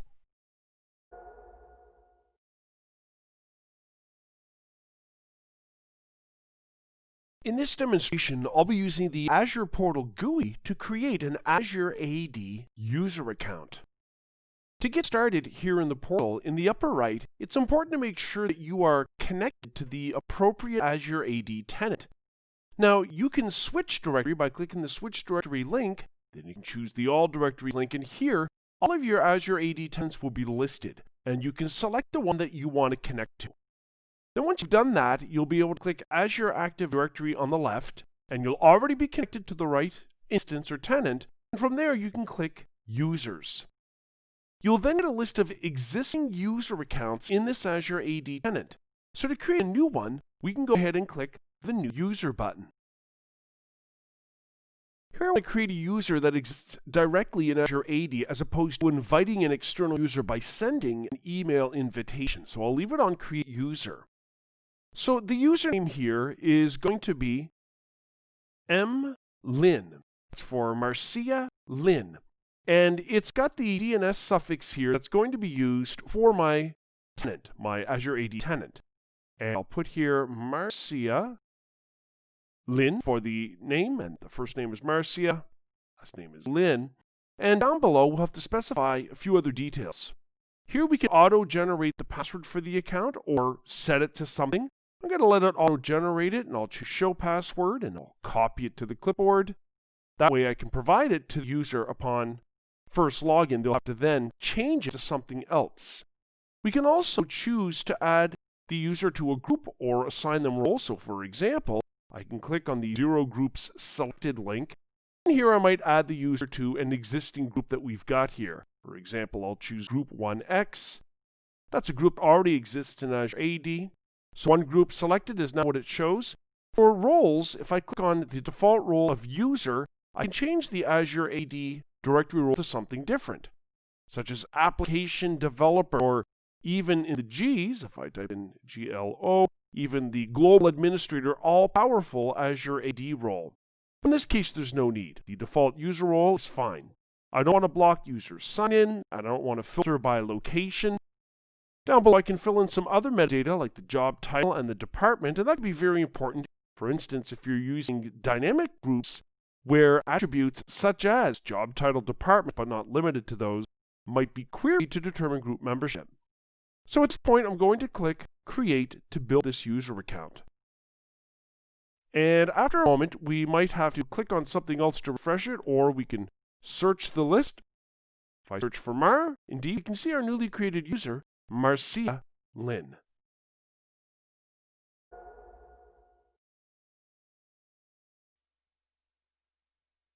In this demonstration, I'm going to use a PowerShell script to create a new Azure AD user account.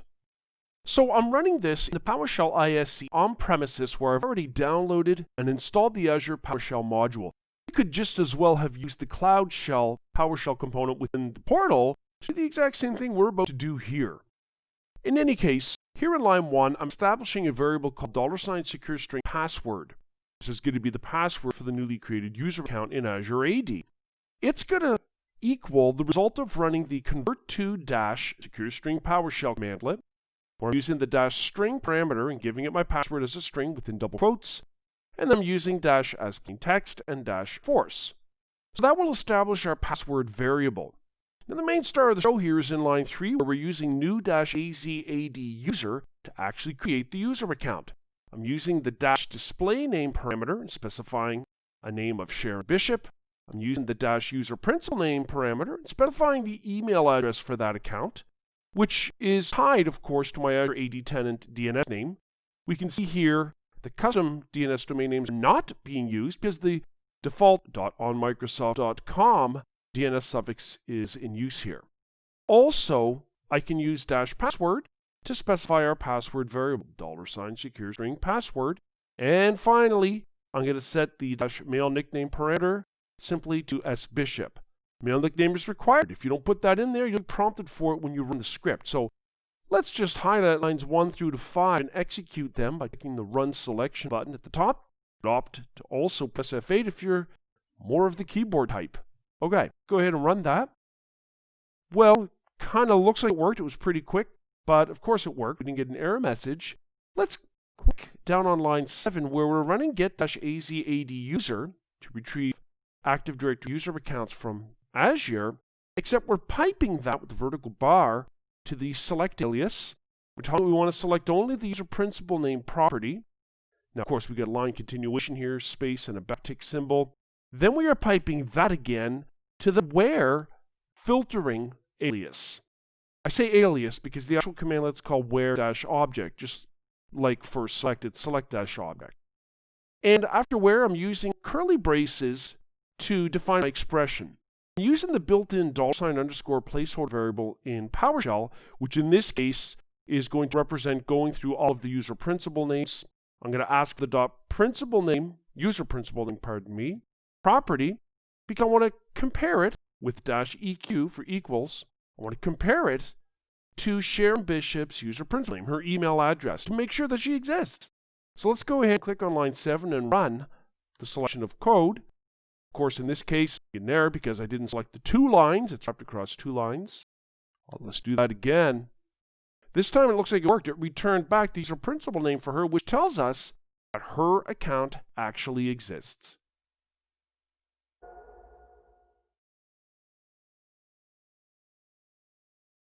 In this demo, I'm going to use the Azure CLI to create a new Azure AD user account. I'm going to use the CLI here in the Cloud Shell. So here in the portal, I'm going to click the Cloud Shell icon up at the top.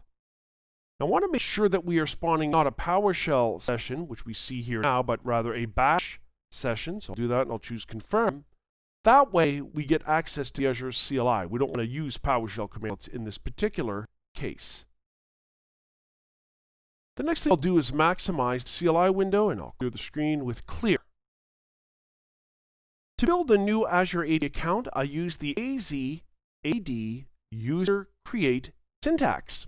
I'm using the display name parameter and specifying that I want this account display name to be Jen Hill. Then I'm using the user principal name parameter and specifying her email address for her account, which of course is a reflection upon the Azure AD tenant after the @ symbol. And I'm using password and specifying the password enclosed within double quotation marks. Let's go ahead and press enter to build that account for Jen Hill. And almost immediately we get a return result. It looks good. We've got some JSON return information about that newly created object. So I'm going to run the clear command to clear screen.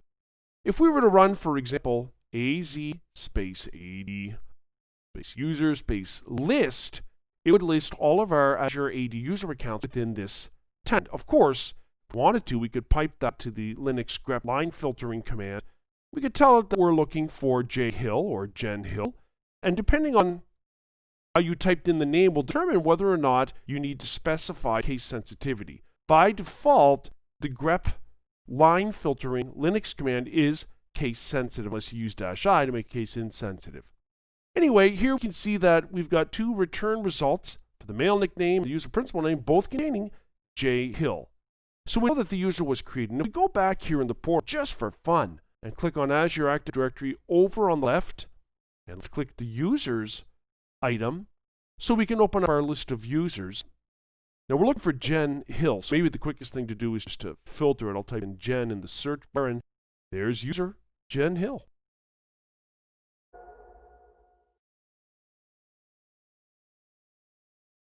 We have the ability to invite external users outside of Azure AD to partake in Azure AD, perhaps to provide app access for them, even though we don't want to actually create an Azure AD account for them. So essentially we're inviting them via email. Here's how the process goes. So here in the portal, I'm going to click Azure Active Directory in the left-hand navigator. Then I'll click Users in the navigation bar. Now, the next thing we're going to be doing is looking at all of the existing users in the All Users view. But here, instead of clicking New User at the top, I'm going to choose New Guest User. This would be handy if, for example, you're working on a contract with the partner firm and need to allow access to something in your environment to a user in another environment. So I'm going to go ahead and click the New Guest User button. I'm going to fill out some of the blanks. Now remember, essentially what we're doing here is inviting a user by sending an email. So let's say the user's name is Charles Irving, and let's say that the email address here, we'll just type it in.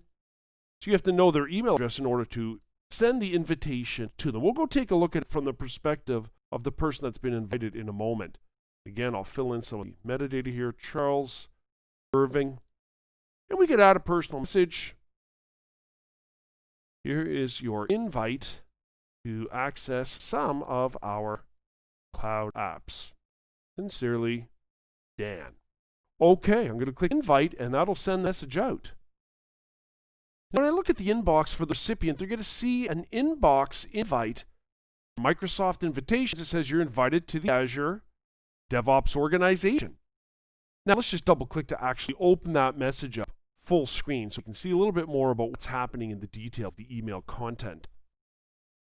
Okay, so we can see here that we've got our little personalized message down at the bottom here. Here is your invite to access some of our cloud apps, Sincerely Dan, and the user can click the Get Started button. Now that's going to open up a new web browser window. We can see who it was sent to, the invitation, viewing the permission. Azure DevOps, in this case, is the name of that Azure AD tenant. So I'm going to go ahead and choose Accept to accept the invitation. And automatically takes the user, Charles Irving, to that Azure AD tenant to the Access panel where any apps that are available to that user will show up. Back here in the Azure portal where I'm looking at all users, if I filter it out for CH, you can see indeed we've got Charles Irving now listed as an Azure AD user, but of course the user type is guest. If we remove that filter, look at some of our other accounts, they'll be listed as user type of member, which means they actually reside in Azure AD.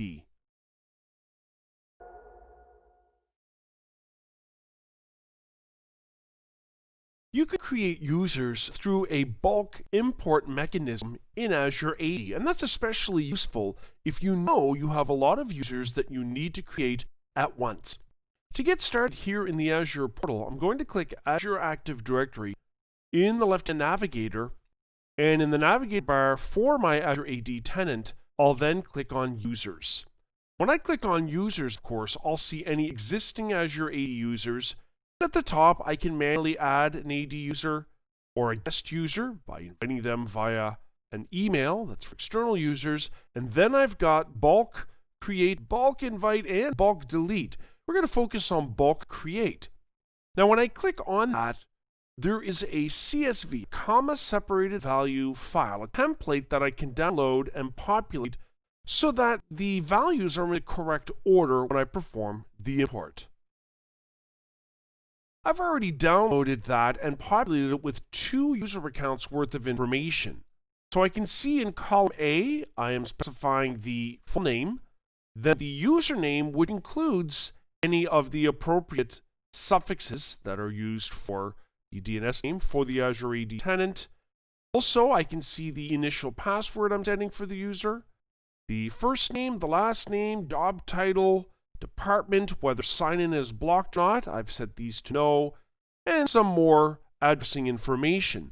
Now you'll notice that some of these items in the column headers have an asterisk, which means that it is required information, such as whether the account is enabled, and also the initial password and the user principal name, and so on.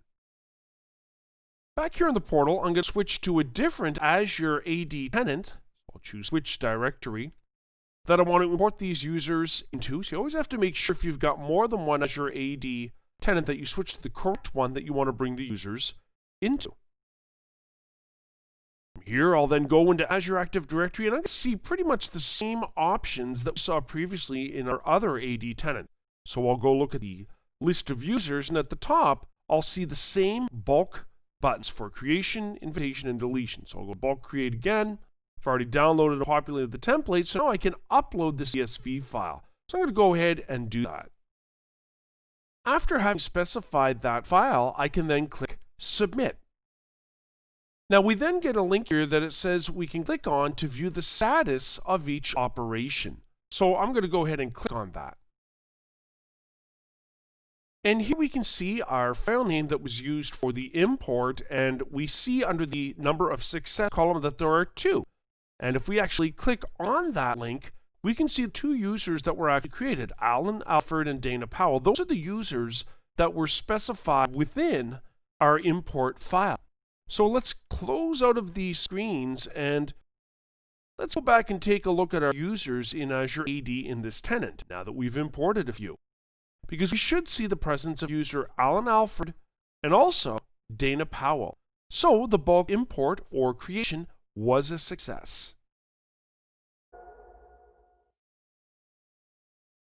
Multi-factor authentication, or MFA, provides additional authentication factors. Now remember that authentication is the proving of one's identity, whether we're talking about a user, device, or a software component. So using additional authentication factors means something beyond, for example, username and password, which constitutes something you know. Perhaps the possession of a device that will give you an out-of-band authentication code. An example of that would be having your smartphone with an app that authenticates you to a system by providing a 6-digit code that changes every 30 seconds. So you would have to possess that phone, that device, and then have that app to display that PIN in addition to a username and password to authenticate. Hence, multi-factor authentication, something you know and something you have. So multi-factor authentication is always considered to be more secure than only username and password, because even though that's 2 things, it still constitutes single-factor authentication because they both fall under the category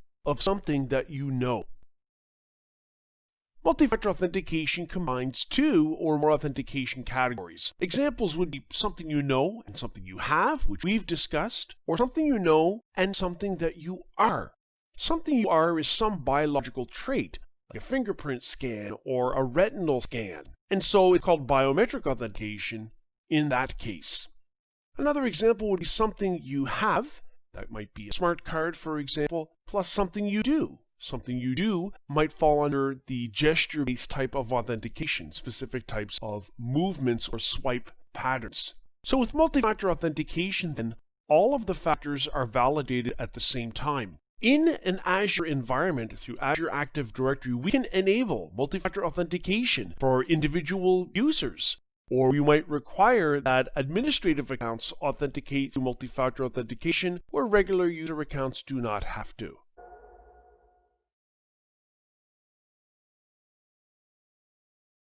Multi-factor authentication, or MFA, enhances user sign-in security. So instead of just requiring a username and password, which constitutes single-factor authentication, it's 2 items, but they're both something you know.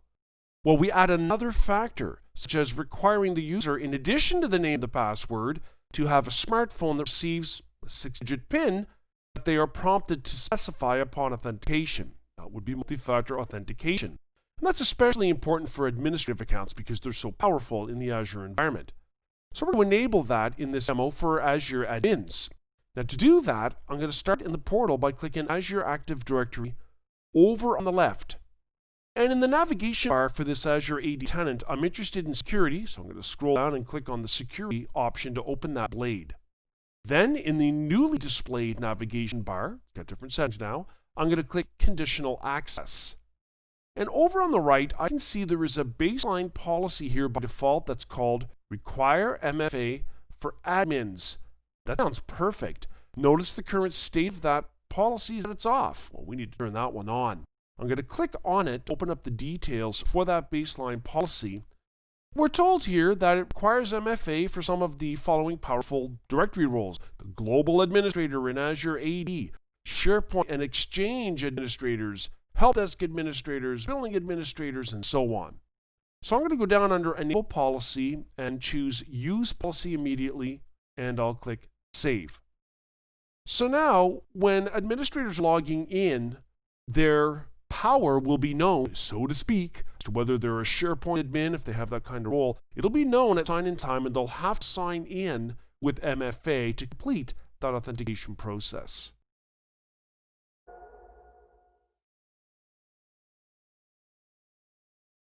In this demo, I'll be using the Azure portal to enable MFA or multi-factor authentication for a regular Azure Active Directory user, as opposed to an administrative account. So here in the portal, to get started, I'm going to click on Azure Active Directory in the left-hand navigation bar. And here I can see my Azure AD tenant listed at the top. So I'm going to scroll down in the navigation bar and choose Users. Now that's going to give me a list of my users here in Azure AD. What I really want to do is view the multi-factor authentication settings. So I'm going to click the More button over on the right, and I'm going to choose Multi-Factor Authentication. As you'll notice, that opens up a new web browser window that shows me my Azure AD users and the state of MFA. The status, for example, will be disabled by default, but it could also be enforced if it's already been enabled and people have signed in and are using it. So I've got a user here, Jonathan Gold, where the multi-factor authentication status is currently set to disabled. Well, we're going to change that. I'm going to put a check mark in the box to the left of Jonathan Gold. On the far right, under Quick Steps, I'm going to click Enable. Then I'll click the Enable Multi-Factor Auth button. And it says it was successful. So if I close out of here, notice now for user Jonathan Gold, the multi-factor authentication status column shows enabled. You may wonder what's enabled versus enforced. Well, enabled means the feature has been configured, but the user hasn't signed in yet, and it's not actually being used. So at this point, we enable multi-factor authentication for a single user in Azure Active Directory.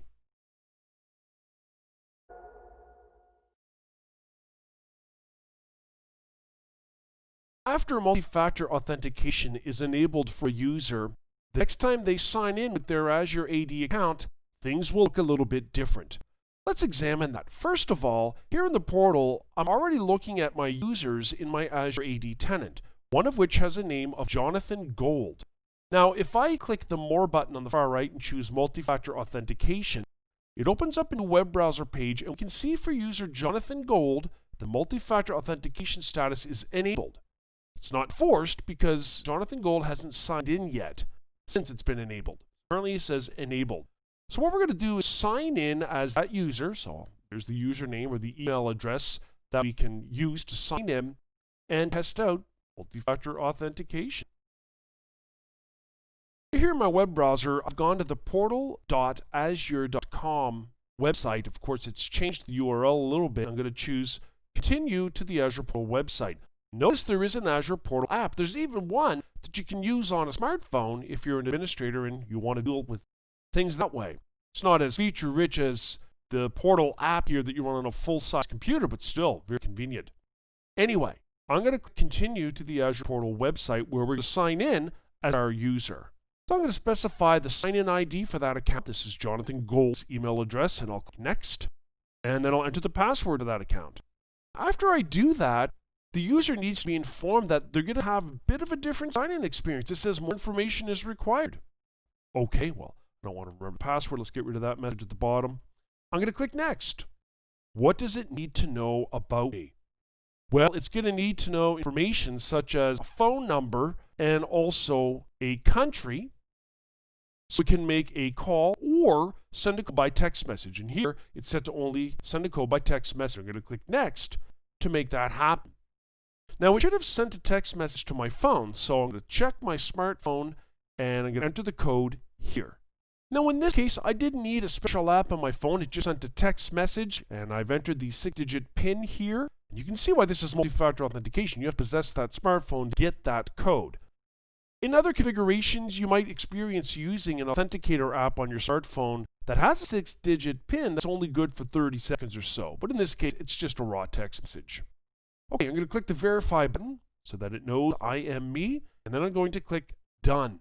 So now we're signed in as user JGold, and we're connected to the portal. Of course, the user might simply need to log into Office 365 apps or the Access panel part of Azure and Office 365. But at any rate, the user has signed in successfully. And in the future, when they log in, they're going to need to make sure they have their smartphone so they can receive that text message PIN.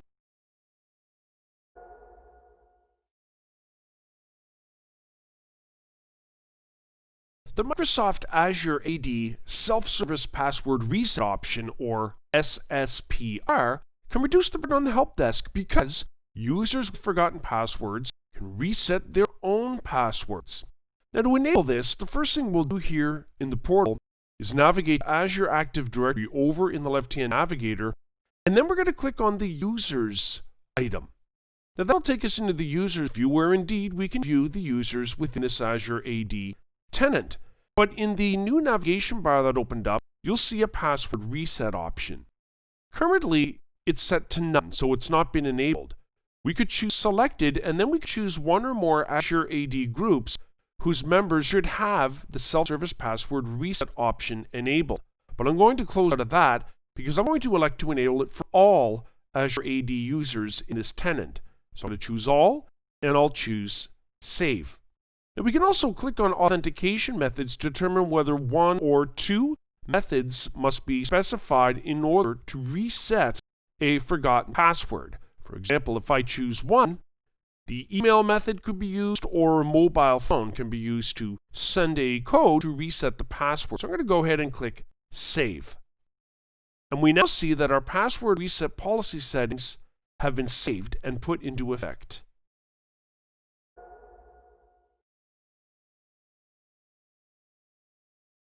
In this demonstration, we're going to test that the Microsoft Azure AD Self-Service Password Reset option functions correctly. First we'll do is check out the config. So here in the portal, I'm going to click Azure Active Directory on the left, then I'm going to click Users. Within that, I'll then click Password Reset.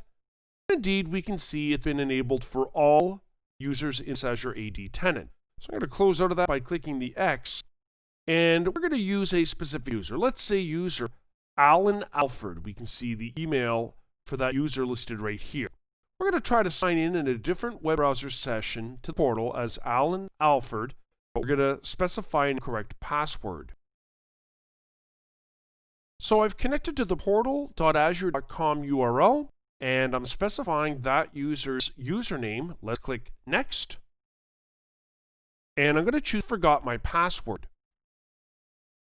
Now when I do that, it says, well, who are you? And let's go ahead and try to recover your account. So there's the user ID email address that I picked up when I tried to sign in. So I'm going to enter the characters listed here, and then I'm going to choose Next. Now the first thing we'll do is sign in with this user account with the correct password initially, because the self-service password reset option was just enabled.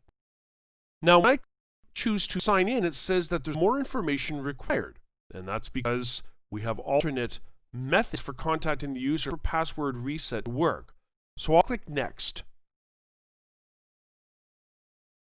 And here we see that the authentication phone needs to be configured, as well as the authentication email. So I'm going to click the Set It Up Now link for each of those two items before I finish this initial configuration. So it's already texted a code to my smartphone, which I've entered and verified. Here's the email message that you'll get from Azure, where you'll get the code that you also must specify before proceeding. And after I've done that, I will have successfully authenticated using that account. So because self-service password reset was recently configured, that's why the user got prompted upon the next sign-in to specify the alternate methods through which they can be reached to reset their password. So now we're really going to test it. I'm going to sign out as this user, and we're going to try to sign back in under the premise that we forget the password. So let's say we're trying to sign in as this user and we enter the password or what we think is the password. We attempt to sign in and we just can't get in. So I'm going to click the Forgot My Password link here. And it knows my email address. That's who I tried to sign in as. So I'm going to go ahead and enter in the characters that I can see listed here. And then I'm going to click Next. And at this point, it says, well, choose the contact method because we've set that up now.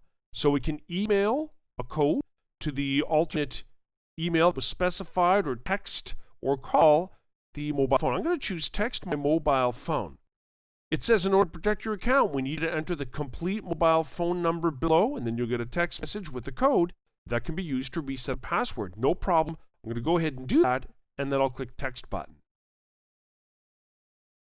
So I've entered in the code that was texted to my smartphone, and I'm going to click Next. Just like that, it asks me to enter a new password. So I'm going to go ahead and do that, since that's the entire point of self-service password reset. The users get to do this without involving technicians. And before you know it, the password has been reset, all done completely by the user.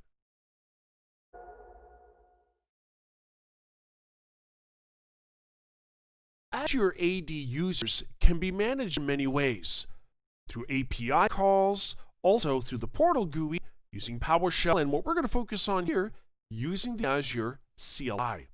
So here within the Azure portal, I'm going to launch the Cloud Shell by clicking the Cloud Shell icon at the top.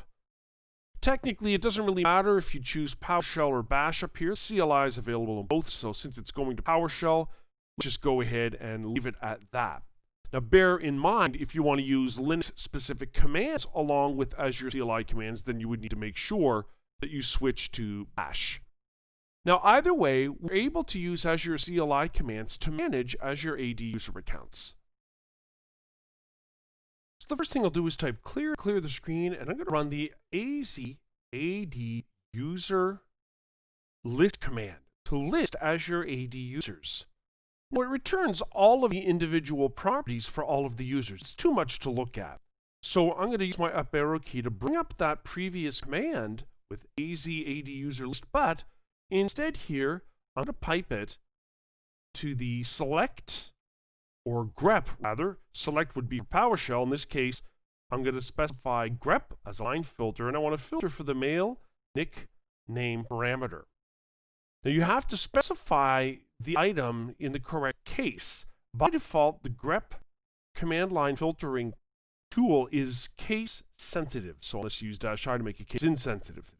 Anyway, here we can see all of the male nicknames for all of the user accounts in this Azure AD tenant. So the next thing that I want to do is I want to do an update.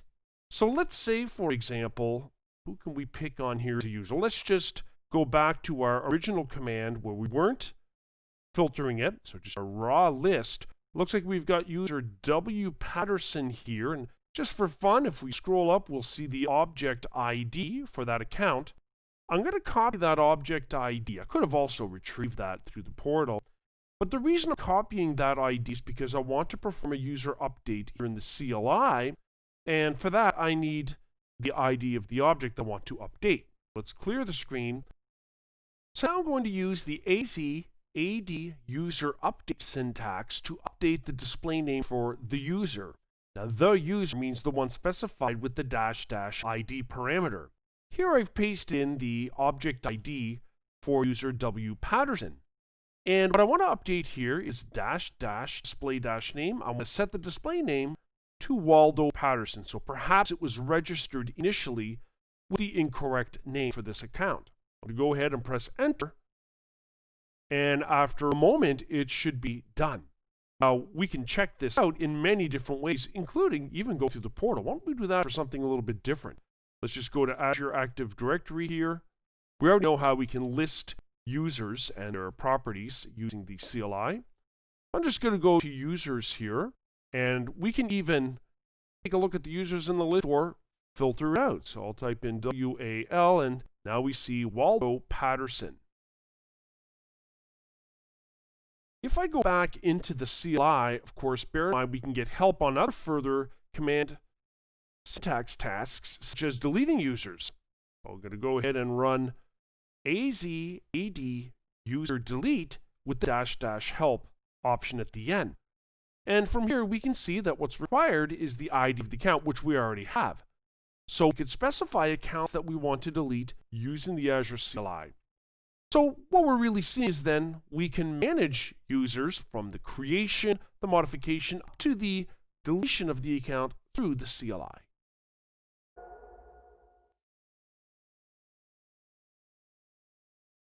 You can use PowerShell commandlets to not only create Azure AD user accounts, but also to manage them. So to get started here in the portal, I'm going to launch the Cloud Shell from the Cloud Shell icon up the top. We're going to make sure that we get a PowerShell session so that we get into the right commands to manage the user accounts.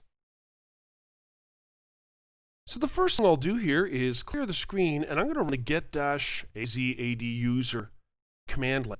So what that does is it lists some of the properties for each and every user account in this Azure AD tenant. If we really want to, we can filter it out a little bit. So I'll use the arrow key to bring up that previous command. We can filter it by piping the result of that PowerShell statement to the select alias and then telling it which properties we want, such as display name. Now all we see is a list of display names. We can also ask for multiple properties. I can ask for the display name and also comma ID. Now we can see not only the display names, but also the object IDs for those Azure AD accounts. And the object ID is going to be important depending on what you want to use at the command line to manage accounts. For example, here's user Sharon Bishop, and over to the right, we see her object ID, her unique ID. I'm going to go ahead and copy that to the clipboard because the next thing I want to do is make a change to Sharon, her account. And let's say that her name was registered incorrectly.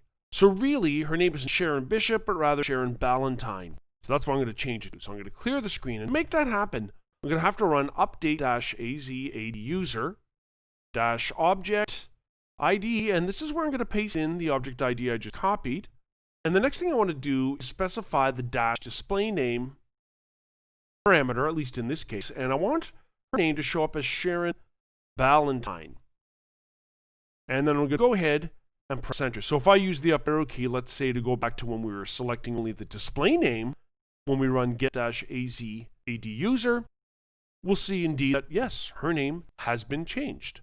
Of course, if we want to remove an account, we could use remove-az-ad user, and we could specify the object ID, which we know how to retrieve very easily when we run get-az-ad user. We can just ask for that specific property. And then we'd be on our way. So we now know that we can create and manage existing Azure AD user accounts using PowerShell commandlets.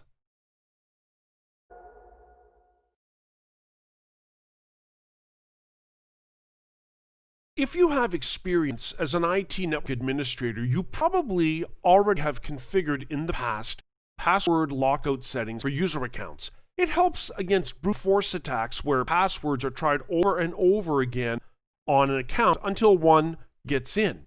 And so with account lockout, you can specify the number of subsequent incorrect password attempts that are done within a short period of time, after which the account is locked out. So we're going to do that here in Azure AD. So the first order of business here in the portal is to click Azure Active Directory in the left-hand navigator. Now, because this is a security option in the navigation bar for your Azure AD tenant, you're going to want to scroll down until you see security and then click on that. Within security, in the new navigation bar, you're then going to want to click on authentication methods. So I'm going to click on authentication methods. And finally, I'll then click password protection. And you're going to see a number of options on the right. So the default lockout threshold is 10. That means after 10 incorrect password attempts, the account is locked. That's a lot, let's say, for my organization, so I'm going to reduce that to 4. Now, in the event that we have 4 incorrect password attempts time after time, then we're going to lock out the account for a period of time. So the lockout duration here is in seconds. It's set to 60 seconds. Well, maybe we'll make it 2 minutes, 120 seconds. The next thing is we can also specify banned passwords. We can make a list of them. This would be common passwords that are normally easily guessed. So having done that, I'm going to go ahead and click Save. And at this point, we can now test whether or not the lockout threshold will be applied. I'm going to go ahead and test it for a particular user. Let's just back out a little bit. And why don't we get a list of valid user accounts in this Azure AD tenant and test it against that. Let's pick on user Alan Alford. I'm going to copy that email address, and here we go. So here I'm trying to sign in as user A. Alford, and I'm going to enter in a bunch of incorrect passwords. There, we've got a couple of them. So users trying as they may, or this could be a malicious user trying to hack into the account. And notice after the fourth attempt, it says your account is temporarily locked to prevent unauthorized use. And in our case, we know it's been locked for 120 seconds.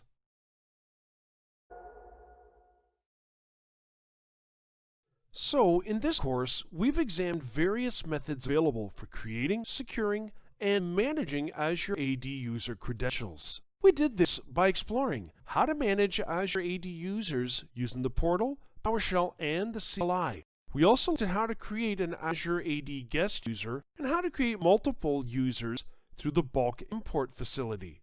We also looked at how multi-factor authentication or MFA enhances sign-in security, and we saw how to enable MFA for admins, regular users, and how to perform a sign-in for an MFA-enabled user. We looked at how to configure and use the self-service password reset, or SSPR option. We looked at how to manage Azure AD users with the CLI and PowerShell, and also how to configure Azure AD password lockout settings.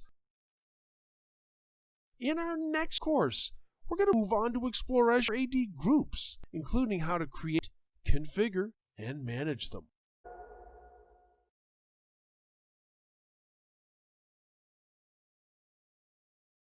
In this demonstration, I'm going to use the Azure portal to create a static Azure AD group. What that means is that the membership for the group is assigned manually, as opposed to creating a dynamic rule that looks at attributes to determine group membership. So to get started, the first thing you should consider is which Azure AD tenant you want to create the group in. In other words, which instance of Azure Active Directory. And so that means you can click on your name in the upper right of the portal here where you're signed in and choose Switch Directory. Then you click All Directories and switch to the appropriate Azure AD tenant where you want to manage Azure AD groups. I've already done that, so at this point I can simply click Azure Active Directory in the left-hand navigation panel. And then I'm going to click Groups.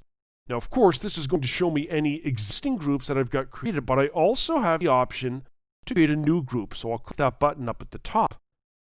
I have to determine whether I want to have a security group or a group for use with Office 365. I'm going to be using this for assigning RBAC roles throughout Azure AD, so I'm going to leave it on security group as the type. For the name, it's going to be East_admins172. And the membership type here, notice, is assigned. That's a static group where we have to manually go down and add the members. But from the drop-down list, I've got two more options. It could be a dynamic user group where we can build rules that will query attributes of Azure AD users to determine whether or not they should be a member of this group. And the same type of thing except for devices that are registered in Azure AD. Here it's going to be an assigned one. We can set a group owner that will manage the group. So I'm going to go ahead and click on that. That'll give me the chance to select from a list of users in Azure AD. So I'll select a group owner that can manage the group. And then for members, I'll click down below. From here, I can choose users. So let's say, for example, I'll type in part of a name and then select a user that might be a member of a group. You can also have groups as members of groups as well. And I'm going to go ahead and click Create. So after a moment, we should notice that we've got our newly created group. We might need to refresh the list, of course, and let's just widen out the name column a bit so we can see what's going on.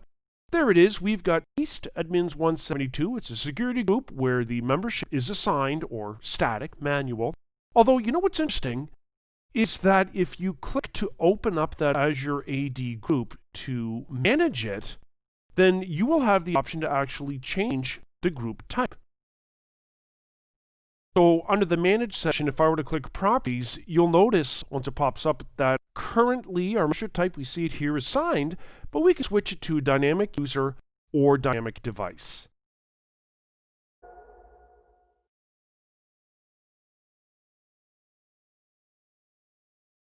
You can use Azure PowerShell to manage every aspect of Azure AD groups, including their creation. I'm going to use PowerShell here in the portal through Azure Cloud Shell. So I'll point to the Cloud Shell icon at the top and click it to launch it. I need to make sure that I'm not using Bash, which allows me access to the Azure CLI. In this case, I just want to choose PowerShell. Then I'll click Confirm to switch over to it, and then I'll just maximize the window. So we can build a new Azure Active Directory group in PowerShell using the new -azad group commandlet. Let's take a look at how that's done. I'm going to use the new -azad group commandlet as we've mentioned, and I'm going to pass it the -display name parameter. I want the display name of the group to be team1, and I'm going to specify the mail nickname parameter also with the value of team1. So I'm going to go ahead and press enter. Now immediately it looks like the group has been created. So I'm just going to verify its existence with the get-azad group commandlet. Of course, PowerShell commandlets, their names are not case sensitive. And after we do that, we can see indeed that the team1 group has been created. And if we were to minimize the Cloud Shell and go into Azure Active Directory and take a look at the groups, so I'll click on Groups in the navigation bar, we will see that the team1 group in fact exists.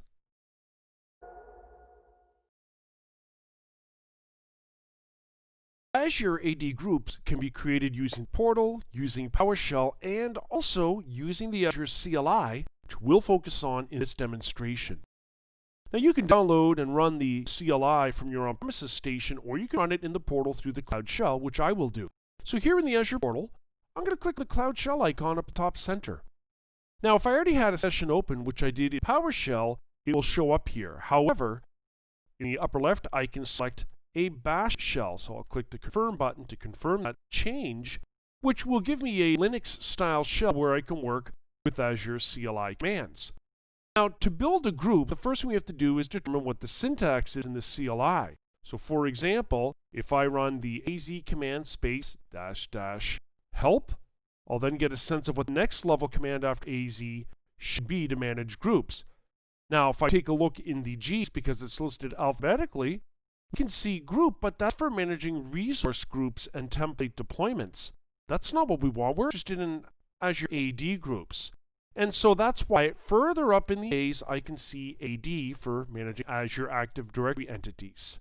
Okay, let's clear the screen with clear. Let's run AZ space AD space -- help, and then we'll figure out what the next level command is. This one's easy. There's not much to look at. It's group.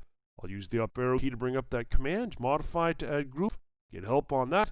Then we can see what we can do. So we can manage members, the owner of the group, and what we're looking for, create the group. Perfect. Let's make that happen. To do that, I'm going to use the AZ-AD group create command syntax, and I'm going to pass it the -- display -name parameter with the value of team3. That's the display name of the group that we're going to create. I'm going to use the -- mail -nickname parameter and use the same nickname as the display name, so team3 in this case. Let's go ahead and press enter. Looks good. We have the returned JSON output. I'm just going to minimize that. We're going to navigate to our Azure Active Directory tenant and take a look at the groups to see in fact if team3 exists. And we can see it right away. It's been added here through our syntax generated in the Azure CLI.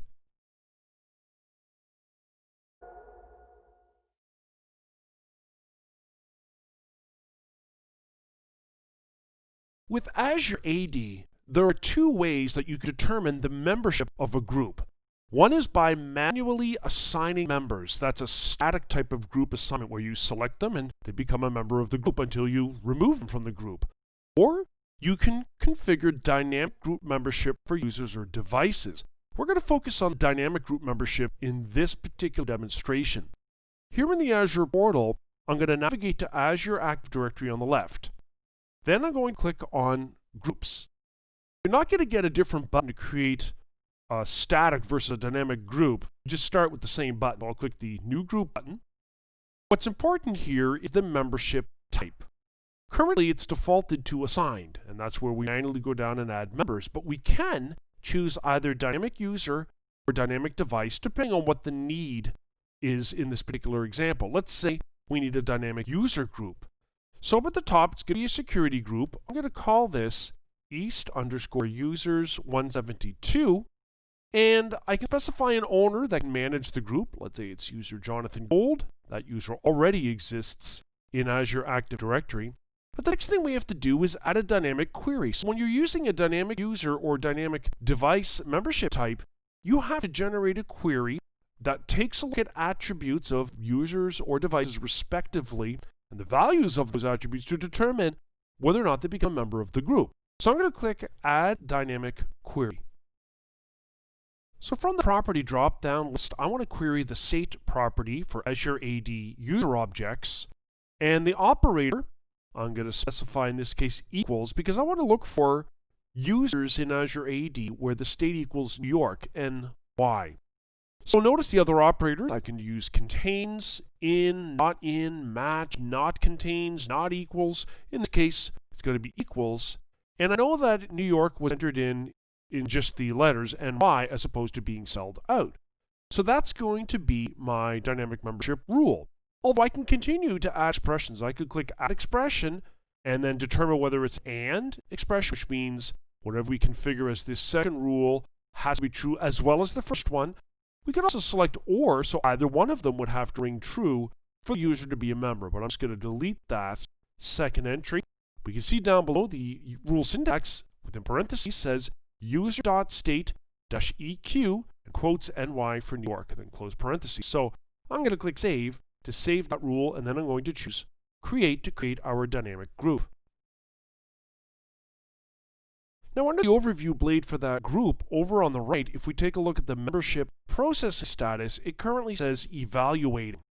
Once it's completed, if we go to the Members blade, we'll see any Azure AD users that meet the conditions. In this case, that have the state set to NY.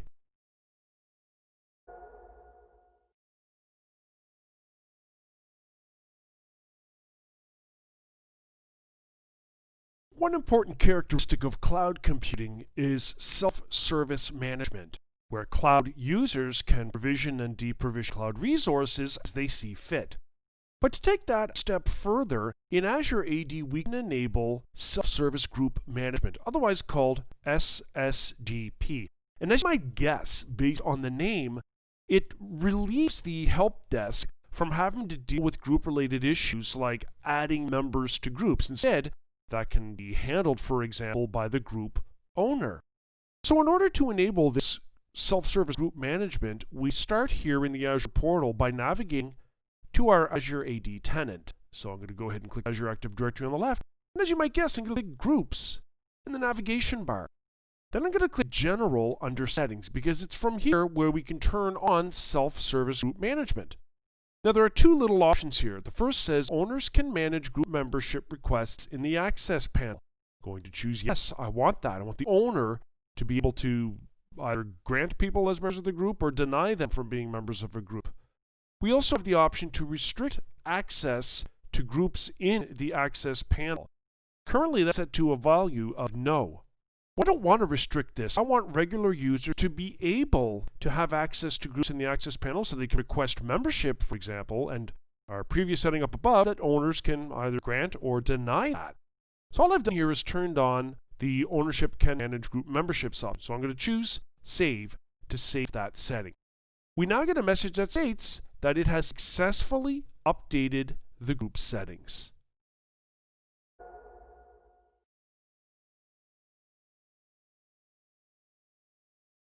In this demonstration, I'll show you how you can take advantage of the Azure AD Self-Service Group Management feature. The purpose of Self-Service Group Management, or SSGM, is to allow users to request group membership and then, for example, allow the owners of those groups to determine whether those users are allowed to be members of the group. So it removes the burden of group management in terms of memberships from the help desk to the people involved with the groups, the owners and the people that want to be a member of those groups. So I've gone to the myapps.microsoft.com URL, although it's switched up here after you authenticate, and I've authenticated as an Azure AD user named Max Bishop. Now notice over here on the right, because it's enabled in Azure AD, Groups is listed here in the Access panel. And so if I click it, I'll see both the groups that I'm currently a member of, groups that are owned by this user, and there's the ability to join a group, which I'll click.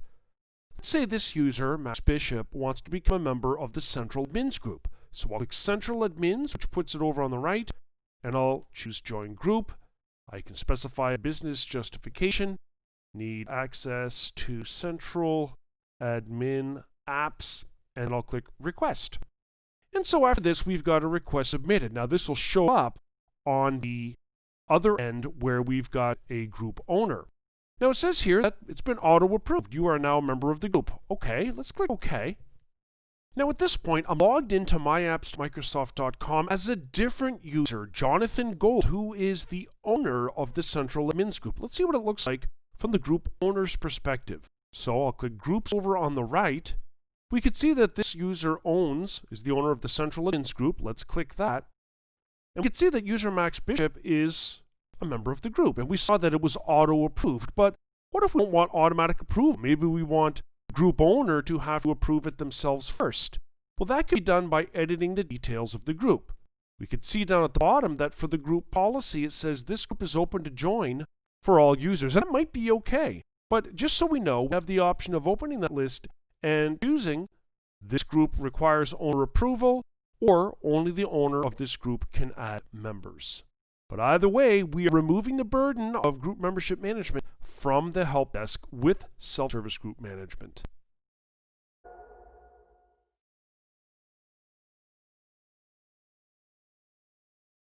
In this demonstration, we're going to use the Azure CLI to perform some standard group management functions, such as adding members to a group, deleting groups, and so on. To get started here in the portal, I'm going to launch a Cloud Shell, from which I'll then use the Azure CLI. So I'm going to click the Cloud Shell icon up at the top, and it looks like I've got a bash shell already, so I'm ready to go.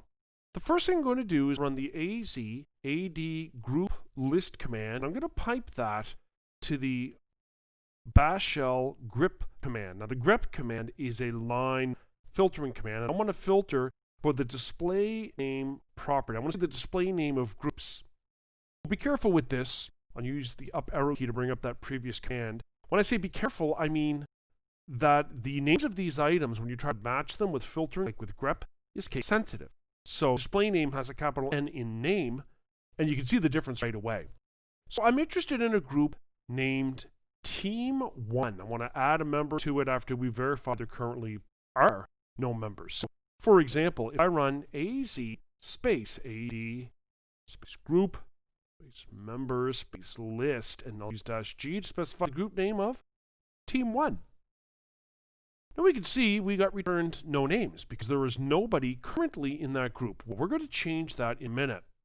However, the first thing we're going to do is get the object ID or the user ID of a particular user we want to add to the group, because that's what we specify on the command line when we want to add a member to a group. To do that, I'm going to use the AZ-AD user show command syntax. I'm then going to use the --ID parameter and give it the ID of a user that I'm interested in looking at. In this case, it's a particular user that I've created previously in Azure AD. I'm referencing their email address. Then I'm piping that using my vertical pipe symbol to the grep line filtering command once again, and I'm telling it I want to view the object ID property. Notice capital I in ID, because as you know, when you start comparing with the grep line filter, things become case sensitive, at least by default. So I'm going to go ahead and press enter. You can now see the user ID. So I'm going to go ahead and select that and copy it, because we're going to add that user to a group. And we're going to do that using the Azure CLI. So to make that happen, I'll use AZ-AD group member add. Now I have to specify the group I want to add the user to. So -G, and the group name is Team 1.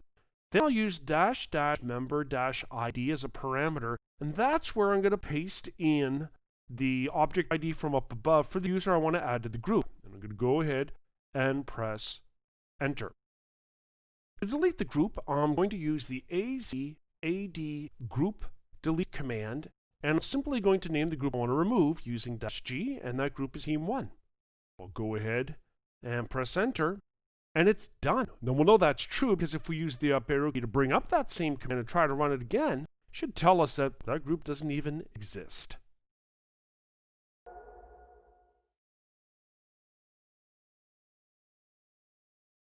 You can use Azure PowerShell to manage Azure AD groups.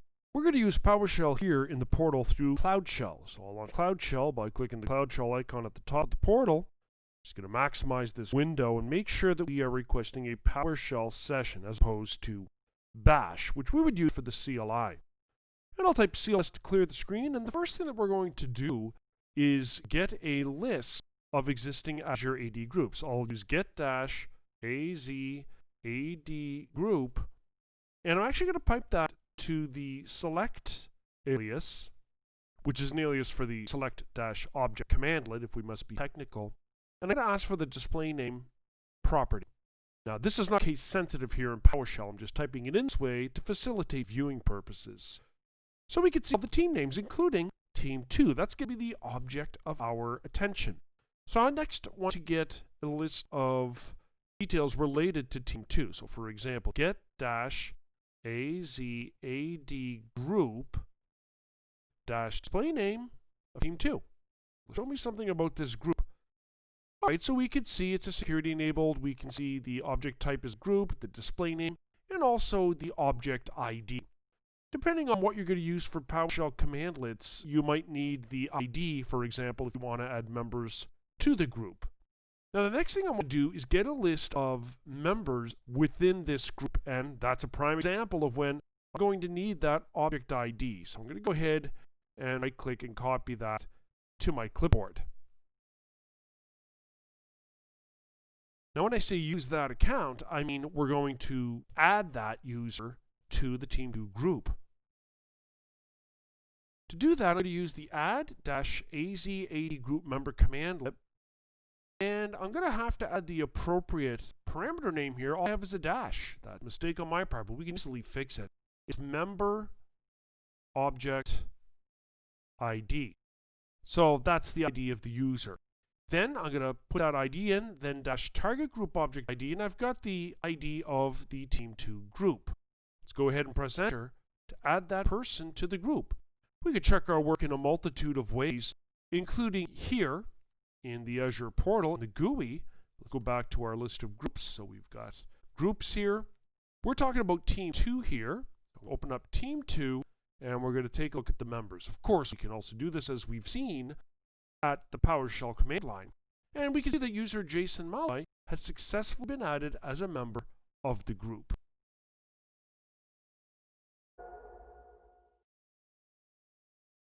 So in this course, we've examined how to create, secure, and manage Azure AD groups. We did this by exploring how to configure a static Azure AD group using the portal, PowerShell, and the CLI. We looked at how to create a dynamic Azure AD group, as well as how to enable and use the self-service group management or SSGM option. We also looked at how to manage Azure AD groups using the CLI and PowerShell.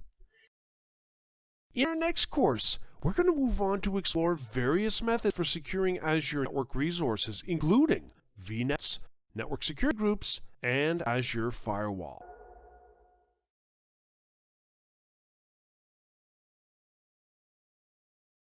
In Microsoft Azure, you can create virtual networks which contain one or more subnets.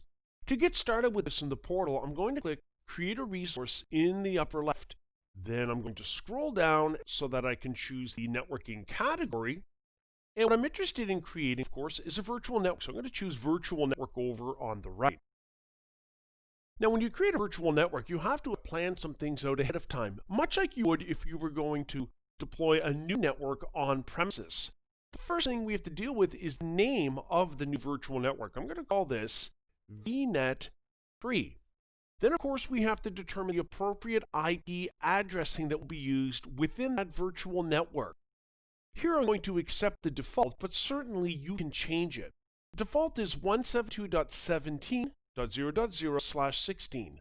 So the /16 is the CIDR notation to represent the number of bits in the subnet mask. So in this case, that means that 172.17 is our network address. You can also add an IPv6 address space if you have services using IP6. I'm going to deploy this into an existing resource group that I'll select from the list. I specify the region or location, and I'm going to give a name to the default subnet that gets created within the VNet. I'm going to call it subnet 1. And notice that subnet 1 has to have an IP address range within, if we scroll back up, the VNet address space. And it does. It's using 172.17.0.0. I'm going to change that to 1.0/24. That way I can create additional subnets such as 172.17.2.0, 3.0, and so on. The /24, of course, means that the first 3 octets or the first 3 bytes of the address define the network. Now, from a security standpoint, notice that distributed denial of service protection is enabled at the basic level. We would use standard if we wanted additional support options, but I'm going to leave it on basic. And I also have the option of enabling the firewall at the network level. Now, this isn't a network security group. This is the Azure firewall. So I'm going to go ahead and enable that. Down below, it asks me for the details to create this new firewall. Now, I'm going to disable that, but you can create the Azure firewall resource as you're creating a new virtual network. I'm going to go ahead and click Create to build the new VNet and subnet 1 within it. And after a moment, we'll have our notification or bell icon, which tells us that the deployment succeeded. So I can view my virtual network by going to the virtual network view over on the left. And in here, I can see our newly created VNet, VNet 3, that was deployed into the AZ-500 resource group and the Canada East region. If I click on VNet 3 to open it up, one of the things I'll see is I can click on subnets, and I'll see subnet 1 along with the address range used by that particular subnet. Notice that there are 251 available IP addresses. Now, normally, mathematically, there would be 256 combinations with 8 bits in the last position. We have .0, that's in decimal. In binary, that's just 8 zeros.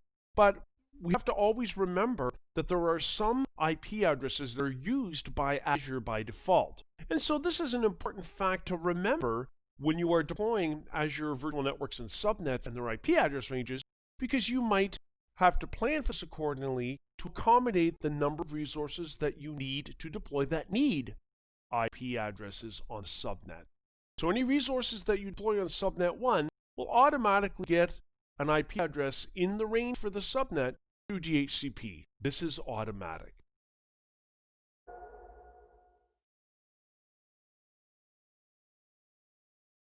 You can use the Azure CLI to create and manage Azure VNets.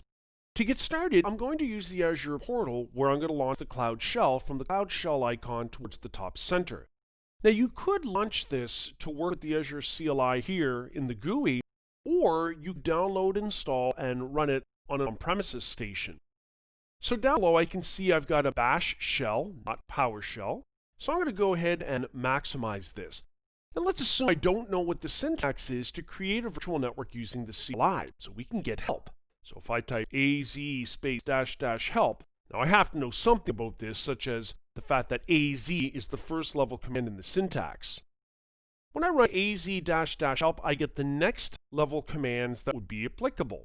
And one of the things I'll notice, because the list is alphabetical, is that I have the option of working with networks. We can see network listed here.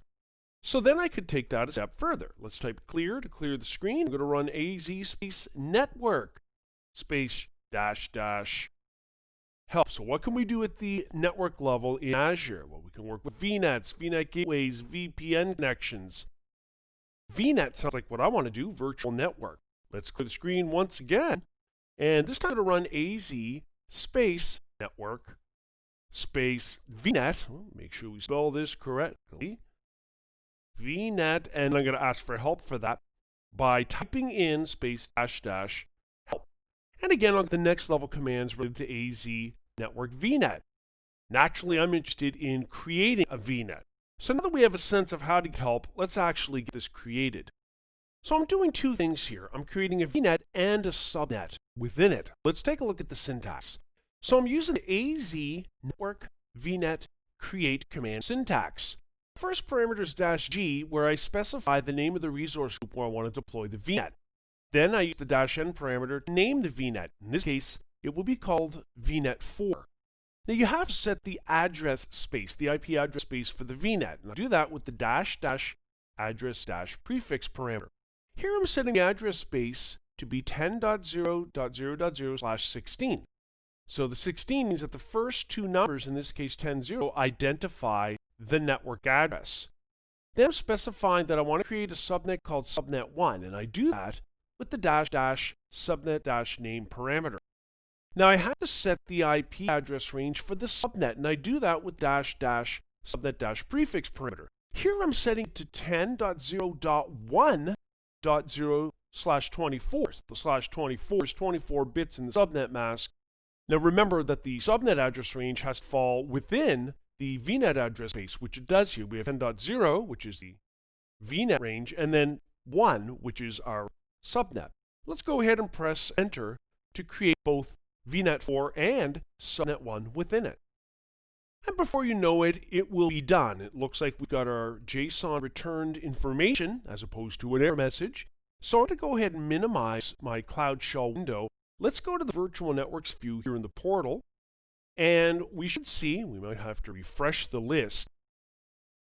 VNet4 is now showing up. And if I click on VNet4, of course, we'll be able to see the address space assigned to it over here on the right. And if I click on subnets, we'll see that there is only one subnet here, subnet1, and we see the listed IP address range for subnet1.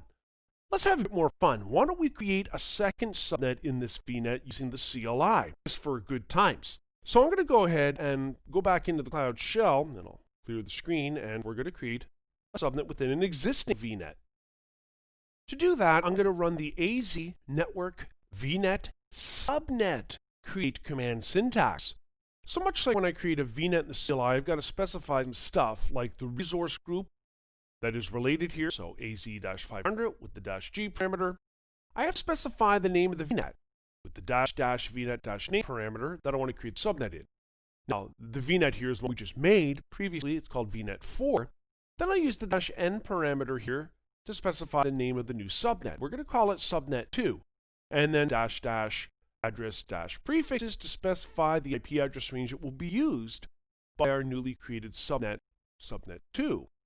In this case, I'm going to set that address to be 10.0.2.0/24. Let's go ahead and press enter to make it happen.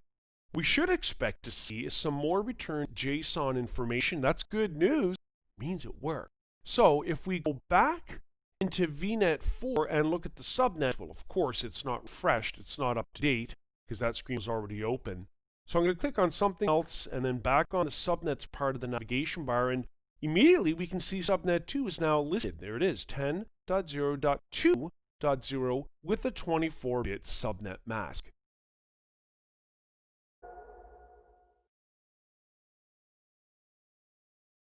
In this demonstration, I'll be using PowerShell to create both a virtual network in Azure and a subnet within that virtual network. To get started here in the Azure portal, I'm going to launch the Cloud Shell up at the top. Now in doing that, so I can run PowerShell commands for Azure here as opposed to downloading the Azure PowerShell module and running it on premises. I'll just go ahead and maximize my PowerShell window, make sure it does indeed say PowerShell. The first thing I need to do is define a subnet variable that I'll then use as I'm creating the virtual network. So I'm going to create a variable called $subnet, and I'm going to put in that variable the result of running the new -AZ virtual network subnet config commandlet. It's quite a long name. I'm going to use the -name parameter to specify that I want to call this new subnet subnet1, and I'm going to use the -address-prefix parameter. I'm going to specify the IP address range that I want to use for the subnet.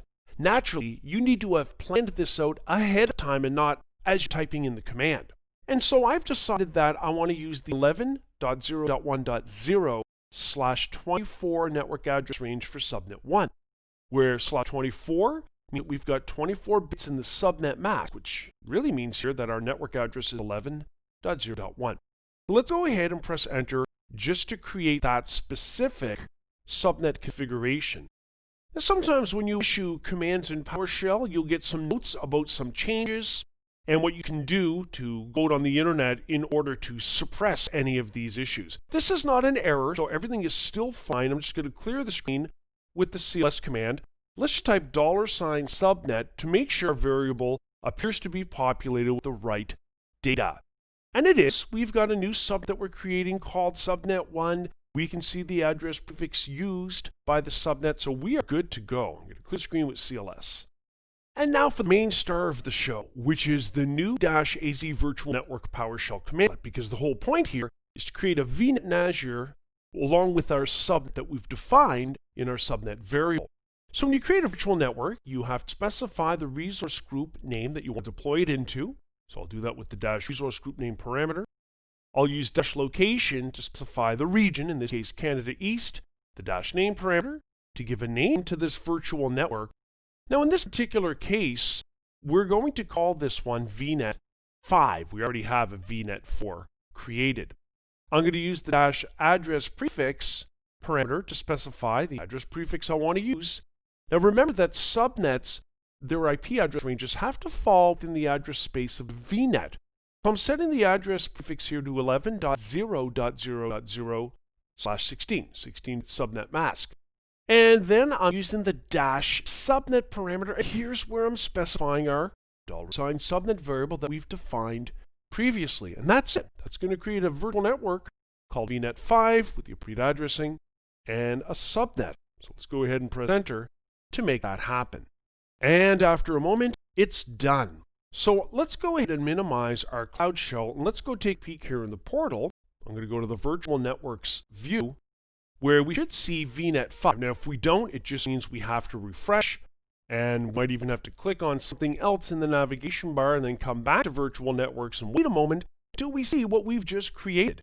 So if we go down further enough, we'll see VNet 5. And if I click on VNet 5, we'll see indeed over on the right, in the overview blade, the address space that was assigned according to what we specified on the command line. And if I go to subnets, we'll see, of course, subnet 1, and we'll see the address range we specified again on the command line using PowerShell.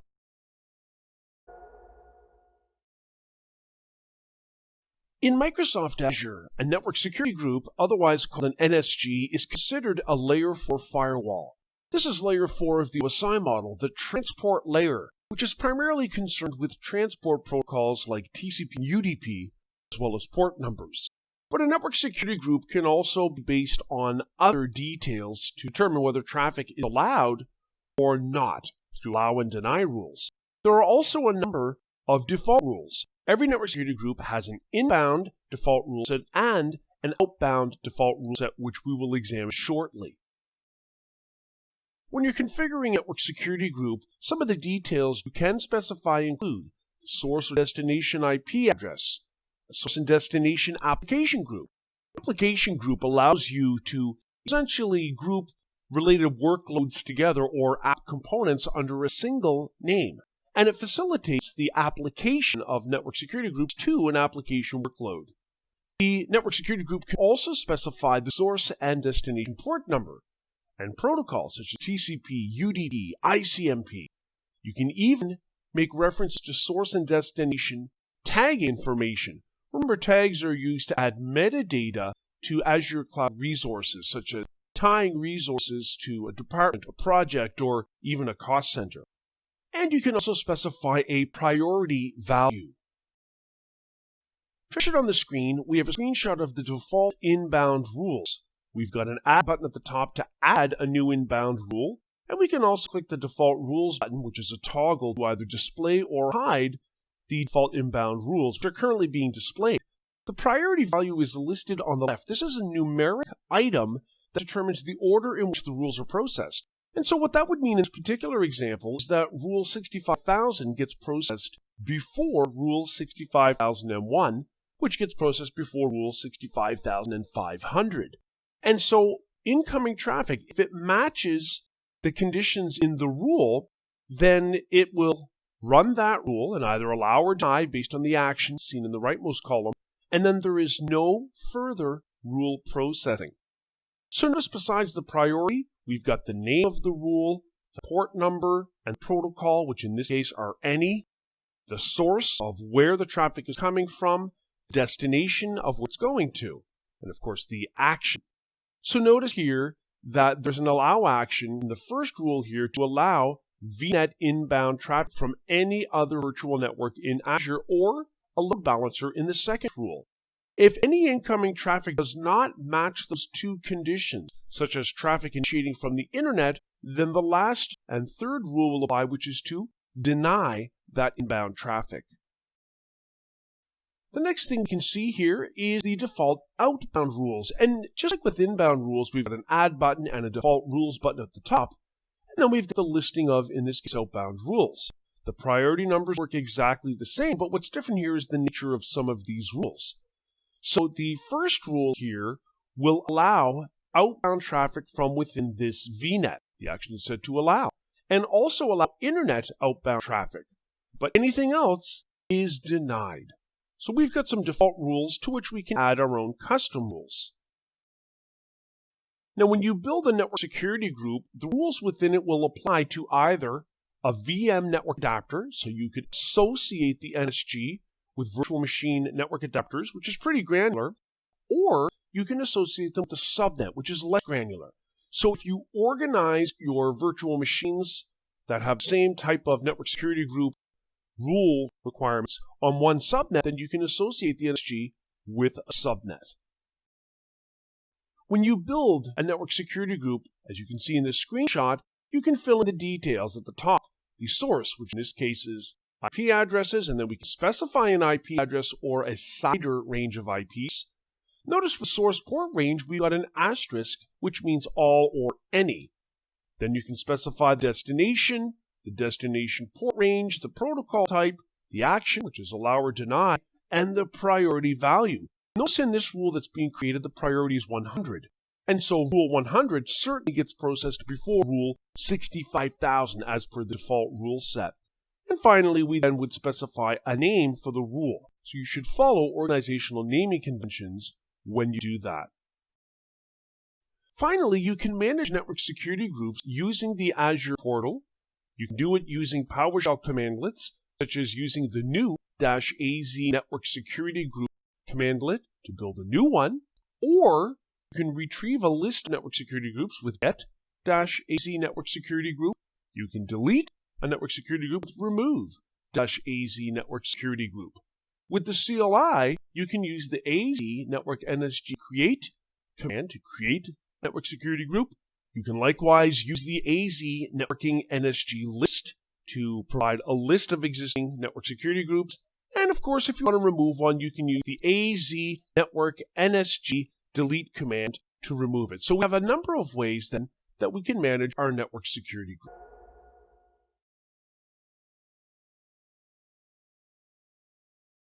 In this demonstration, I'll be using the Azure portal to create a network security group.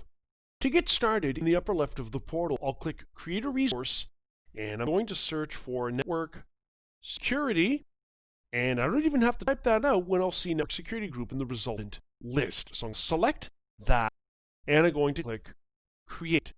Now remember that a network security group, after it's created, can be associated with individual virtual machine network interfaces or a subnet. And so you should really plan this out ahead of time, determine what kind of requirements, what kind of rules you need within the network security group to allow or deny network traffic.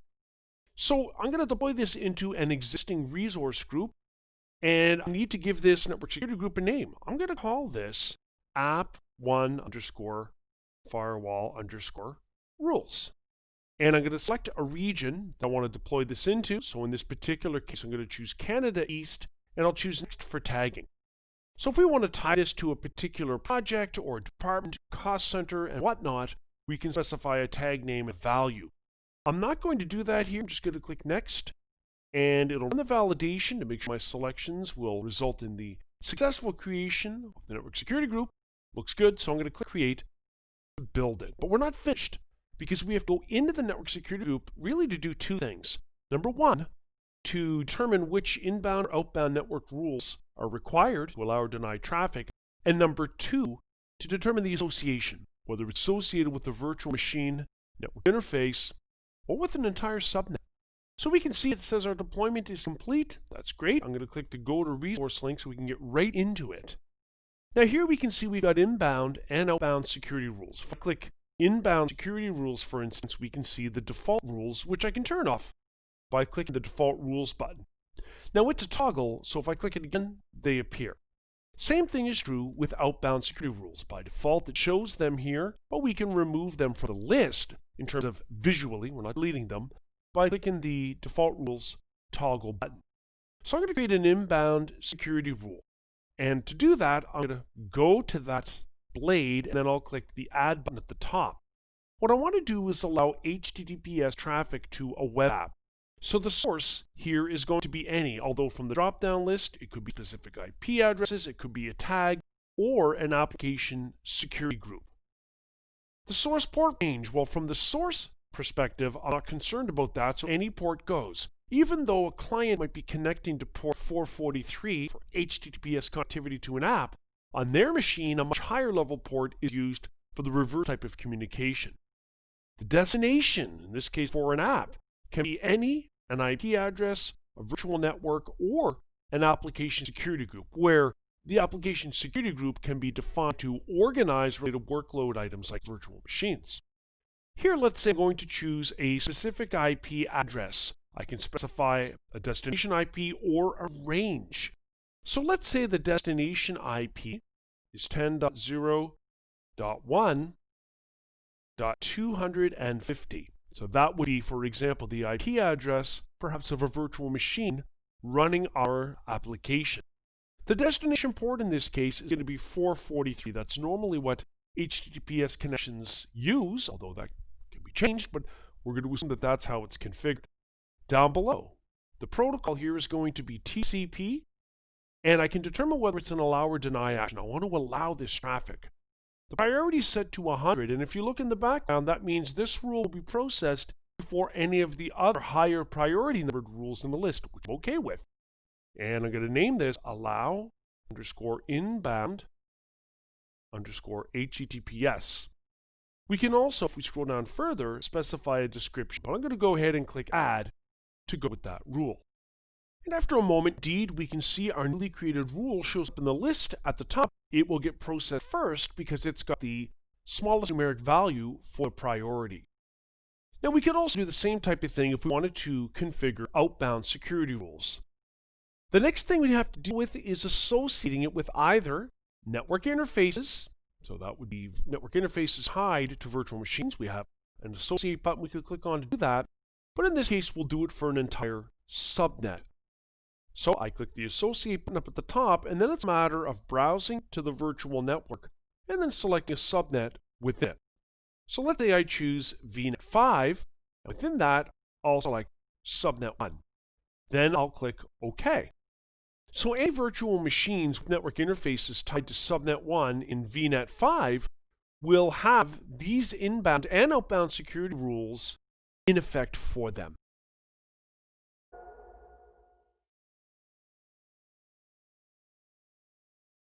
You can use the Azure CLI to create and manage network security groups in Azure. We're going to do that through the portal here, where in the portal I'm going to click the Cloud Shell icon up at the top, and I'm going to make sure I'm in a Bash shell as opposed to PowerShell. The Bash shell gives you access to the Azure CLI, which is like a Linux-based environment. So the first thing we're going to do is create the network security group using the Azure CLI syntax. So I'm going to use the AZ network NSG create command prefix. Then I'm going to use -G to specify the resource group I want to create this in. It's going to be AZ-500. And then I'm going to make sure I have a space after that, and -N for the name of new network security group. In this case, it's going to be app3 underscore firewall rules. So I'm going to go ahead and press enter. Now, if we just minimize that here in the portal, and let's say we go to the All Resources view, we might filter on things by name. Let's say we just put in app3, And after a moment, we'll see any cloud resources with app3 in the name. You might have to refresh it a few times before you'll see our new app3 Firewall Rules Network Security Group listed. Third time's the charm. There it is, app3_firewall rules. Let's go back into the Cloud Shell because we are far from finished. All we've done is created essentially the shell. We've created the network security group, but the next order of business is to actually create a rule. An inbound rule is what we're going to create within that network security group. To do that, I'm going to use the AZ network NSG rule create command prefix. I'm going to specify the resource group that the network security group is in, -G. The resource group is AZ-500. The name of the network security group I'll specify with --NSG-name. We just made it a moment ago. Its name is app3_firewall_rules. But I also have to give a name to the rule I'm creating. So I do that with -N, and I'm calling it Rule 1. I'm using --priority and setting it to 500 for this rule. --source-address-prefixes. Here I'm going to say I'm looking at traffic coming in from the internet. So I've used the internet keyword. Then I'm using --source-port-ranges. And in single quotes, I've got an asterisk. So it doesn't matter which port number is on the sending side. So the source port doesn't matter. However, the destination port does. Destination-port ranges. I want this rule to essentially allow traffic coming in from the internet destined for ports 80 or 443. So that's HTTP and HTTPS respectively. Really want that to be allowed, and we'll get to the allow portion in a moment. Then I'm setting the --destination-address-prefixes to an asterisk, again within single quotes. So in other words, to any web server. --access is then set to a value of allow. I want to allow this incoming traffic from the internet. --protocol parameter has a value of TCP, and then I'm using --description to put in a description. Go ahead and press enter to add that rule to the network security group. The next thing I'll do here in the CLI is use the AZ network NSG rule list command so I can list the rules within a specific network security group. So I have to define which security group I'm interested in. So -G for the resource group, AZ-500, -NSG-name, and the name of it is app3_firewall_rules. Let's press enter. So we've got a rule here, for example, called Rule 1. It's the one we just created. Priority of 500, TCP. It allows access from the internet, and so on. We see the destination port ranges up above, ports 80 and 443. Now, of course, we can also do that within the portal. So here in the portal, if I click to open up that network security group, I can click on Inbound Security Rules, and sure enough, there's Rule 500, name of Rule 1, based on our configuration from the CLI.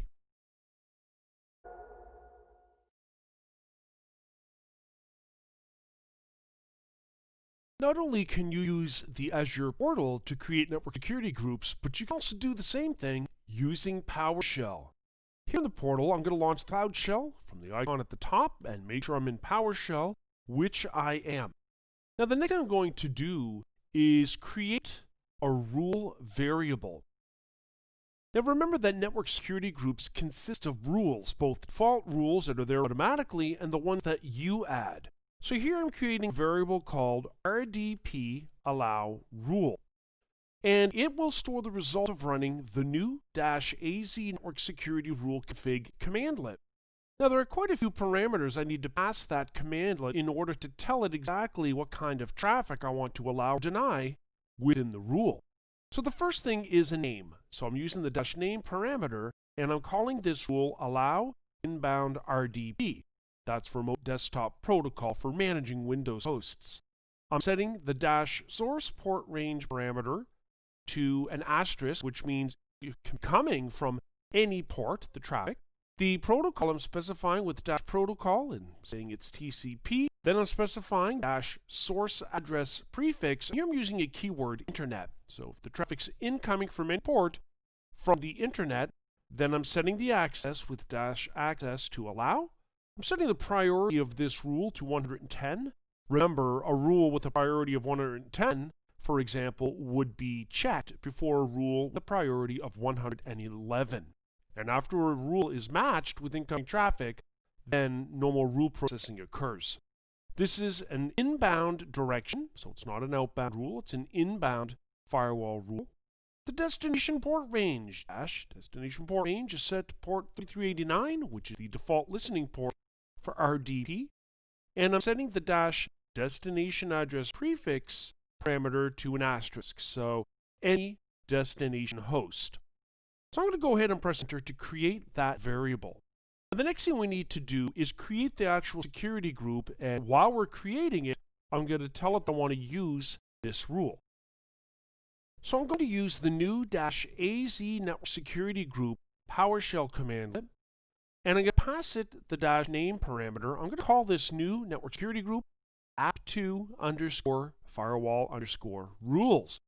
And I'm going to use the -security rules parameter to pass it the variable that we've defined up above, our RDP allow rule variable. Then I'm going to create this network security group into a resource group, so I'll use -resource group name that already exists, and it's named AZ-500.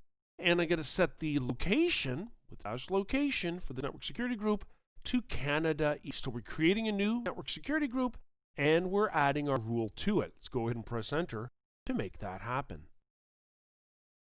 And before you know it, it's completed. So let's minimize our Cloud Shell window here. And I'm going to start by going to the All Resources view, where I can filter it on any type of resource. The type here, as you can see at the top, equals all. I'm going to click right on that.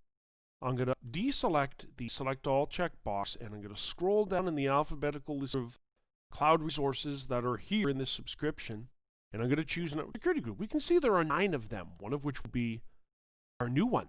So I'm going to go ahead and select that and click aside here. And even though we may not see it immediately, we might have to refresh since we just created it. And we'll see app2_firewall rules, which was deployed into the AZ-500 resource group according to our command line syntax. Let's open up that network security group. Let's just check the inbound security rules. Now we're going to have the default rules, which we can toggle on and off using the default rules button. But there's a rule that we created using PowerShell with a priority of 110 to allow inbound RDP destined for port 3389. Sources the internet, destination is any, and the action is allow.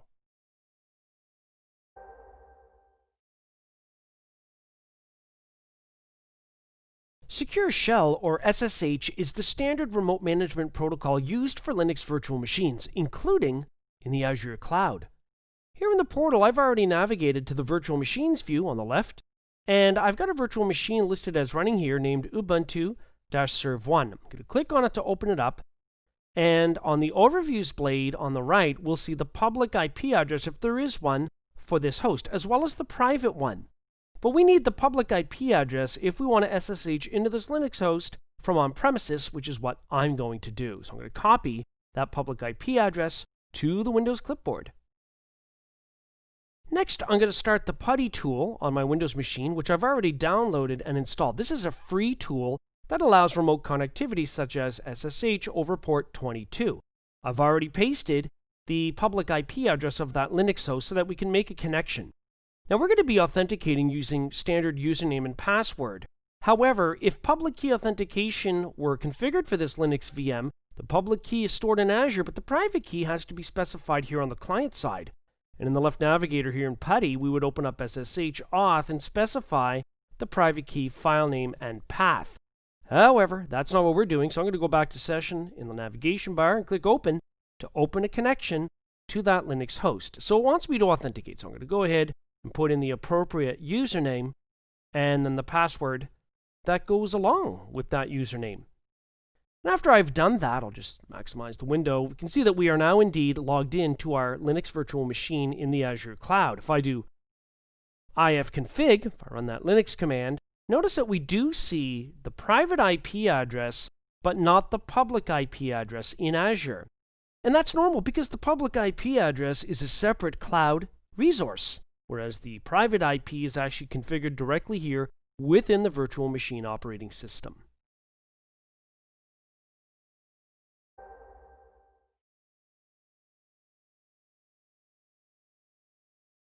The Remote Desktop Protocol, or RDP, is what's normally used to make a remote GUI connection to manage Windows hosts over the network.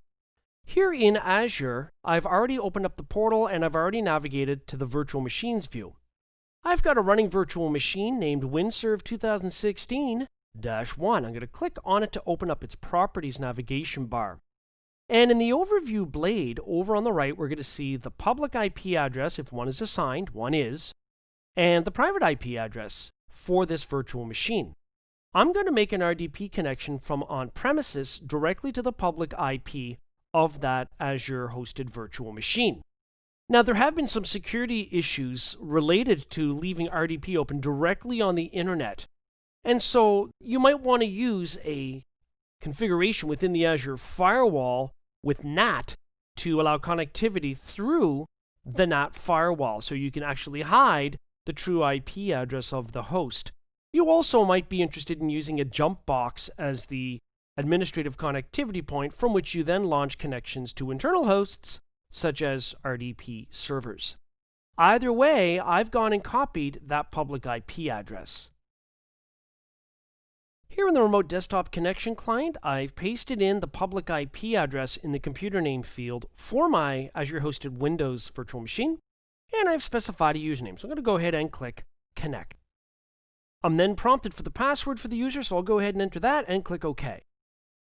And after a moment, we'll see that we are actually signed in to our remote desktop session to the public IP address of our Linux Windows host.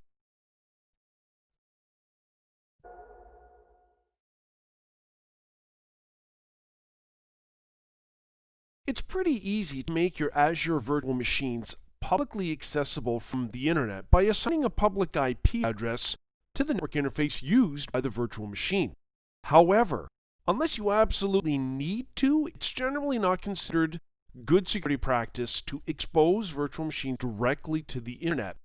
Instead, we could funnel remote management traffic through a central point called a jump box, from which additional sessions can be launched once that connection has been made successfully. So what we're going to do here is start in the portal by going to the virtual machines view. Here we're going to see we've got a virtual machine that's running. It's called WinServe 2016-1.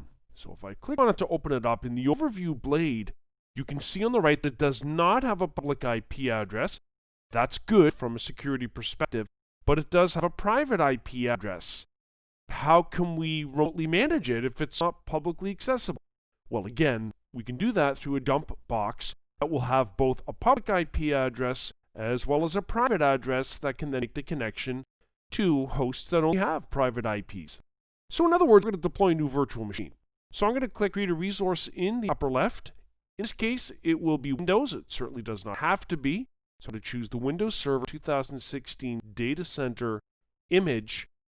And I'm going to fill out some of the blanks to create this virtual machine, such as the resource group that I want it deployed to. I'll go ahead and select that. I'm going to call this virtual machine, for simplicity's sake, Jump Box. And I'm going to tie that to a region that is nearest where I'm working from, which in this case happens to be Canada East. And I'll specify a username and password to authenticate over RDP to that Windows virtual machine. Now I'm going to make sure inbound ports on 3389 is opened up. Now you always need to make sure that you harden machines that will be publicly visible, like this jump box will be, by applying the latest patches and updates and removing unnecessary services and so on. I'll just click Next. So I'll accept the default for the disk setup for this virtual machine. Essentially, it'll have an OS disk and that's it. I'm going to deploy this in a virtual network. I'll select VNet 1 and let's say Subnet 1. And it's going to have a public IP, so I'll let it create that. So there's really not a whole lot else I'm going to change on this page. I'll click Next for management. Really not much I want to change on the management side. Same thing for advanced and same thing for tags. So I'm going to go to Review and Create. Once it passes validation, we'll get a message to that effect up here. There it is, validation passed. I'm going to click the Create button to deploy our Jumpbox virtual machine. Now, once that's been deployed, I'll click Go to Resource so that we can learn of the public IP address for the jump box. So that'll be under the Overview page. There's the public IP. I'll copy that to the clipboard. Notice its private IP is 10.1.1.4, where if we refresh our memories and take a look at our Windows server that only has a private IP, and that'll show up under the Overview blade, it should be on the same subnet because it was deployed into the same subnet as the jump box. So we can see the private IP of this one is 10.1.1.5. Ultimately, that's what we're going to be connecting to using Remote Desktop Protocol after we connect to the jump box. So I've launched the Remote Desktop Connection Client on my on-premises station. I've popped in the public IP of our jump box, put in the username. Let's go ahead and click Connect. I'm asked for the password, so I'll supply that, and then of course, I'll click OK. Because it's the first time I've connected, it's asking me if I trust the identity, so I'll say don't ask me again, and I'll choose yes, and we'll let it take us in to our remote desktop connection in our jump box. Now once we're into the desktop of this one, we're going to launch the remote desktop connection client once again on this cloud host to connect to the private IP of our Windows-based virtual machine in the Azure cloud. So we're now in the desktop of our jump box, and so let's say we pull up a command prompt and we run ipconfig. So when we run the ipconfig here, let's just enlarge this a little bit, we can see that this cloud host has an IPv4 address of 10.1.1.4. Recall that .5 is our target Windows server that we want to connect to. So let's just see if we can ping it for starters, 1.1.1. 10.1.1.5. So assuming there's no firewall that prevents traffic going 3389, we should be able to run the remote desktop client here from our jump box to make a connection, 10.1.1.5. I'm going to go ahead and do that and pop in the password for that host. And we can now see we are remoting in successfully to our private IP address 10.1.1.5 for our internal host. And we did that through the jump box. So instead of every single virtual machine being publicly accessible directly to the internet, it's certainly better to have one connection point, in this case in the form of a jump box, that's hardened.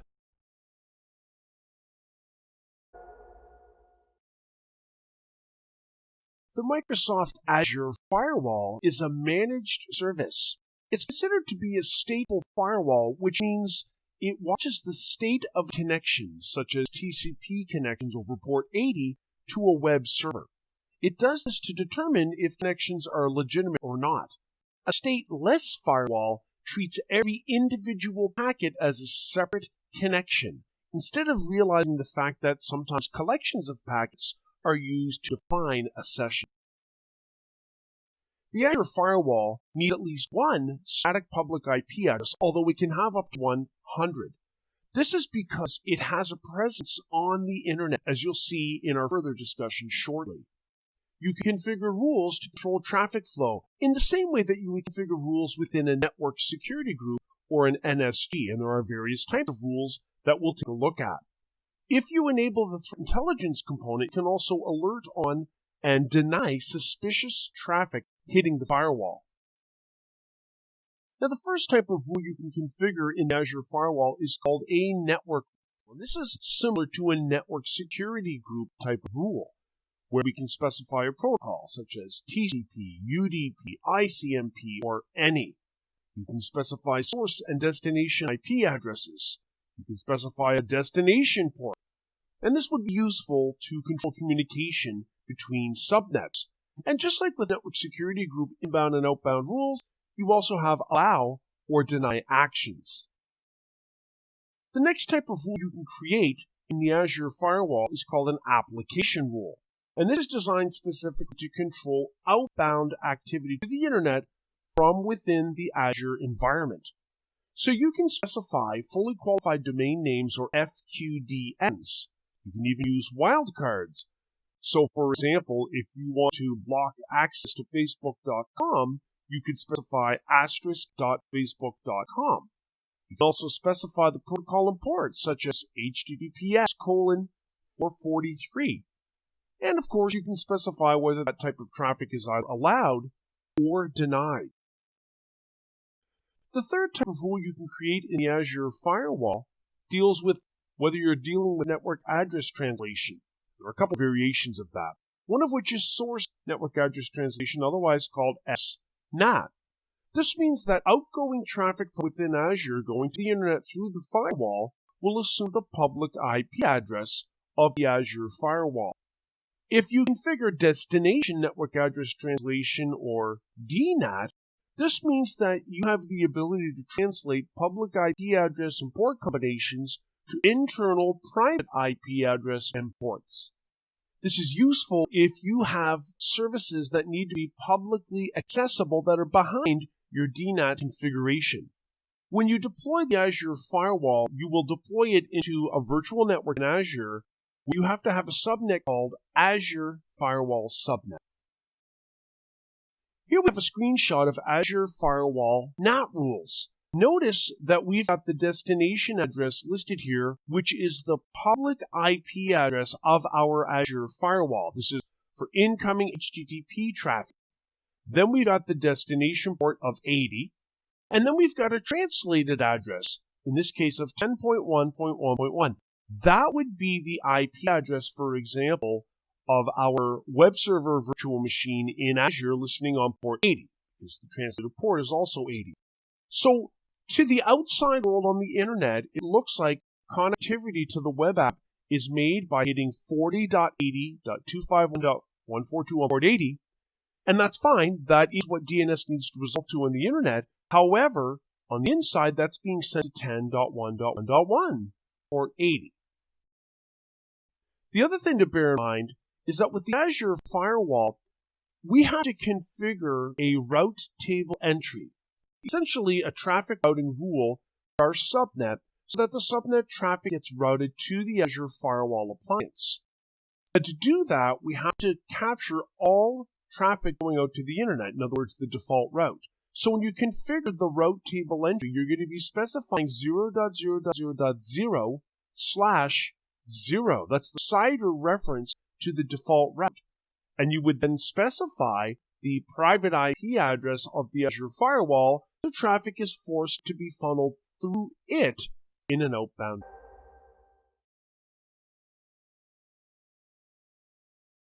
In this demonstration, I'll be using the Azure portal to create an Azure Firewall Network rule.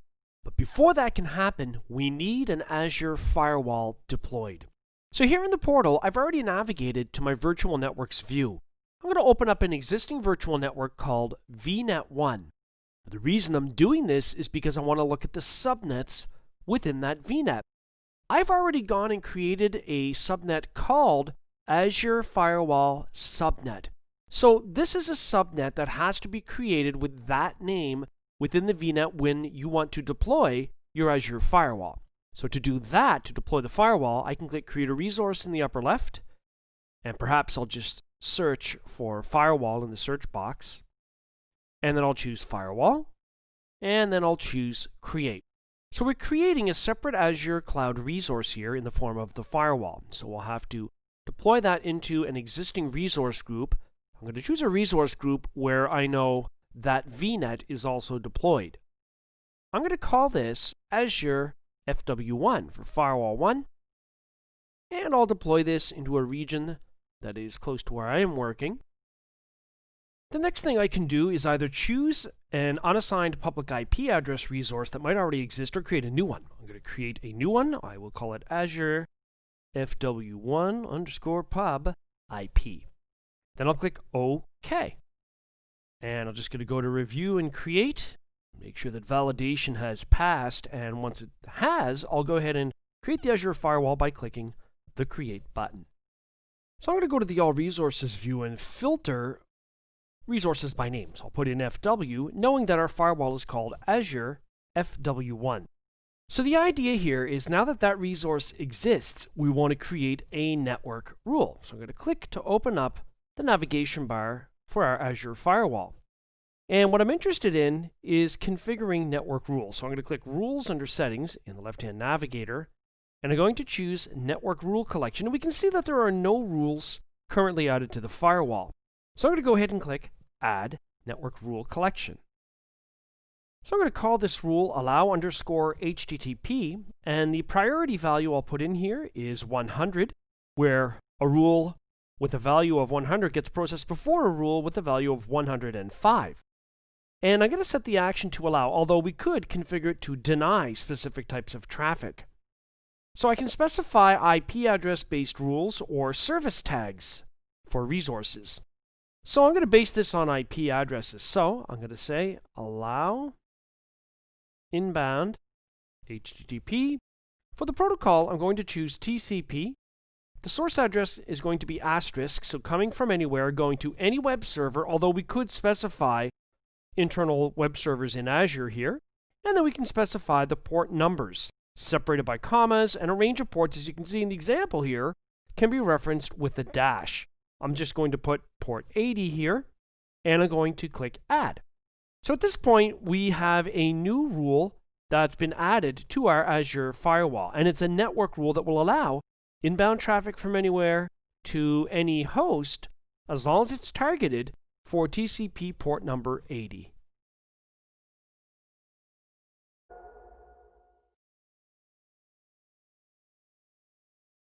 In this demonstration, I'll be using the portal to create an Azure Firewall application rule. Now you can create other rule types with Azure Firewall, such as network rules and NAT rules. But here we're going to work with application rules, which are very useful, for example, if you want to block access to specific web apps based on the fully qualified domain name or the FQDN. So here in the portal, I've already opened up the Properties navigation bar for existing Azure Firewall named Azure FW1.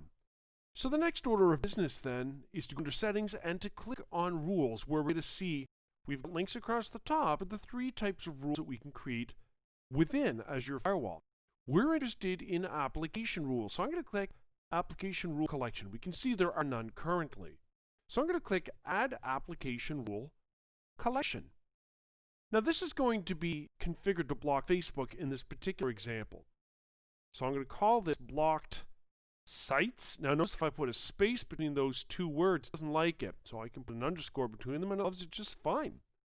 So I need priority for this application rule. The priority determines the order that these rules are processed when traffic either meets the conditions and then no further processing occurs, or it'll keep going on through the next priority value. So priority of 100 gets checked before priority of 200.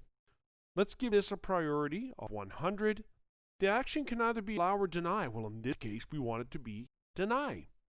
Now, I'm not going to specify FQDN tags, but rather target FQDNs listed at the bottom here. I'm going to call this block Facebook. And the source address here will be any IP address, so asterisk. The protocol port will be HTTPS:/443, and target FQDN will be star or asterisk .facebook.com.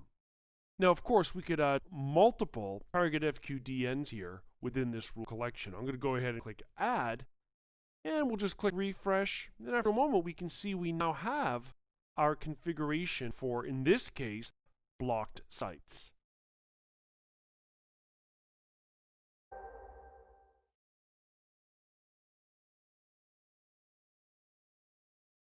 There are three types of rules that you can configure within the Azure Firewall. Let's take a look at them here in the portal. I've already opened up an Azure Firewall. It's named Azure FW1. So in the navigation panel, I'm going to click on Rules, and we're going to see the three types listed across the top here: NAT rules, network rules, and application rules. And if you click on any one of them, you'll see if there are any rules down below. So we've got a network rule, we've got an application rule, but we don't have any NAT or network address translation rules. I'm going to go ahead and click Add NAT Rule Collection. You can use a NAT rule, for example, to add an external IP address and port number that users would connect to, for example, from the internet, and then translate that to an internal IP address and port number for the backend server actually hosting that service on a different IP and possibly even a different port, although it doesn't have to be a different port. So I'm going to call this public underscore services. This priority will be 100. And I'm going to call this web app 1. That's the first rule I'm creating down here. The protocol in this case is going to be TCP. So it can be coming from anywhere. That's the source address. But then I have to specify the destination address and port. So let's say the destination address is going to be a public IP. Now this would be a public IP address that the name that users connect to for an app, such as www.acme.com, would resolve to. So this would be a public IP. Of course, I'm going to specify in this case a destination port, let's say a 443. Now that's what's going to be listening on the outside. So in this case, 199.126.129.67 is the public IP address of our Azure firewall. Although you can tie up to 100 IP addresses, public IPs, to a single Azure firewall instance. Now, that's fine. So DNS names will resolve to that IP. But the next thing is we have to redirect that to an internal IP address and port where that service is actually running. So let's say I'm just going to fill in an internal private IP of 10.1.1.5. And let's assume it's also listening on port 443. But like we said, it doesn't have to be. So I'm going to go ahead and click on Add. And I'll just click Refresh, and then we'll see that we will have our new NAT rule listed. It might take a moment or two before it shows up in the list. Now, if you're wondering how you'll know what the public IP of the firewall is, well, you can go to the Overview tab, and you'll see the public IP reference here. So you could follow that through to get to the actual IP address.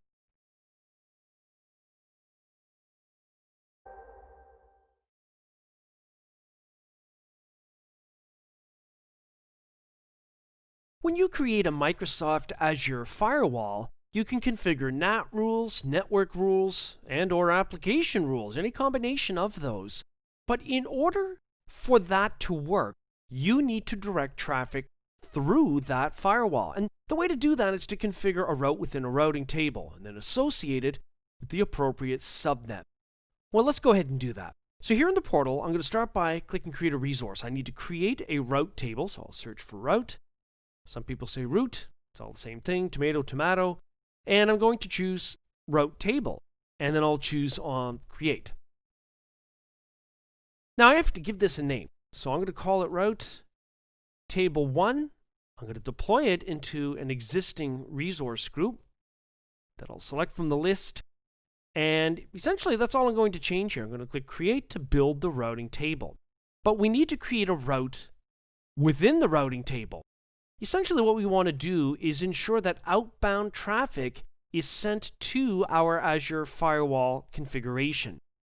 Now in order for that to work, we need to know the private IP address of the Azure firewall. So let's go take a look at that, because we're going to need that. I'm going to go to All Resources, and I'll just filter it for FW. There's Azure Firewall 1. Of course, it was on our recent list of resources as well, but this is how we can get into it from any point in time. There's the private IP address. Okay, I want to copy that. Not the public, the private. Now I want to go into my route table. So let's just go to our bell notification icon. The deployment succeeded for the route table.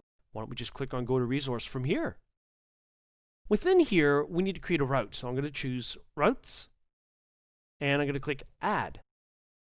What we want to do is capture the default route. In other words, all traffic. So that's done by specifying an address prefix of 0.0.0.0/0.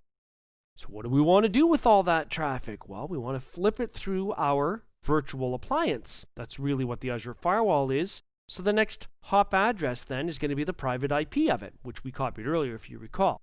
So I'm going to go ahead and click OK. The last order of business is to associate this with the subnet, because when it's not associated with anything, it doesn't affect anything. So I'm going to click Associate now that we're looking at subnets, and I'm going to choose a virtual network and subnet, and then I will click OK. So all of the services, such as virtual machines deployed on subnet 1 on VNet 6, will have their traffic sent to the Azure firewall. So, in this course, we've examined methods for securing Azure network resources using VNets, network security groups, and Azure Firewall. We did this by exploring how to use the GUI, the CLI, and PowerShell to create an Azure VNet.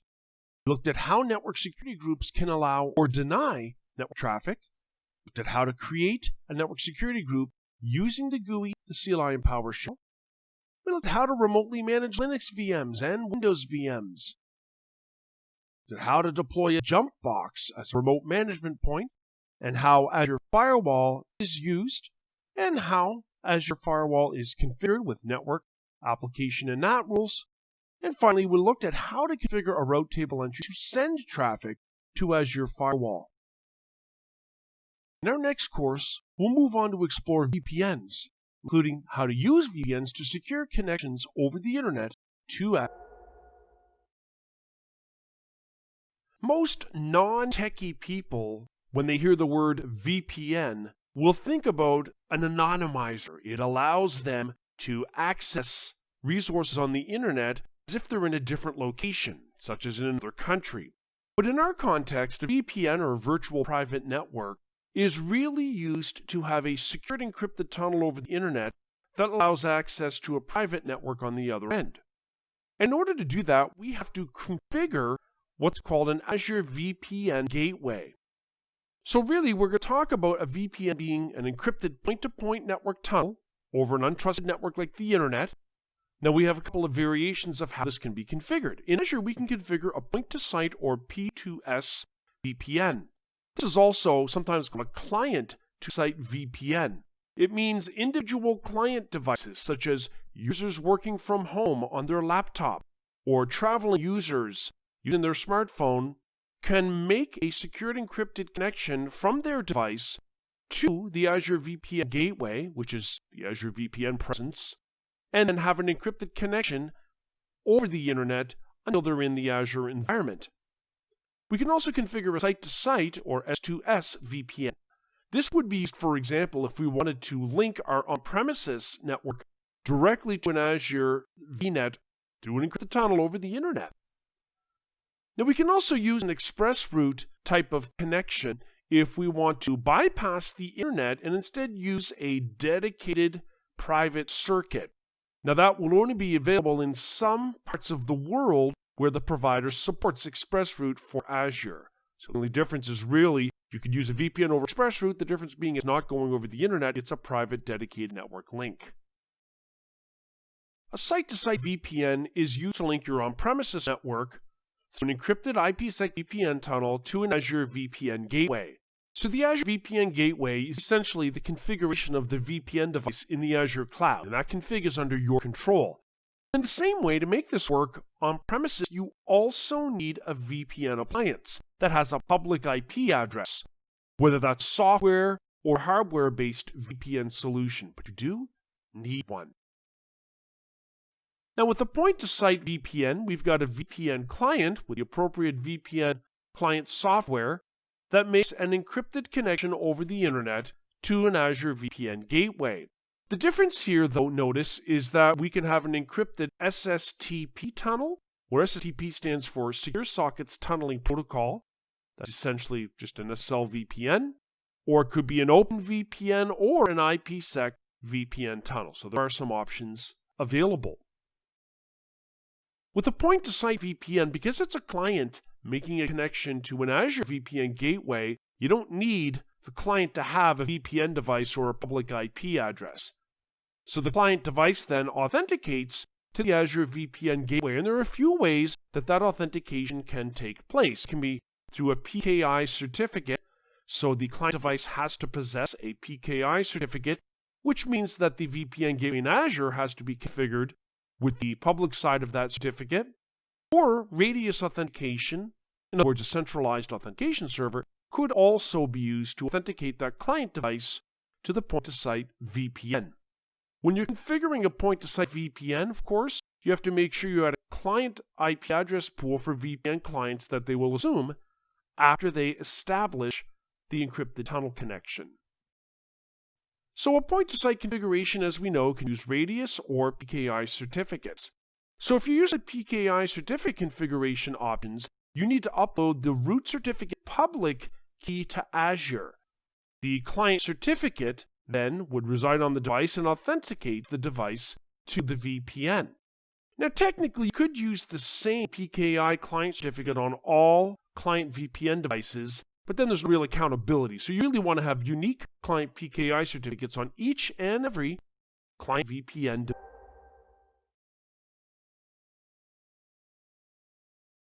There are many different tools out there that will allow you to generate a self-signed PKI certificate and client certificates from it.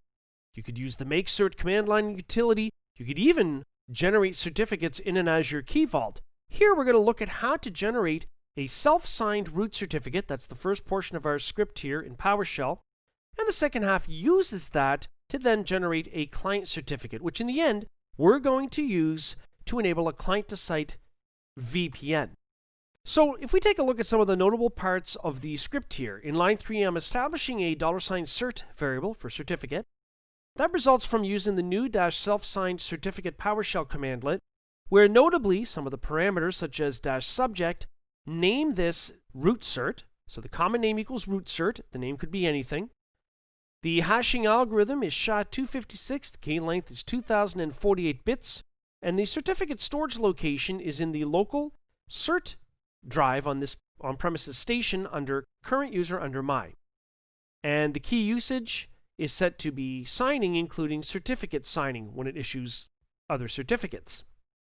Now in lines 10 onwards, what we've got happening here is we're generating a client certificate from the self-signed root above. So we're using the same PowerShell commandlet again, new -self-signed certificate. But one of the differences here is we're specifying a DNS name here that's going to be written to the certificate. So I'm just specifying here client cert. That could be anything.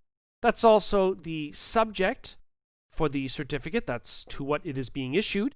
In this case, just client cert. And some of the other stuff here, you can see the key is exportable. And the hashing algorithm, SHA-256 again, and the key length is 2048 bits. The certificate storage location is in the local cert drive under current user my. Notice what's the big difference here when we create the client certificate is we have to specify the signing certificate. And we do that with the -signer parameter. I'm simply passing it my $cert variable, which we established way up here in line 3. Then we're specifying some text extension information on how the certificate can be used. So let's go ahead and run this script to generate these certificates. Now remember, they will be stored in the local certificate store on the machine where this script is run. So I'm going to go ahead and run the script. And after that, it's done. So we're going to check our work by opening up the Microsoft Management Console, or MMC, admin tool in Windows. And then we're going to add the certificate snap into it so we can see that both the root cert exists and also the client cert. From my start menu, I searched for MMC, the Microsoft Management Console. That's what you're seeing here. So it's just a shell that we add admin tools to. So I'm going to go to File, Add and Remove Snap In. It's going to be Certificates Add, and we'll leave it on my user account. And then OK. Then on the left, I can drill down under Certificates, Personal, and then Certificates. And you'll see here that we've got a root certificate and a client certificate. Now we've got duplicates here because these are older ones from another demonstration. I'm going to remove those and leave just the more recent ones. So this is where they're being stored in the local certificate store on this machine.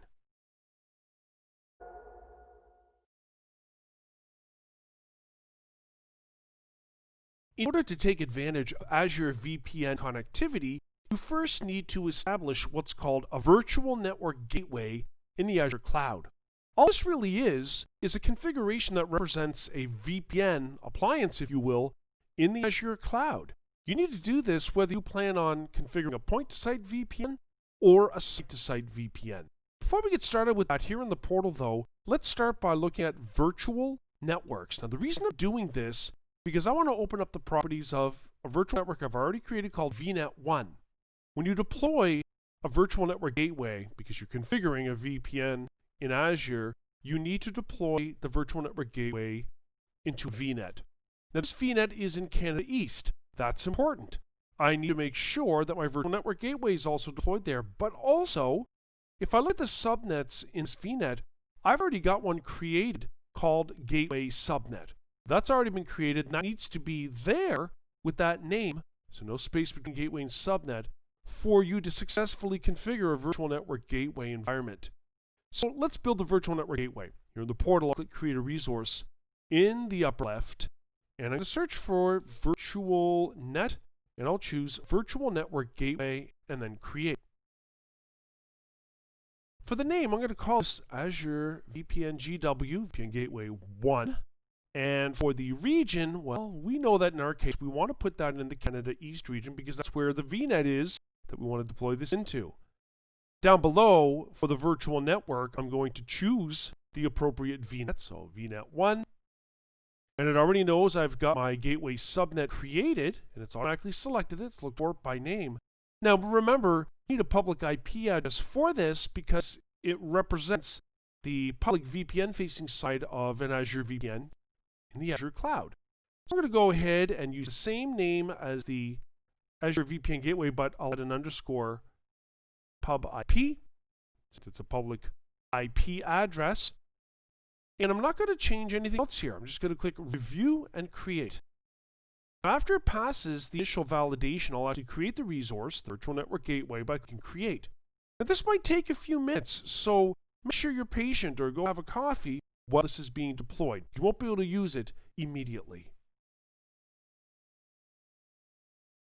In the All Resources view, I'm going to go ahead and filter the list of resources for those that have VPN in the name. And there's our virtual network gateway, Azure VPN GW1, along with its public IP address, which is a separate Azure Cloud resource. I'm going to click Open up the virtual network gateway. The reason is because I want to configure a client-to-site VPN. To do that, I'm going to click on Point Site Configuration because that's just another term for client-to-site VPN. On the right, it says Point Site is not configured, and it provides a Configure Now link, which I will click on. The first thing I have to do is specify an address pool.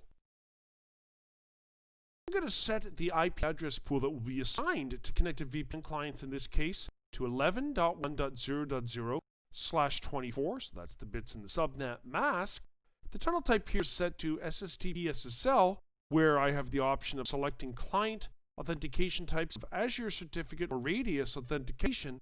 But if I were to choose something like OpenVPN SSL, notice the only thing we have is Azure certificate authentication. We'd have to have a trusted root public certificate key here and the client certificate stored on the client device.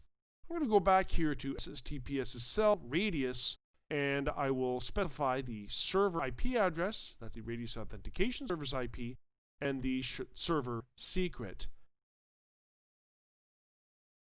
Now once you save that, you'll see that in the midst of being saved. You can tell by looking at the notification icon up in the upper right. And once it's saved, you will have the option of downloading the VPN client. Essentially what you're doing here is downloading either a Microsoft Challenge Handshake Authentication Protocol v2 or MS-Chat v2 VPN client configuration file, or an Extensible Authentication Protocol EAP-TLS VPN client config file. So you would download that, for instance, on a Windows 10 device that needs to make a connection to the VPN.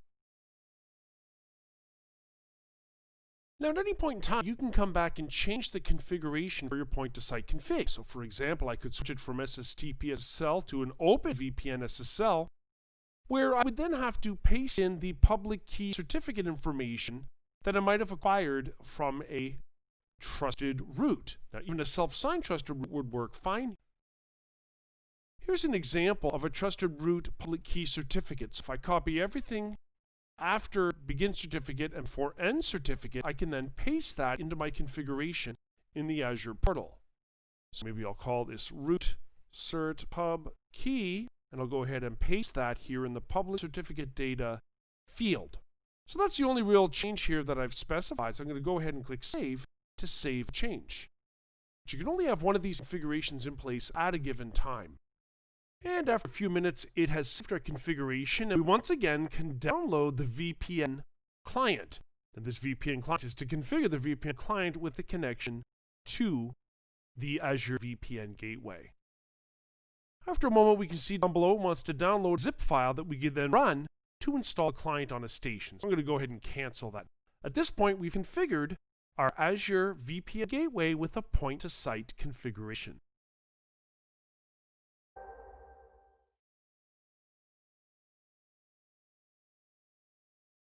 In Azure, a point-to-site VPN, otherwise called a P2S VPN, allows individual client devices to establish an encrypted VPN tunnel over the internet to Azure. Now, your plan might include doing this for users that work from home, or for traveling users, or users that might visit client sites that need to get into the Azure environment through a secure tunnel. So the first thing we have to do is we have to have a virtual network gateway resource. Here in the portal, I've already deployed a virtual network gateway called Azure GW. Now, in the properties blade of that virtual network gateway, there are two things of interest. The first is connections. However, this is not really what we want because this is for site-to-site connections to link, for example, your on-premises network to Azure. What we're really interested in is a point-to-site configuration, but notice both site-to-site and point-to-site can be configured within a single virtual network gateway object. So I'm going to click point-to-site configuration. The first thing I need to do is specify an IP address pool that will be assigned to VPN clients. So here, I'm going to use the 10.5 prefix with the 16-bit subnet mask, in other words, /16. Then from the tunnel type drop-down list, I have a variety of options. I can use OpenVPN as the tunnel type, SSTP or IKEv2, and variations upon those. I'm going to choose, for instance, IKEv2 and SSTP SSL. Now, because of that selection, I can select an authentication type of either Azure Certificate or Radius Authentication. If I choose something else like OpenVPN, all I have is Azure Certificate available. So that will change depending on your tunnel type selection. Next thing I have to do is I have to paste the public key from a trusted root certificate here in this public certificate data field. Now let's think about this. What does this mean? Well, what happens is that each VPN client device needs a PKA client certificate to authenticate here. And so you need to put in the public key of the root certificate, the certification authority that issued that certificate, here in Azure. So I'm going to call this root cert pub key. On my station, I've launched the Microsoft Management Console, MMC, and I've added these certificates snap-in for the current user. Now, if I drill down in there under Personal Certificates, I see I have something called a root cert, a root certificate. This is something I have already generated. You could also use a trusted third-party certificate authority out on the internet, but here I've generated my own. What I need to do is extract the public key portion from this. So I'm going to right-click on it and choose All Tasks, Export. And I'll click Next. I don't want to export the private key, so that's fine. Next. I'm going to choose Base64 encoded, file type, and I'm going to specify a file here on the root of drive D. I'll call it root cert pub key, and then I'll click Next. And after I go through it, it says that the export was successful. If I open up that file in Notepad, I can see I've got a begin certificate line and an end certificate line, and everything between those lines is the public key. So I want to copy only the public key, not the begin certificate or end certificate information. So I'm going to go ahead and right-click and copy that. And back here in the portal, I'm going to paste that in the public certificate data field. And at this point, I'm just going to save the configuration. The next thing I want to do is download the VPN client. So I'm going to click that link, that button up at the top. When I do that, we've got a zip file here that's going to be downloaded onto our machine that we'll have to extract. So I'm going to go ahead and save this in my local downloads folder. Now, once I've extracted it, I'll have a couple of subdirectories. I'm interested in Windows AMD 64 for 64-bit. And notice I've got a VPN client setup executable. So I'm going to go ahead and right-click on that and run that install as administrator. I'm then asked if I want to install a VPN client configuration for VNet 1. So I'm going to choose yes. So on my machine now where I've run that, if I go to my control panel and then go into network and internet, so I'm looking at my Windows settings, then we'll be able to check whether or not we've got the appropriate type of connection, which means that if I go to VPN, for example, we'll see we've got a connection here that's been added when we installed that called VNet1. And if I click on it, I can then choose to connect. So in the dialog box for Azure Virtual Network, I will click the Connect button. And after a moment, we'll see that VNet1 is now showing up here as connected. In other words, this Windows 10 client is now connected to the Azure VPN.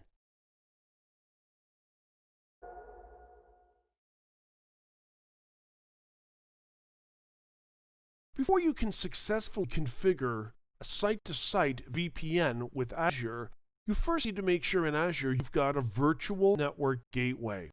Let's check that out here in the portal. I'm going to go to the All Resources view on the left. I'm going to filter that view for the word VPN because I know that my virtual network gateway is named Azure VPN GW1, which I'll click on to open up. This finds the Azure side of the VPN connection. It's got a public IP address. We need an on-premises configuration with a public IP address that really identifies our on-premises network VPN connection point. To do that, we need to create a new resource, and that's going to be called a local network gateway. So I'm going to search for local network, and I'll choose local network gateway. Then I'll choose the Create button. So from here, I have to give this a name. I'm going to call it On-Prem VPN GW1, and I have to fill in the public IP address that is used to reach that on-premises VPN appliance. So it can't be behind a NAT router unless your NAT router is port forwarding. But you need to have a way to connect to it from the internet to establish the tunnel between your on-premises network and Azure. Then I'll specify the IP address space for my local network gateway on the private side. So maybe I'll just fill in 192.168.0.0/16. So that would be configured on the private side of our on-premises VPN appliance. I'm going to choose an existing resource group into which I will deploy this local network gateway, and I'll leave the location as Canada East, and I'll click Create. Now once that's been done, you'll have to wait until it gets created. You can check on it here in your notification area to determine when the deployment is complete. Once it succeeds, we can click Go to Resource to open up the properties of our local network gateway. You also have gone to the virtual network gateway as well. Doesn't matter which one you go into, but either way, you need to go into Connections to define a site-to-site link between the local network gateway and the Azure-based virtual network gateway. So under Connections, I'll click the Add button up at the top. I'm going to call this Site-to-Site VPN1. I have to choose the virtual network gateway because we're already looking at the properties of the local network gateway. If you're in the virtual network gateway, you then have to select the local network gateway. So it just depends what perspective you're configuring this from. So we've got the virtual network gateway, which identifies the VPN in Azure, and we've got the local network gateway, which defines our on-premises VPN connection. Then we have to configure a shared key, a pre-shared key that will be used to establish the tunnel. After I've specified that item, then I can determine if I want to use IKE v1 or IKE v2, and I click OK. So at this point, it's going to create the link if the on-premises VPN appliance is reachable to establish the VPN tunnel site to site. Now take note here that the status is currently listed as updating. After it does successfully make a connection to the on-premise VPN appliance, the connection will be ready.